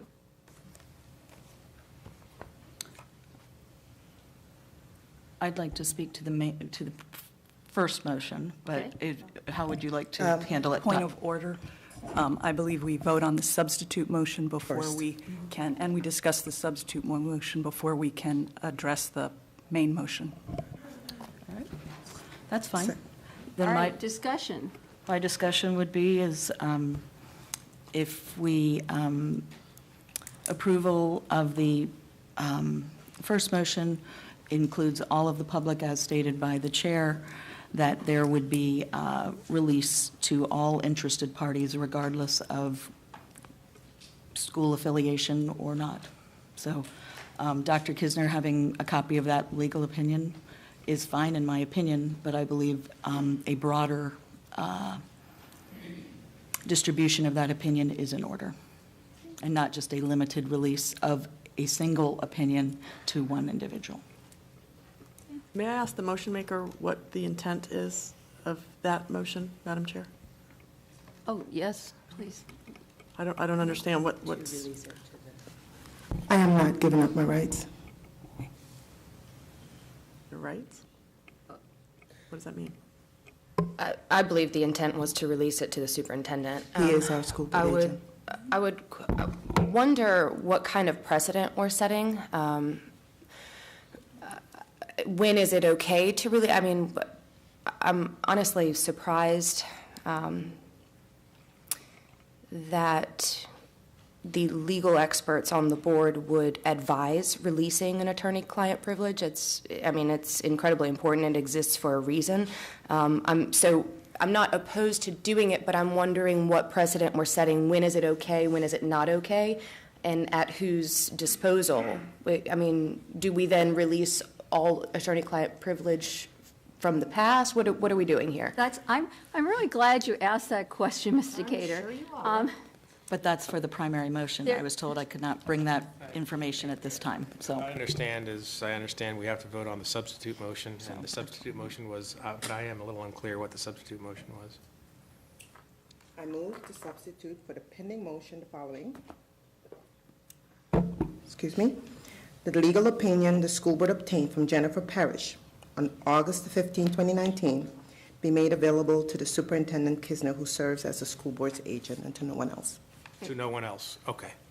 Okay, and that is the legal opinion that addressed all of the questions raised by the school board with respect to the proposed policies, correct? Jennifer Parrish. Well, there's more than one. I think Mr. Cater mentioned one, it was in an interview in the newspaper, there was another one. And I am specifically mentioning Jennifer Parrish, August the 15th, 2019. Oh, okay. I didn't hear a date. Okay. Madam Chair, may I make a quick point to Mr. Cater's statement? Sure.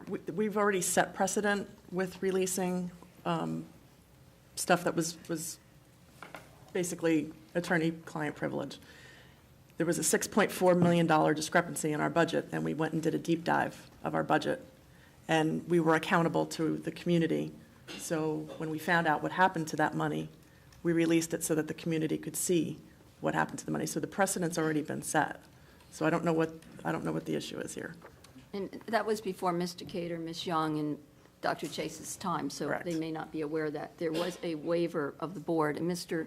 McOsker was on the board, Ms. Egan was on the board, Ms. Hazard was on the board, and I were on the board. And there was an actual vote by the board to waive privilege and release a document to the public because of the public's significant interest in that issue. And I will be happy to address your other question, should we get to the first motion. And I will say that Ms. Hazard and I are not attorneys on this board. We may be attorneys by the day, but on this board, we are school board members. But she and I put this item on to request this board to waive the privilege, to release all of the legal analysis that were provided to this board, not selected legal analysis, all of it to the public, which would include, of course, Dr. Kisner. Would we, oh, I'm sorry. Did Dr. Kisner get access to this already? Jennifer Parrish's information? That memorandum, letter, correspondence was provided to the school board members at this board's specific request that it be provided to the school board members. It addressed questions raised by the school board members, and it was provided to the 7 members here. But not to Dr. Kisner. Is that correct? Not at this board's request. Now, I can't tell you whether he's seen it or not, because I don't know. But this board made a specific decision that we would seek legal counsel. We've been asking questions since, last December, Ms. Egan? And we had a chance to put our questions forward and get the answer, and it was this board's decision Okay, so can we put it up for a vote? unilaterally that it be given to this board. Yes. I would like to put it up for a vote. Well, we Okay. haven't given everybody a chance Oh, I'm sorry. to have a discussion. Sure. Yeah, I'm personally not ready to make a decision on either of these this evening. I don't know about you guys, but this is a new agenda item, and I haven't looked at any of this information provided this evening. What you're asking to release, I'd like to read over it, know what exactly we're releasing to whom, and so I'm not ready to put something on for action. I don't think we ever do that. Something comes for information and then action. I don't know. This popped up for action tonight, so that's me. If I may respond to that, the reason this is on for action tonight is because the policies are on for information tonight, and Ms. Hazard and I believed it would be something that needs to be addressed, that the public has a need and a right to know what advice was given to this board. I don't disagree with you at all. If you would let me finish, yes, I please, will. Ms. Decatur. The information that I provided tonight was for refreshing the board members' memory of what we received earlier this summer. What some of us received in May, what we received in July, and I did not include the August materials because that is fairly fresh.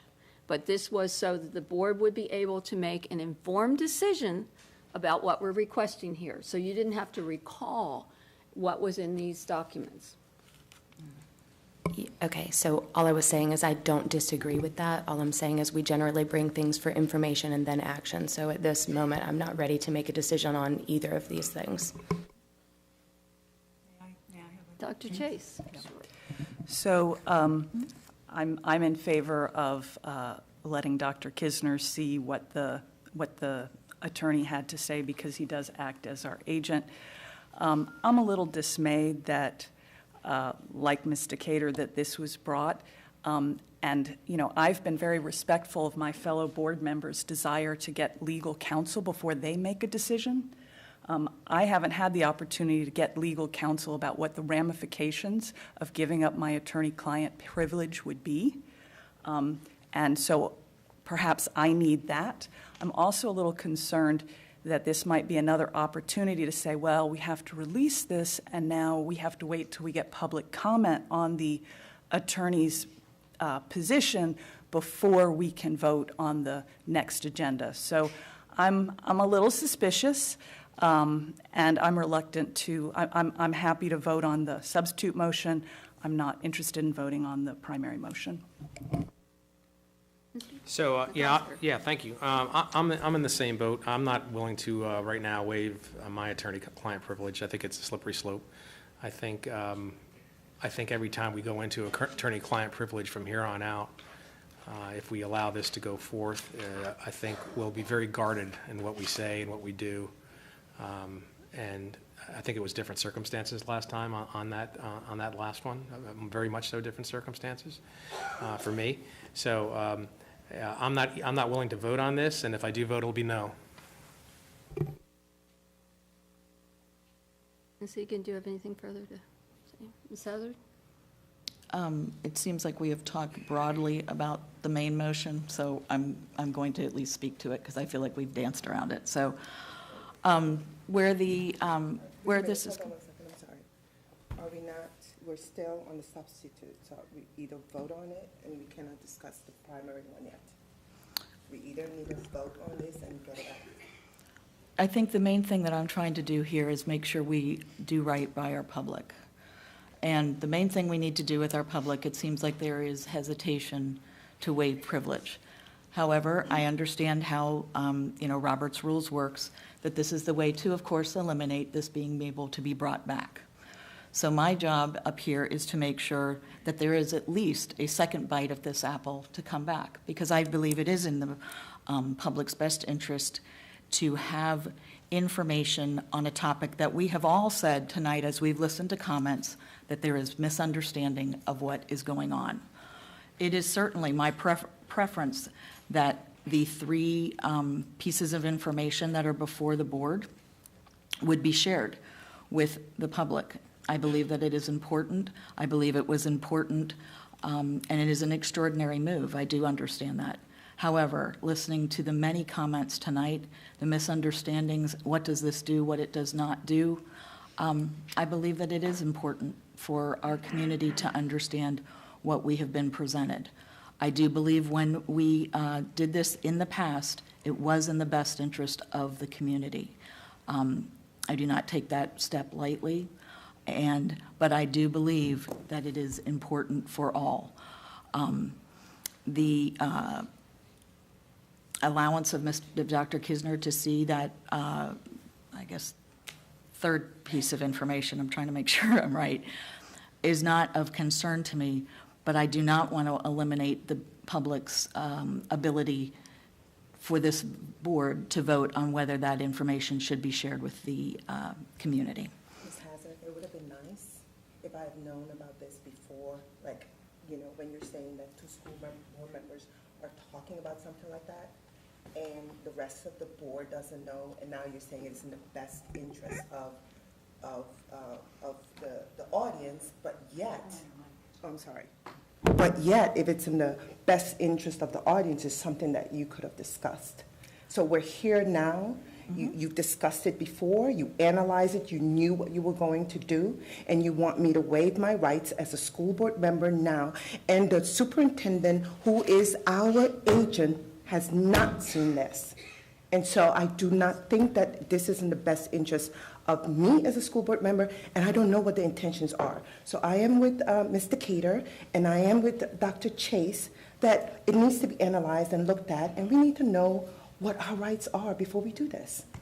This item was done in the way that all other agenda items are done, a requester and a second. That is what we have been told. The transgender and these anti-discrimination policies were brought by two members. And what was expected of other board members was to read the agenda item when it comes, which we have done. Excuse me, Ms. Young, would you let Ms. Hazard finish? Okay. So I am just saying, we did not, it was not done in a different manner. This is something I would like the board to discuss. If it is not voted on tonight, I am willing to defer it to another meeting. However, I am not willing to take that off as a consideration for for our board members. I believe it is something we need to analyze and discuss. Ms. Young. Sorry, Madam Chair, thank you for the opportunity to speak. What I'm saying, though, is what Mr. Cater said. It's brought straight to action and not information first. And now you want us to act on something without information sitting here. And that is ingenuous. I thought I said I would. All right, my turn. I'm confused because this matter is before the board for a decision. It relates directly to the policies, and it's simply a matter of releasing information to the public which paid for those legal opinions, to the public that supports Stafford County Public Schools.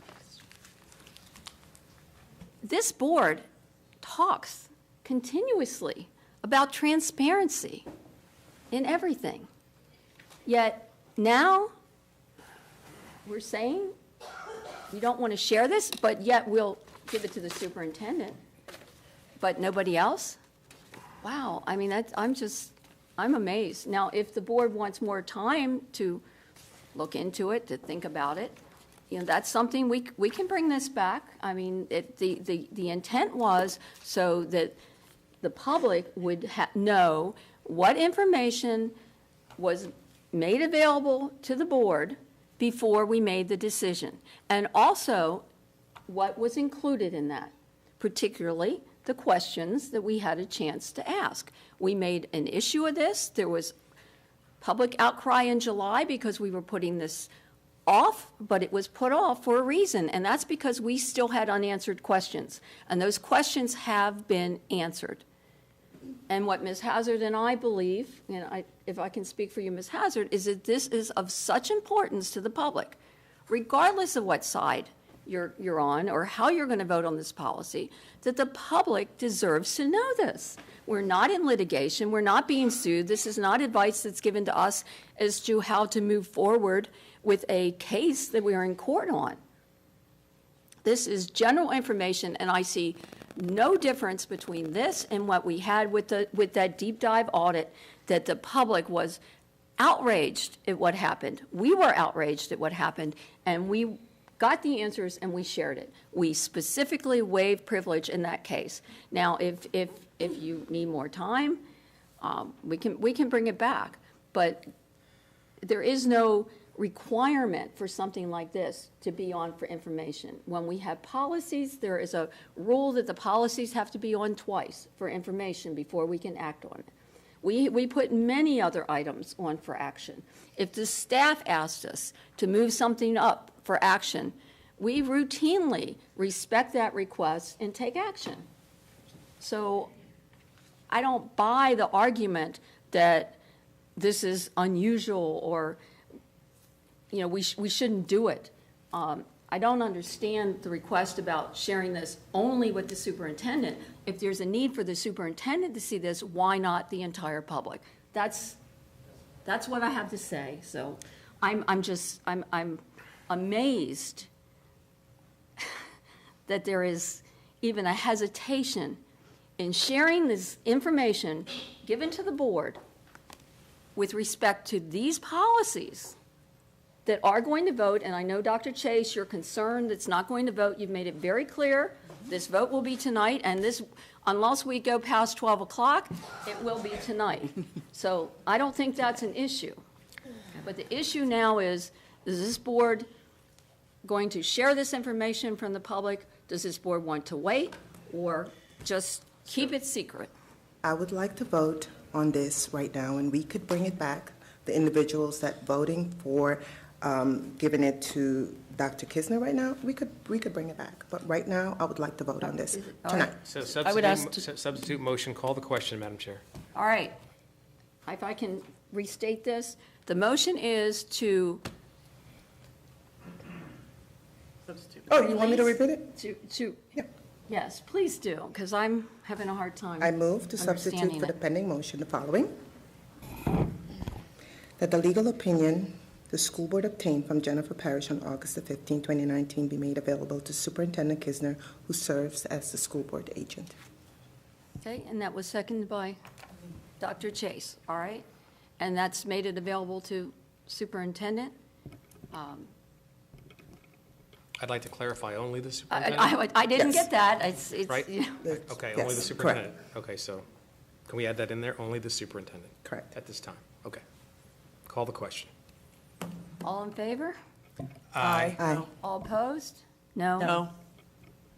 Dr. Chase? Aye. Ms. Decatur? Aye. Ms. Hazard? No? Ms. Healy? No. Ms. Hollerback? No. Mr. McCosker? Aye. And Ms. Young? Aye.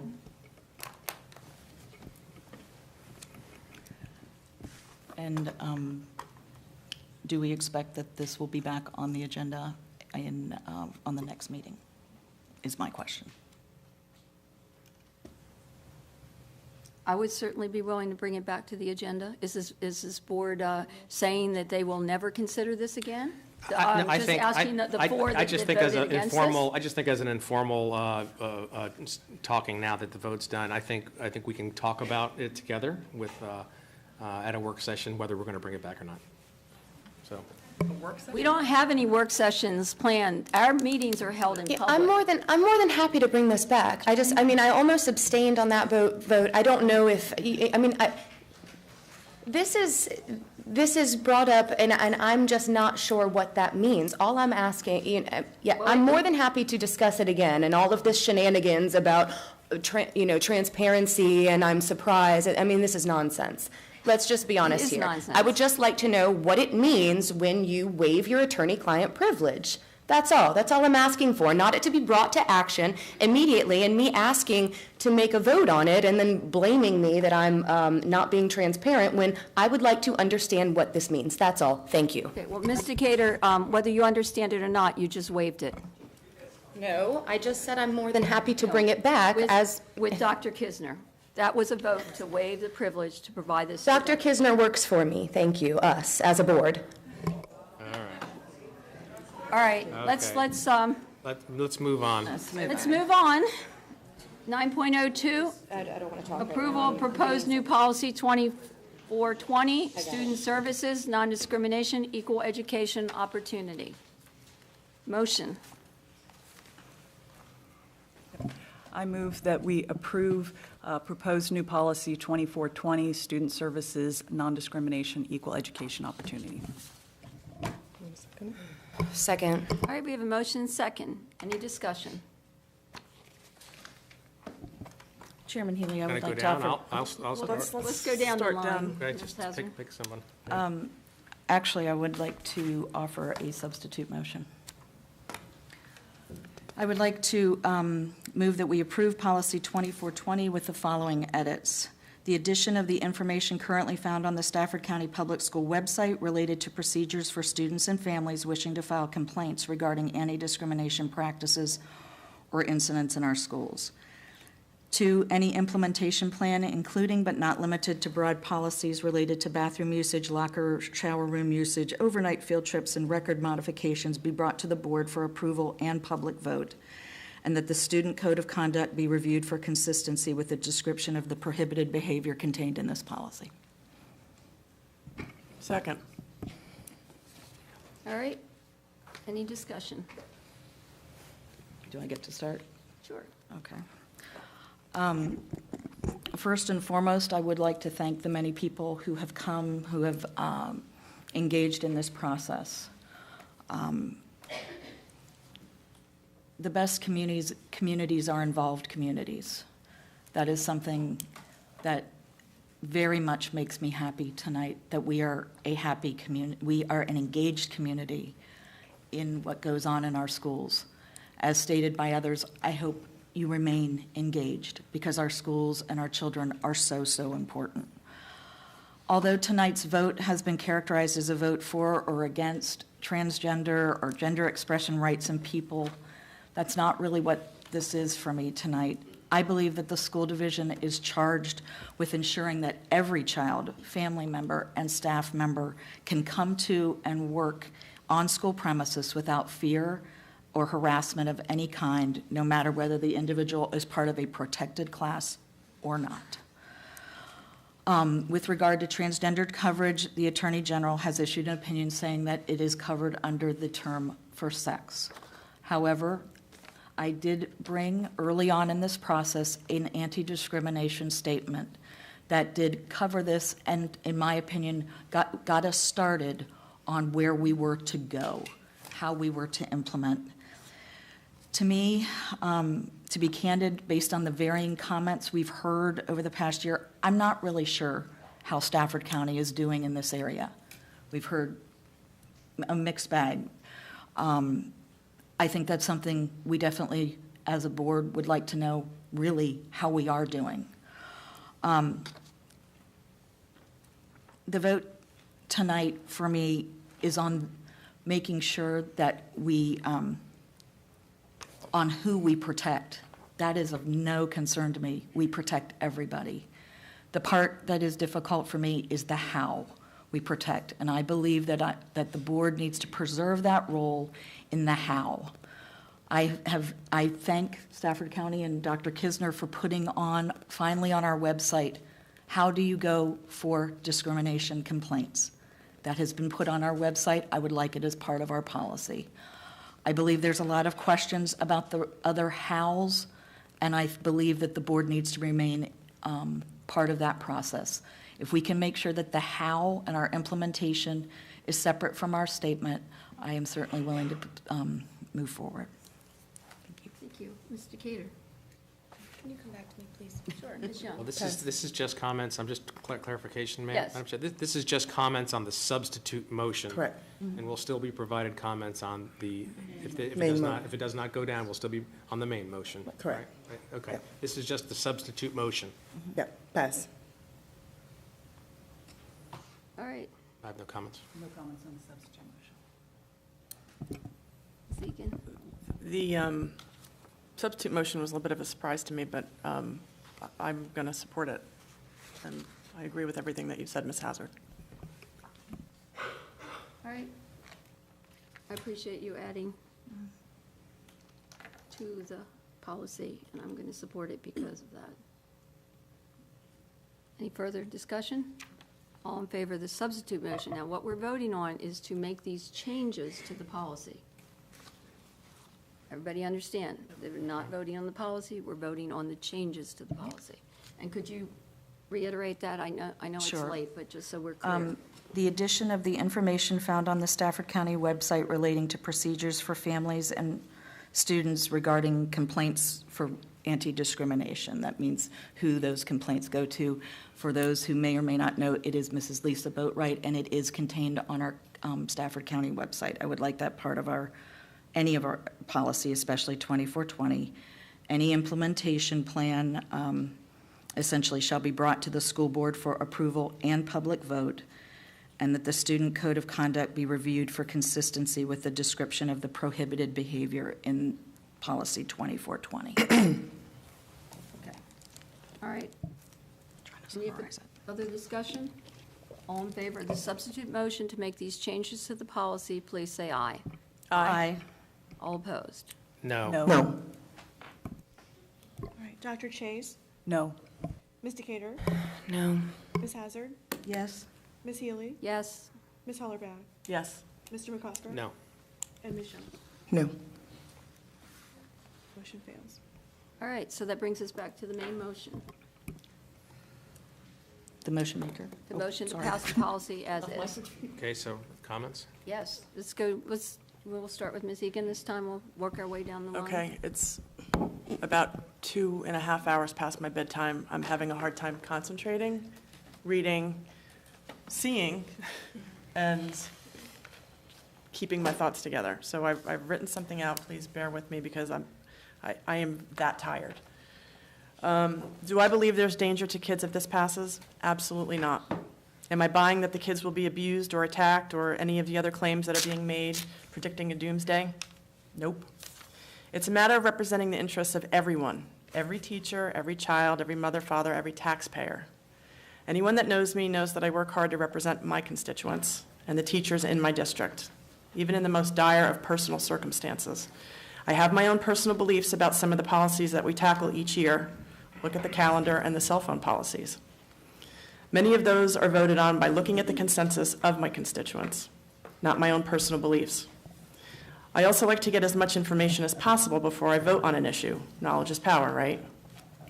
On this particular issue, I have asked 100 questions so I could ultimately make an informed decision. When we heard the original proposal by Dr. Kisner and staff on December 11th of last year, I raised the following questions. Has this been vetted by the Parent Advisory Committee? Has it been vetted by the Teacher Advisory Committee? Has it been vetted by the Equity and Diversity Committee? Has this policy been given a legal review by someone other than the attorneys that drafted it?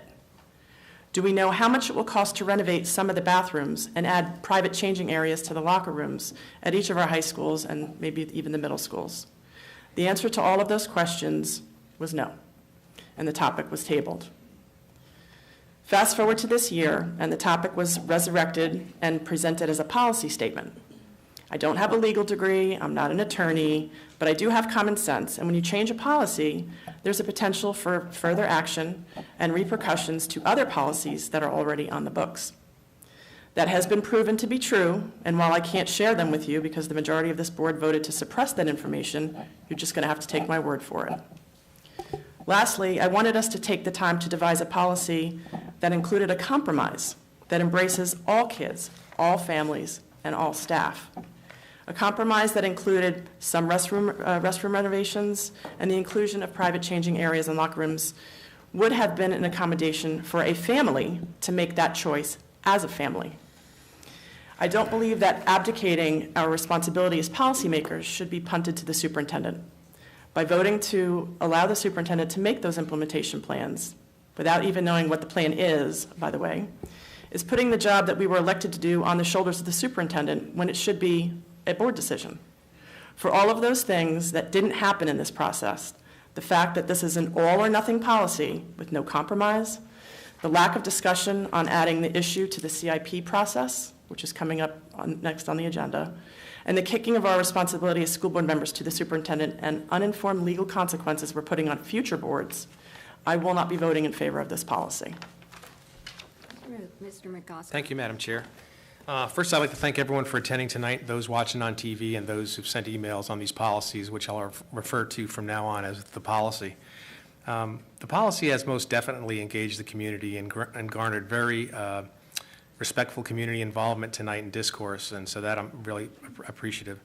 Regretfully, deep down, I just wish I had this kind of support and involvement seen tonight over the past weeks and years, my last 8 years on the board, to help me fight for teacher and employee pay, lower classroom size, and upgrading our rundown schools that some of our kids will again show up tomorrow morning. Some of my supporters may say that as a board member, besides some dirty words, I'm a straight talker who calls it like it is. I'm loyal. I expect leaders to lead and fight hard for our employees and our kids. So let's get to the straight talk. I see good in this policy. I see this policy as taking care of our kids and giving direction to our staff, even if it's only a small minority of our student body who's protected by these additional categories we add. This is a one-page policy. One-page policy. This says absolutely nothing about bathrooms, about locker rooms, about field trips, or additional categories. This is not the transgender policy. Rather, it's the policy that will support and show our kids who are in the minority, who are vulnerable, that we care. I see this policy as a signal to our staff that we care enough about the children under their care that we identify and call out in this policy those who are pregnant, have medical conditions, their marital status, genetic information, and gender identity. I see good in this policy. I see this policy as taking care of our staff and our kids. Again, this is not the bathroom, locker room, or field trip policy. This is the treat our staff and our kids with dignity and respect policy. I see this policy as a show love for our most at-risk policy. As far as a speaker who spoke about the school board and a board member about the costing of ripping out urinals and changing our bathrooms, that's not the will of this board or the superintendent. Any board member with support with another member can request that the staff do an analysis and give costs. So please don't infer that the board is moving towards changing bathrooms by this policy.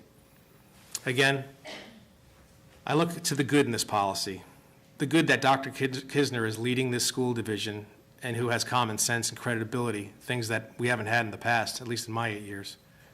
Our employees and our kids who are under his charge are finally feeling a breath of fresh air. Don't believe me? Go ask him. I trust this man to implement a policy like he does all policies in our school division. We pay the guy a lot of money. We interview him. He's been a 20-year superintendent, and he and his staff implement the policy. But just for argument's sake,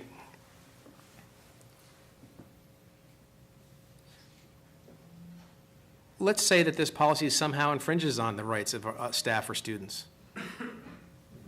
It can be brought back at any time by a revote of this board. This is not a state or federally mandated policy as of yet. This policy, again, is not about bathrooms. It's not about locker rooms. It's not about field trips.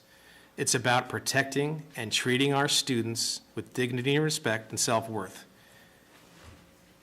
It gives our staff needed direction and support while our children are in their care, most of the week, by the way.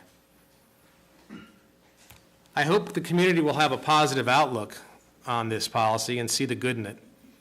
It may take some time. This is hard work. It's hard to view life from your neighbor's porch I pray that this policy will help our most vulnerable children. But closing, if I can prevent just one policy or one suicide by one of our precious kids through the approval of this 240 words, for me, this vote is an easy yes, yes, yes. Thank you, Madam Chair. Dr. Chase. The main issue people seem to have with the proposed non-discrimination policy is the inclusion of gender identity and sexual orientation. I have received no emails related to any of the other proposed groups. The question I am asking myself is, are LGBTQ students experiencing discrimination in Stafford County Public Schools despite the policies currently in place? As I have been reading the hundreds of emails sent to this board, I noticed a pattern. I'm going to read some excerpts, see if you notice anything. I love all children, but I fully accept the need to be respectful of everyone's rights, but again, no student at any school should be bullied, intimidated, or otherwise accosted for any reason. However, while no one is in favor of discrimination, there is no partiality with the Lord. We are all equal in His sight and made in His image. But we support a zero-tolerance policy against the shaming, humiliating, or hurting of any child, whatever their identity or sexual orientation.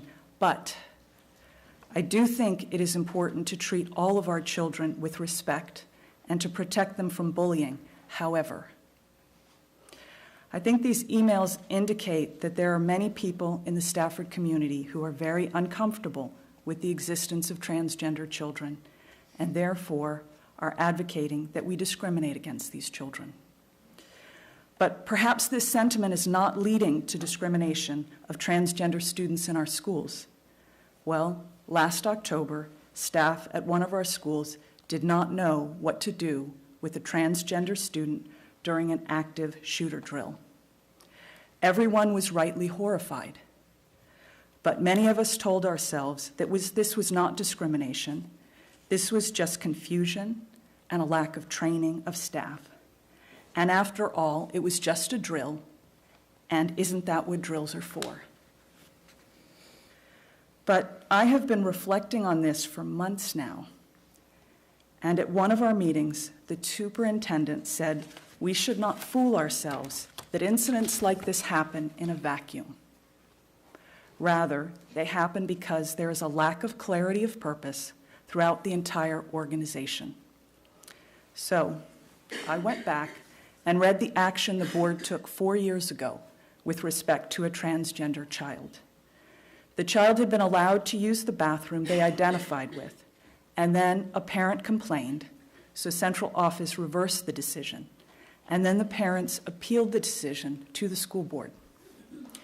Now, let me note this was very unusual for a couple of reasons. First, I read through 8 years of school board minutes, and this was the only case I found of the school board conducting a hearing about a student accommodation. We normally leave this in the hands of the experts, our staff. What is more common is for the school board to hear appeals related to student or employee discipline matters. Second, when the school board comes out of closed session, we read out and report or make a motion for some action. Normally, we say something like, suspended student A for the remainder of the school year, or continued the expulsion for student C with alternative education offered. We don't publicly state which school the student attends or what the student did. We maintain these students' privacy, even if they were selling drugs on campus, bringing a weapon to school, or sexually harassing another student. But when the student was transgender, we deviated from our normal procedure. In addition to announcing where the student attended school, we also stated that the child was transgender and could only use the bathroom that matched the child's biology or a private facility. We announced to the entire school division that students could only go into facilities which were private or matched biological gender. So is it fair for this board to claim we bear no responsibility for what happened last October? Given the board's failure to respect a transgender student's privacy 4 years ago, the confusion about how to protect a transgender student during an active shooter drill last year, and the many negative emails directed at transgender students which I received, I have reached the conclusion that we need to include LGBTQ students in our non-discrimination policy. Let me finish with item 12 of the Stafford School Board Code of Conduct, which all 7 of us sign each year. Oops. I will always remember that the foremost concern of the board is to improve and enhance the teaching and learning experience for all students in the public schools of Virginia. Please notice there are no whiles, buts, or howevers in our code of conduct. Thank you. Ms. Young. Thank you, Madam Chair. My name is Ronalda Pamela Young. I go by Pam, she, her, hers pronoun. Since November the 13th, we had our first meeting after the lockdown. December 11th, proposed policy was brought before the board. We had meetings on May 28th, June 11th, June 25th, July 16th, August 13th, where the public could comment. Over 450 Dear School Board member emails were sent to us on this topic, and several of those were directed to me, as well as to others. But because of the overwhelming number of emails, I responded to those that were directed to me, and I even met with some of you. But one email stood out because this person did not mix words. I respect that. But he said what many of you did not want to come out and say. It reads, and I quote, "Do not implement an unnecessary policy that evidently arose out of a rare event in which the child in question should have been taken into the closest protected space, ... Given the nature of the emergency drill in question, to allow an extreme minority, I am a minority, and I've always been, and I can't hide it, right? Some transgenders, LGBTQ can hide, but I can't. To use this incident to force what appears to be a media-driven issue to overturn centuries of common sense, to stay comfortable, not accept change. And worldwide appreciation that there are two God-given, God-designed genders apparent of birth is unwise and does not represent the views, desires, and vote of vast majority of Stafford County parents and citizens. I've been living here over 30 years. I raised my kids here in Stafford County through elementary, middle school, high school. My daughter graduated from VCU, then Duke. She's an anesthesiologist. She's gonna serve in the Air Force, and she is a lesbian. I was raised in the church. I raised my children in church. I was a children's church teacher. I sung in the youth choir. I transitioned, not that kind, into adulthood, into the adult choir. I have 4 children. Now, are you telling me I need to do something different with that particular one? I love her for who she is. But putting my church aside, when I read and listen to comments like these, I hear the perspective being shared, but it also breaks my heart. I acknowledge their feelings, but the feelings are not facts. Here are the facts. Gender is a social construct.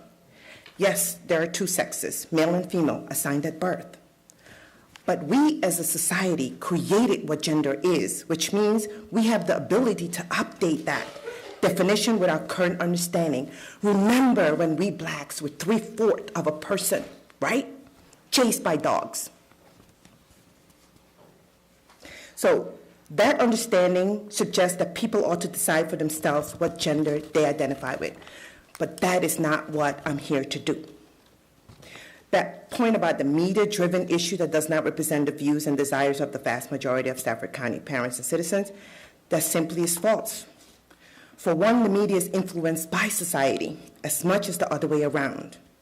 In our society here in Stafford County, we do support passing a policy. We have to fight feelings with facts. The school system is the haven where all children should feel safe, where every child can succeed and receive an equal education when they come through our doors, regardless of their color, race, gender identity, sexual orientation, childbirth or related medical conditions, marital status, mental or physical disability, genetic information, and pregnancy status. These groups need protection from our bullies or those who would seek to divide us, discriminate against us. These groups need protection because they are vulnerable. They are not predators, as some of us want to think, waiting behind curtains to prey on our sons or daughters. There just isn't the evidence to support these fears. Let me repeat that there isn't statistically significant evidence to support the fears that protecting these groups would lead to other unprotecting the others. We will protect every child. If we were all equal, then we would not need a policy to protect these groups. But that is not the case, and then we need to design laws and policies that make us all a bit more equal. Other groups are being protected. Autism group, they receive an IEP, which is Individual Educational Plan. Why shouldn't this group? Like I said, I was remembering a time then we had our own bathroom. Yeah, now lines are long. I wish we did have one. But I wholeheartedly support this policy that does not what any parent ought to do for their children, protect them.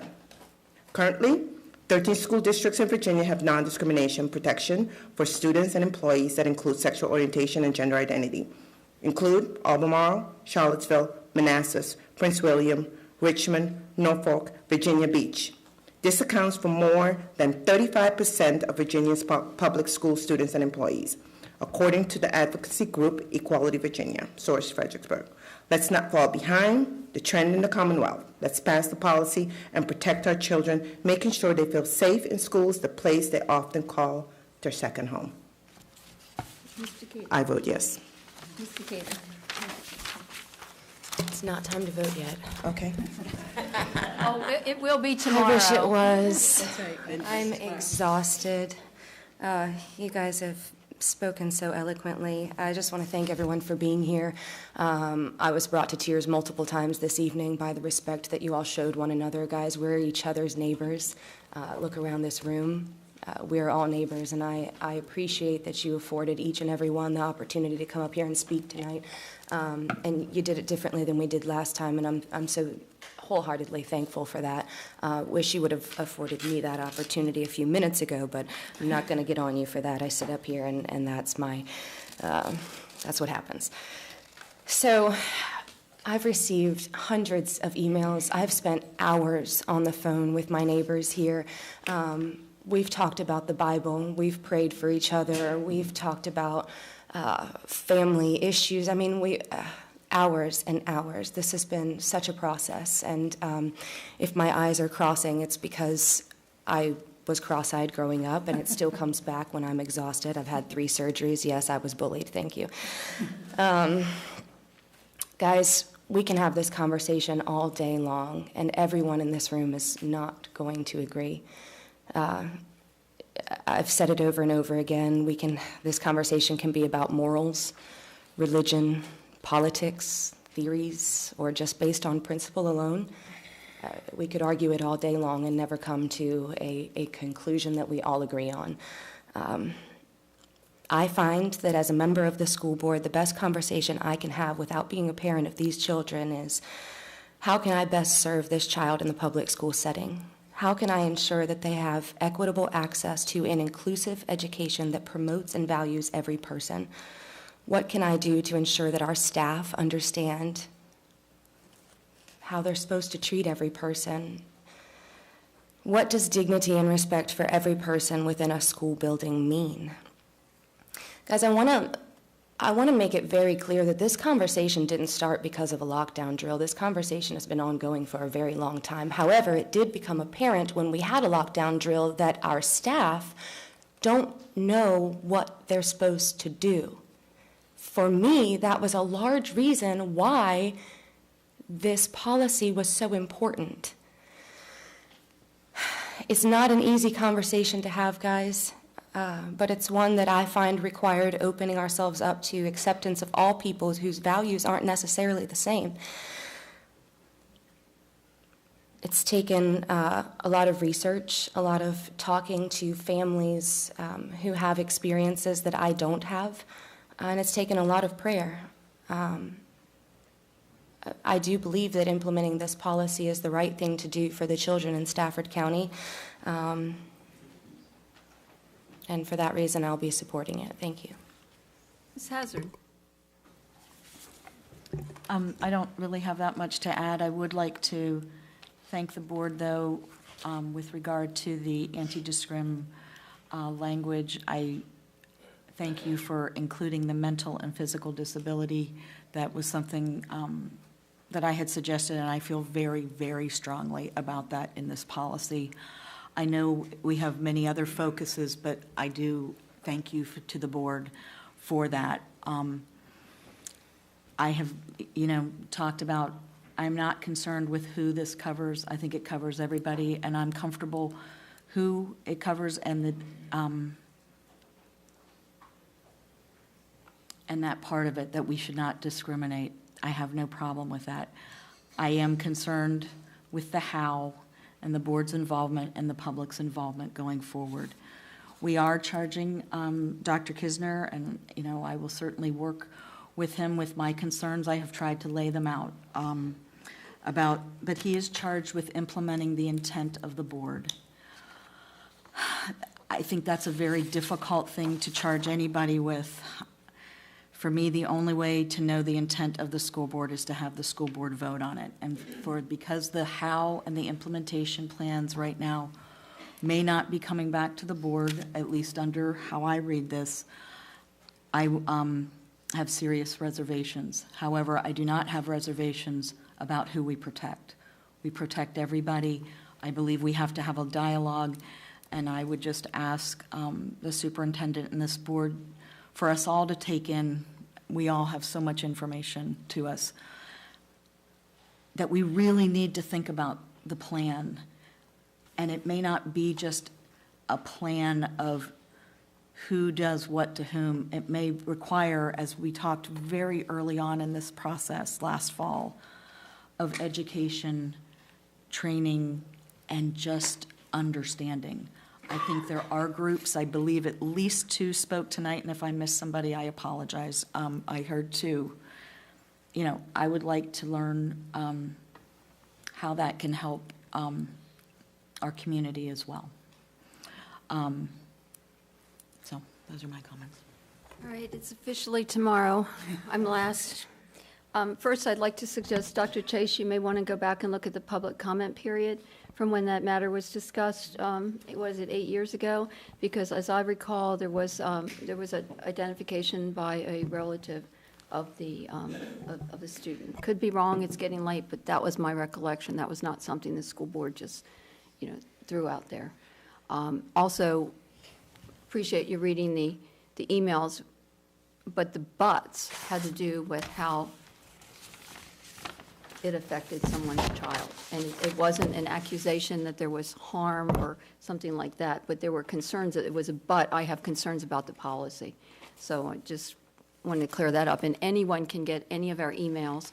Can't get the legal opinion, but you can get our emails through the Freedom of Information Act. So I'm going to read my statement, and then we'll call for the vote.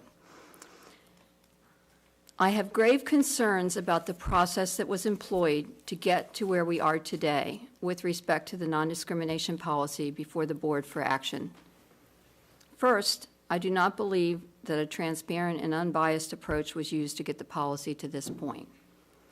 Second, I do not believe the policy is supported by the overwhelming majority of Stafford County residents who have respectfully voiced their objections and concerns to the school board, and which is important since there is no legal requirement or mandate to adopt this policy.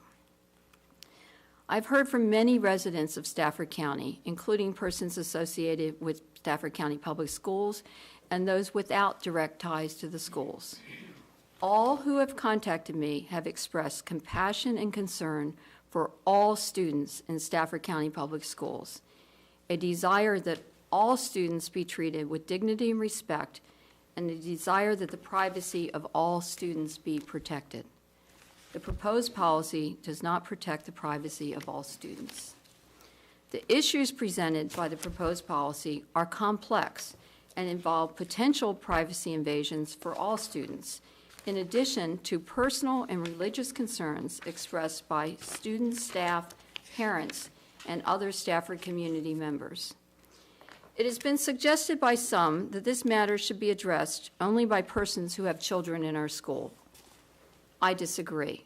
I believe our entire community has an interest because of the impact of the proposed policies on our schools, and the voices of our community deserve to be heard and respected. Our community supports Stafford County Public Schools, and without community support, our schools would suffer greatly. Current law does not include gender identity discrimination as a suspect class that is protected. If this policy is adopted, once it is in place, Stafford County Public Schools will lose a substantial degree of discretion in how it chooses to accommodate the needs of individual students. Litigation will be more likely, as Stafford County Public Schools could then be open to charges, not that Stafford County is violating the law, but that Stafford County Public Schools is violating its own policy.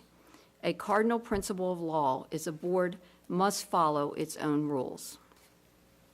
Unlike the typical case where a policy is before the board for adoption, with implementing regulations presented simultaneously for approval by the board, in this case, there are no implementing regulations being proposed with the policy.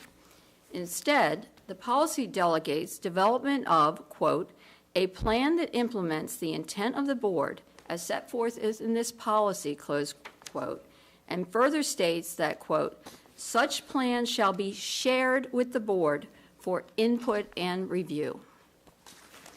I view this delegation of authority as an abdication of responsibility and accountability on the part of the board, and a dereliction of our duty to our community, to whom this matter is of extreme concern. This is not the time to make an exception to a longstanding practice of the board approving regulations to implement policies adopted by the board. I firmly believe that Stafford County Public Schools could meet the needs of all students for dignity, respect, and privacy by exploring other means than the proposed non-discrimination policy. For the aforesaid reasons, and because I concur with the legal analysis presented to the board, I will be voting no to the proposed non-discrimination policy. All right. No further discussions. All in favor of the motion to approve the policy, please say aye. Aye. All opposed? No. Dr. Chase? Aye. Ms. Decatur? Aye. Ms. Hazard? Ms. Healy? No. Ms. Hollerback? No. Mr. McCosper? Aye. And Ms. Young? Aye. Motion passes.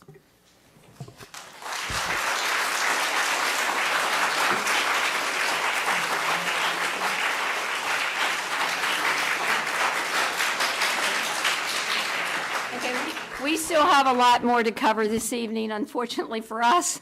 So we're going to move on to the next item. That is Policy 4107. Yeah. Item 9.03, approval of proposed revisions to policy 4107, human resource services, non-discrimination, equal employment opportunity, anti-retaliation. Do we have a motion? Motion to approve. Second. Motion by Ms. Decatur, second by Ms. Young. Any discussion? Ms. Hazard? I will just make my same comment regarding the employee portion of the policy. Again, I reiterate that the who that is covered is of no concern to me. I have no problem with that. I am not going to make the board, however, I do believe that we have to put the anti-discrimination EEOC procedure, process, and identification of the individual charged with this as part of this policy. I think that's, I have grave concerns about the vagueness of what staff behavior is acceptable and what is not. I would really like to have within 6 months a employee code of conduct. I have been very taken back by the use and the shaming of students by staff. I don't know how else to say it, across the board. I believe that we need to lead in that area. Again, I do not believe that is something we delegate to the superintendent for our intent in this policy as well. Knowing that the policy is going to pass, I am not, again, having a problem with who it covers, it's how. And I would like to at least bring the suggestions that I have on the hows, but the employee code of conduct to me is, I have been talking for a year about it, and I believe it is critical. So.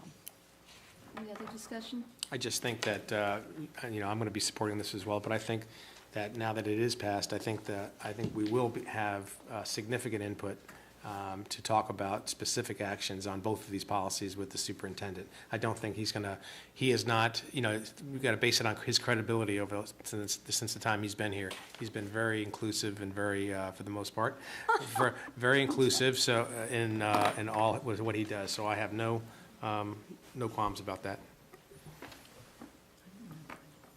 Ms. Young? I ditto. Which one? From my previous one, so I'm good. Mr. Cater? I'm good, thank Okay, I've already expressed my concerns with the other policy, and many of those relate to this one as well, so I will not be supporting this policy. Madam Chair, call the question. All right, all in favor of the motion to approve? Aye. 9.03, say aye. Aye. Aye. All opposed? No. Dr. Chase. Aye. Ms. Decatur. Aye. Ms. Hazard. No. Ms. Healy. No. Ms. Hollerback is absent. Mr. McCosker. Aye. And Ms. Young. Aye. Motion passes. Okay, I imagine there may be some people that want to leave right now, but we have a lot more work to do. So you're welcome to stay or go home and get some sleep before you get up tomorrow morning. 9.04. 9.04. Approval of the FY21 large, excuse me, if you could hold your conversations till you get to the hallway, we'd appreciate it. We do have a lengthy agenda left. Approval of the FY21, and thank you all for being such a good They were good. audience tonight. We They were really very do good. appreciate They were it. very good. I'm very, very impressed. All right. Approval of the FY21 large capital project priorities. Do we have a motion? Move that we approve 9.04 FY21 large capital project priorities. We have a motion by Dr. Chase. Second. Second by Ms. Decatur. Discussion. Do you want, hold on, wait just a second. This is very strange what I'm going to ask you, but we've had somebody sitting here for 5-6 hours to be recognized. Oh, my gosh. Oh, my Lord. Yeah, How did we miss and that? Tried to tell us that. Oh, my There's a Lord. miscommunication, and if you don't mind, you Oh, appointed yes, you appointed indeed. her tonight. Let's, a point of privilege for Dr. Kisner. Yes, If we had known that, it's 7 o'clock, we could have moved the consent agenda. Well, let's do it now. But that's all right, now they know more about Stafford County Public Schools. Well, she works for us already, but she's got a promotion. So this is Miss Catherine Johnson, probably going to... Hello. You could come in late tomorrow morning. She's going to be a supervisor of student services and special ed, and she's going to do a wonderful job, and you go home. And you win the Come in late tomorrow. You win. I'm sorry, if we had known about that, we would have gotten you out here hours ago. You win the Perseverance Award.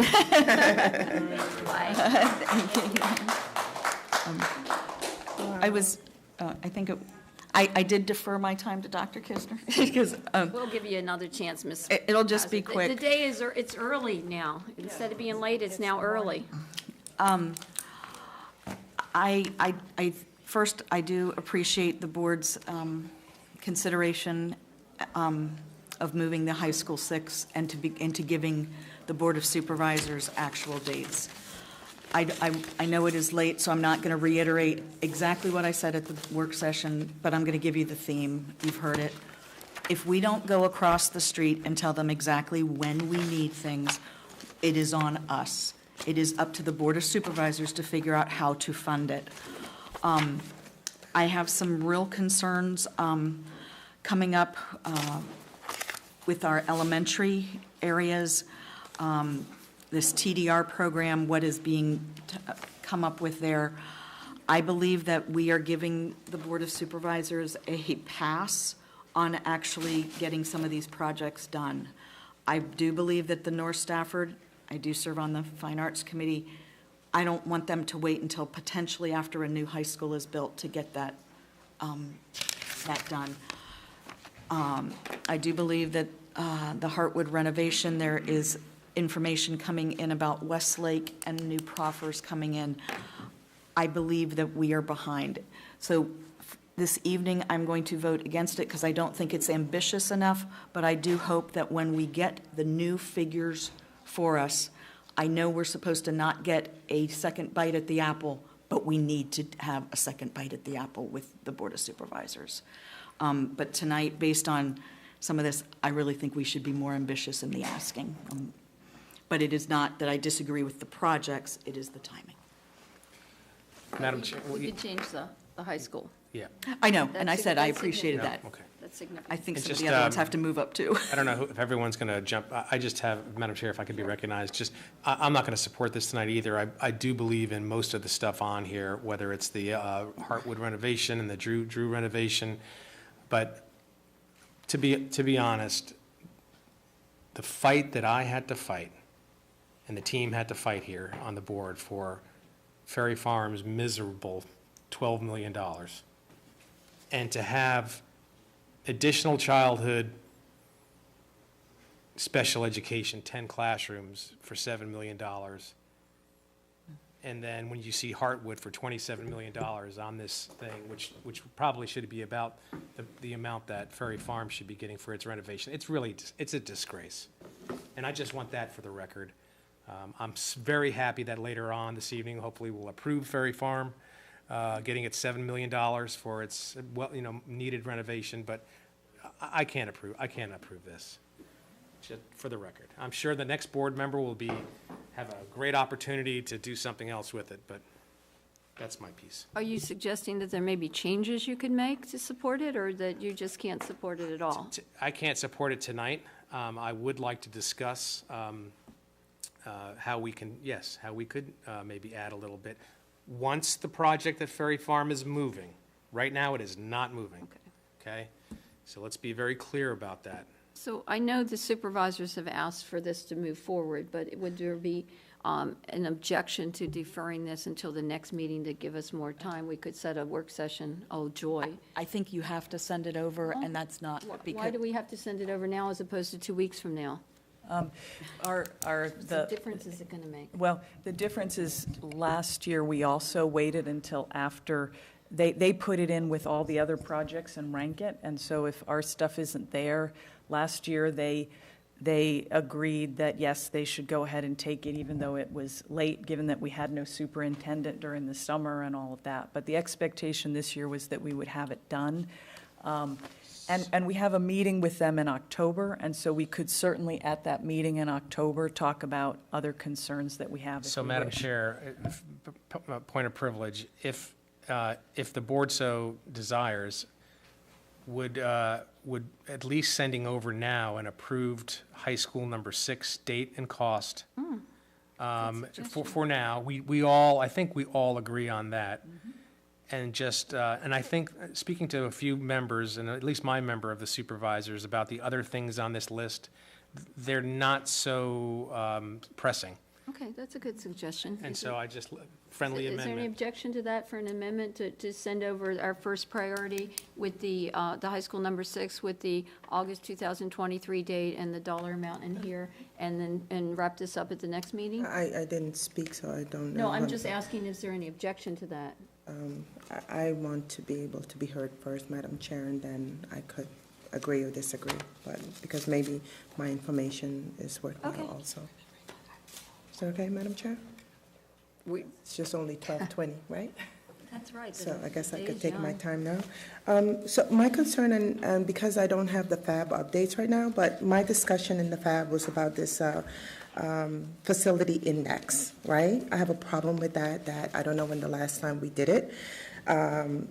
North Stafford does not, even though it's just a wing, it doesn't have a facility index on here, and I think that we need to have that for everything. I'm not picking on Hartwood, but Hartwood is at 92.38% facility index. We just updated the septic tank last, 2018. I don't know what else is wrong with it, that it's at 92.38. I would like to see the criteria. I want to know why is this high, because maybe it has other problems. So I don't agree with early childhood up here, even though it's in Garrisonville, and Drew Middle is all the way down here at 66.43% index. I think there's something wrong there. And so that's my concern. I know that we talked about Ferry Farm, and if we're not putting in a space holder here for that, I wish we would, because things happen. I think because that's something that it's in the works right now. I think it should be on here. These things aren't, look at the dates. I mean, so I think we should be holding that money just in case for Ferry Farm and for some emergencies that may occur. So that's my comment. I'm not sure yet if I want to vote on this, but it depends on the board, if it's, you think it's a mandatory thing or what. Mr. I'm Gator, just did you tired. have any? I'll defer to Dr. Kisner. So, this is kind of reminding me, to be honest with you, it's reminding me a little bit of last year again, okay? So this document has been in front of the FAB. It's not like we're seeing this for the first, second, or third time. And I understand what everybody's saying, but we also made a commitment with the Board of Supervisors that we would get it there by a certain date. And that's the only thing I'm just going to raise. You're going to have a meeting with them in October where you could have a greater depth if you want discussion, if you want to change things. But I know I had a meeting Monday with the county administrator. They are starting to do some number crunching next week, and I'm just concerned that we would be, accused of again delaying. Yeah. And I guess I'm just cautioning you to, it's not like these things have been on there. I feel like, Madam Chair. so anyway, it's the only comment I'll make. You finished? Ms. Young wants to talk, but we're waiting till you finish. You finished, Dr. Kisner? I'm done, yeah. Okay, yes, go ahead. Madam Chair, I wouldn't mind, but I would like some asterisks at the bottom there, just to make sure that, like put asterisks about that we're working on, updating or upgrading the facility index. We're looking at the criteria, which means that this is fluid. I want some language on there. I'm not going to, I know what you're saying, Dr. Kisner, but I don't want to vote on it like that. The prior vote, I wasn't there. I was absent, unfortunately. I'm sorry. But if you put some asterisks on there, high school 1, I'm good with that, but not necessarily with the way how this is rated. But I'm just one vote, so y'all could just go ahead and vote for it if you want to, as is. I am just concerned that maybe we're making more of this than we should. I mean, I think, I mean, what I'm hearing is a proposal to just send high school number 6 across, but I'm also hearing from Ms. Hazard that we aren't being ambitious enough, and so to just send over the high school doesn't really indicate what our needs are, and so I think that's a problem. So I think we have been looking at this for a while, so I'll support it, but I don't know whether we'll have enough votes, so we can just, We call the can question. have enough votes if we put the asterisks on there. Well, if you have four votes, you got enough. I know. So I'm This is a fact. amazed. This is coming to us for action, and we've got at least, 3 people out of 6 of us here that have concerns about it. Ms. Decatur, yes. Yeah, may I just make a recommendation for the future, guys? Say what you want to see. Let's just talk about it. All of these times that we've looked at this, just tell us what you want to see. Sometimes I feel like there's a setup for failure, and I'm not really sure why. As a board, we work together very well when we communicate well. So could we just, tell me what you want on here, and I'm more than happy to hear you and do it. But we've got to stop postponing these things. It makes us look unprepared. All right, so we have a motion for approval. Is that correct? Mm-hmm. It's been so long, I forgot. Yeah. Okay, a motion for Motion on the approval. table Say for any approval. other discussion? All right, all in favor of the motion to approve, say aye. Aye. All opposed? No. All right, Dr. Chase. Aye. Ms. Decatur. Aye. Ms. Hazard. No. Ms. Healy. I'm going to vote no on this because of the concern of my fellow board members. Ms. Hollerback is absent. Mr. McCosker No. and Ms. Young. Aye. Madam Chair, there is a tie. Okay, so that means it comes back at the next meeting, surprise. And we don't have even the high school to send over for the first priority. Yeah, I mean, we're gonna need to. It's, we can't wait another 2 weeks to get this. They'll do it without us like they did last year. Well, let's go through the agenda and then we can discuss possibly another meeting. All right, that brings us to 9.05, approval of the purchase of tires in the amount of $470,000 from FY20 Fleet Services budgeted funds using state contract E194-1430. Surely there's not going to be controversy on this. Second. All right, Ms. Hall, I'm going to let you figure out who did that motion. I heard him second it, but Ms. Hazard wants to take credit for that one. We'll get those tires. I'm on the tires. All right, so is there any discussion about purchasing these tires? Hearing none, all in favor, please say aye. Aye. All opposed? Woo! Finally, Mark that one down, a finally. unanimous vote by this board. That was 2 minutes. All right, approval of the FY 21 budget development calendar, 9.06. Do we have a motion? Motion to approve. Second. All right, motion by Ms. Decatur, second by Ms. Young. Any discussion on this? Ms. Healy, Poor I just Chris have- has been waiting all night to Oh, poor thing. address us. I just you go wanna- first, then I have a question. Because I didn't put it in the background information, but we did update this to move the December 3rd meeting to the December 17th meeting. So I want to make sure all aware that that change happened. I think the communication has already been out there to change that date, but since it has just been recently updated on the actual budget calendar and posted, I want to make sure everybody was We clear. got an email about that. Yeah. Ms. Healy, I just had one comment. I apologize, I believe that I did misspeak at the work session. I must have misread something here. We have long talked about meeting with the Board of Supervisors prior to when we have a budget book in front of them, that we sit down and we say, this is what we need globally in our school district. I know there may be resistance and we may not get it, but could I suggest that we reach out, and Dr. Kizar, I think you and I had talked one time, that you all, that potentially other school districts, before you all were part of the budget, like with the book, there was a discussion about that. I would really love to see something of that, at least put towards next year's, but why not ask? Because I think the more that we're not talking about the pencils on page 422, and we're talking about we need help in transportation or salaries or whatever, I think that's a broader and better discussion. Like I said, it may go down in flames, but I feel like I would at least like to say that our board asked to have that conversation, if that's something that you all would consider. But I support, of course, this budget, so. Calendar, development calendar. Okay, any further discussion? All in favor of the motion to approve the FY21 budget development calendar, please say aye. Aye. All opposed? Mark that too, Mrs. Hall.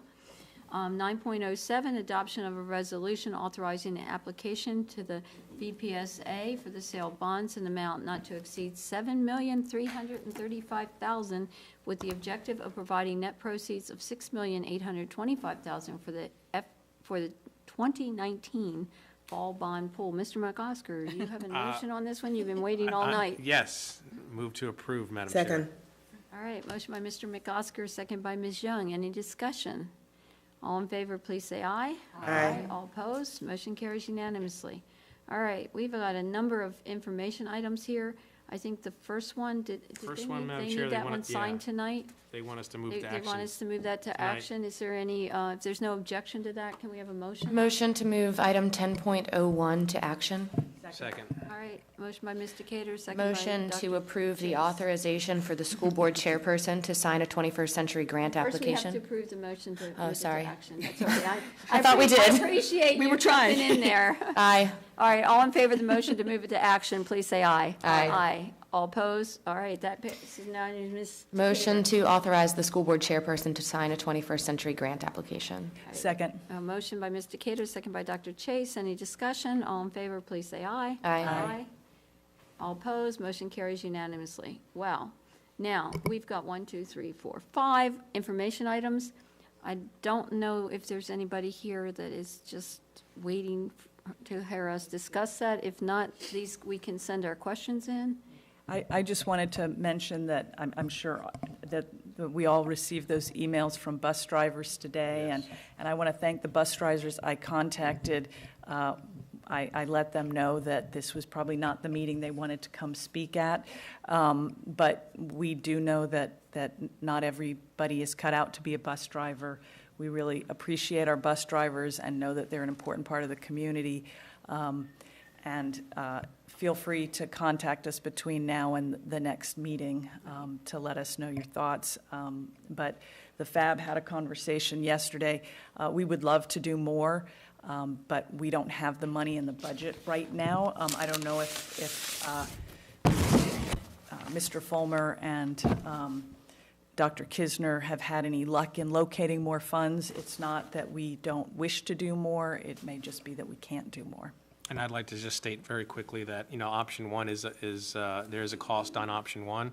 It's increased the hourly pay for our new bus drivers at by $1.58 per hour, and give a 3% increase for all other drivers. So I think that would take effect if we voted on it on 1 October in the 1 November paycheck. So, and I know if the money is there, I'll be in full support of that option one. Okay, well, let's bring this back for the first action item, so we won't keep the bus drivers any longer than we have to. Is that? Yes. So this will come back, if, Dr. Kisner, if you could let Mr. Suddeth know that, that this will be back for action, and it will be the first item on the agenda, because the bus drivers are out there.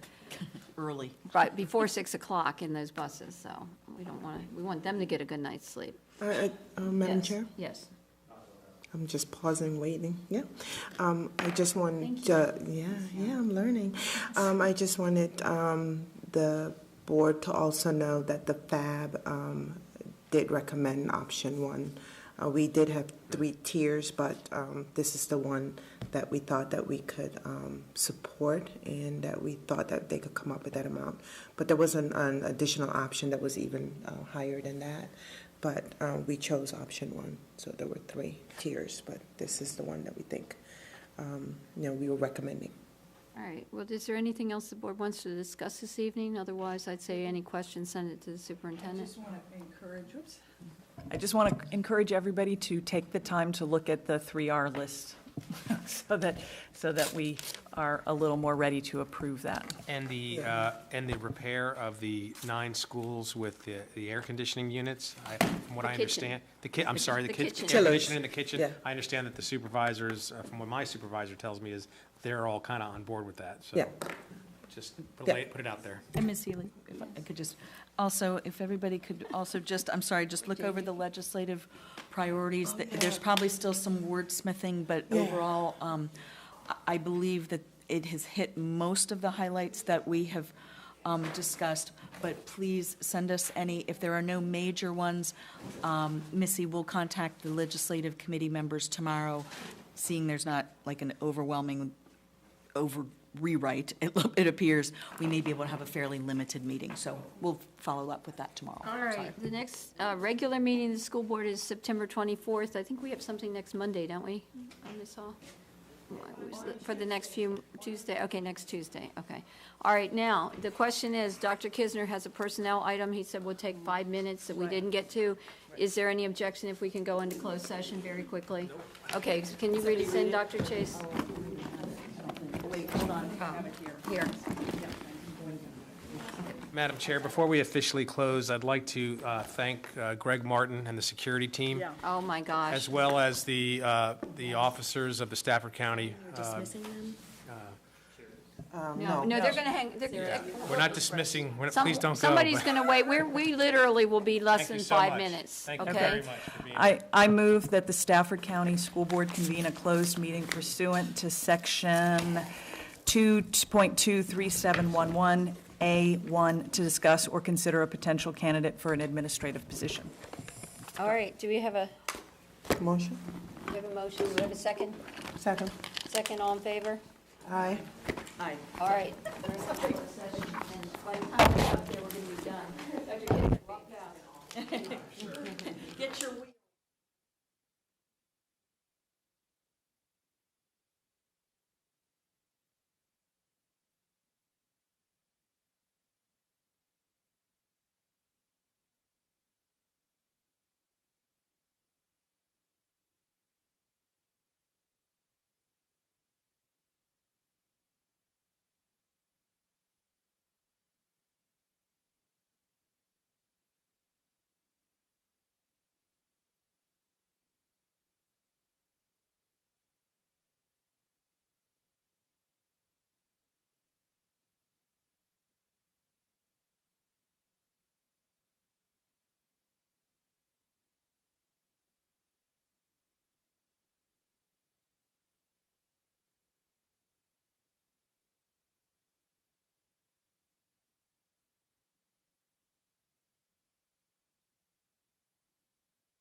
discussed in the closed meeting to which this certification applies, and 2, only such public business matters as were identified in the motion convening the closed meeting were heard, discussed, or considered. All right, do we have, all right, we have a second by Mr. Cater.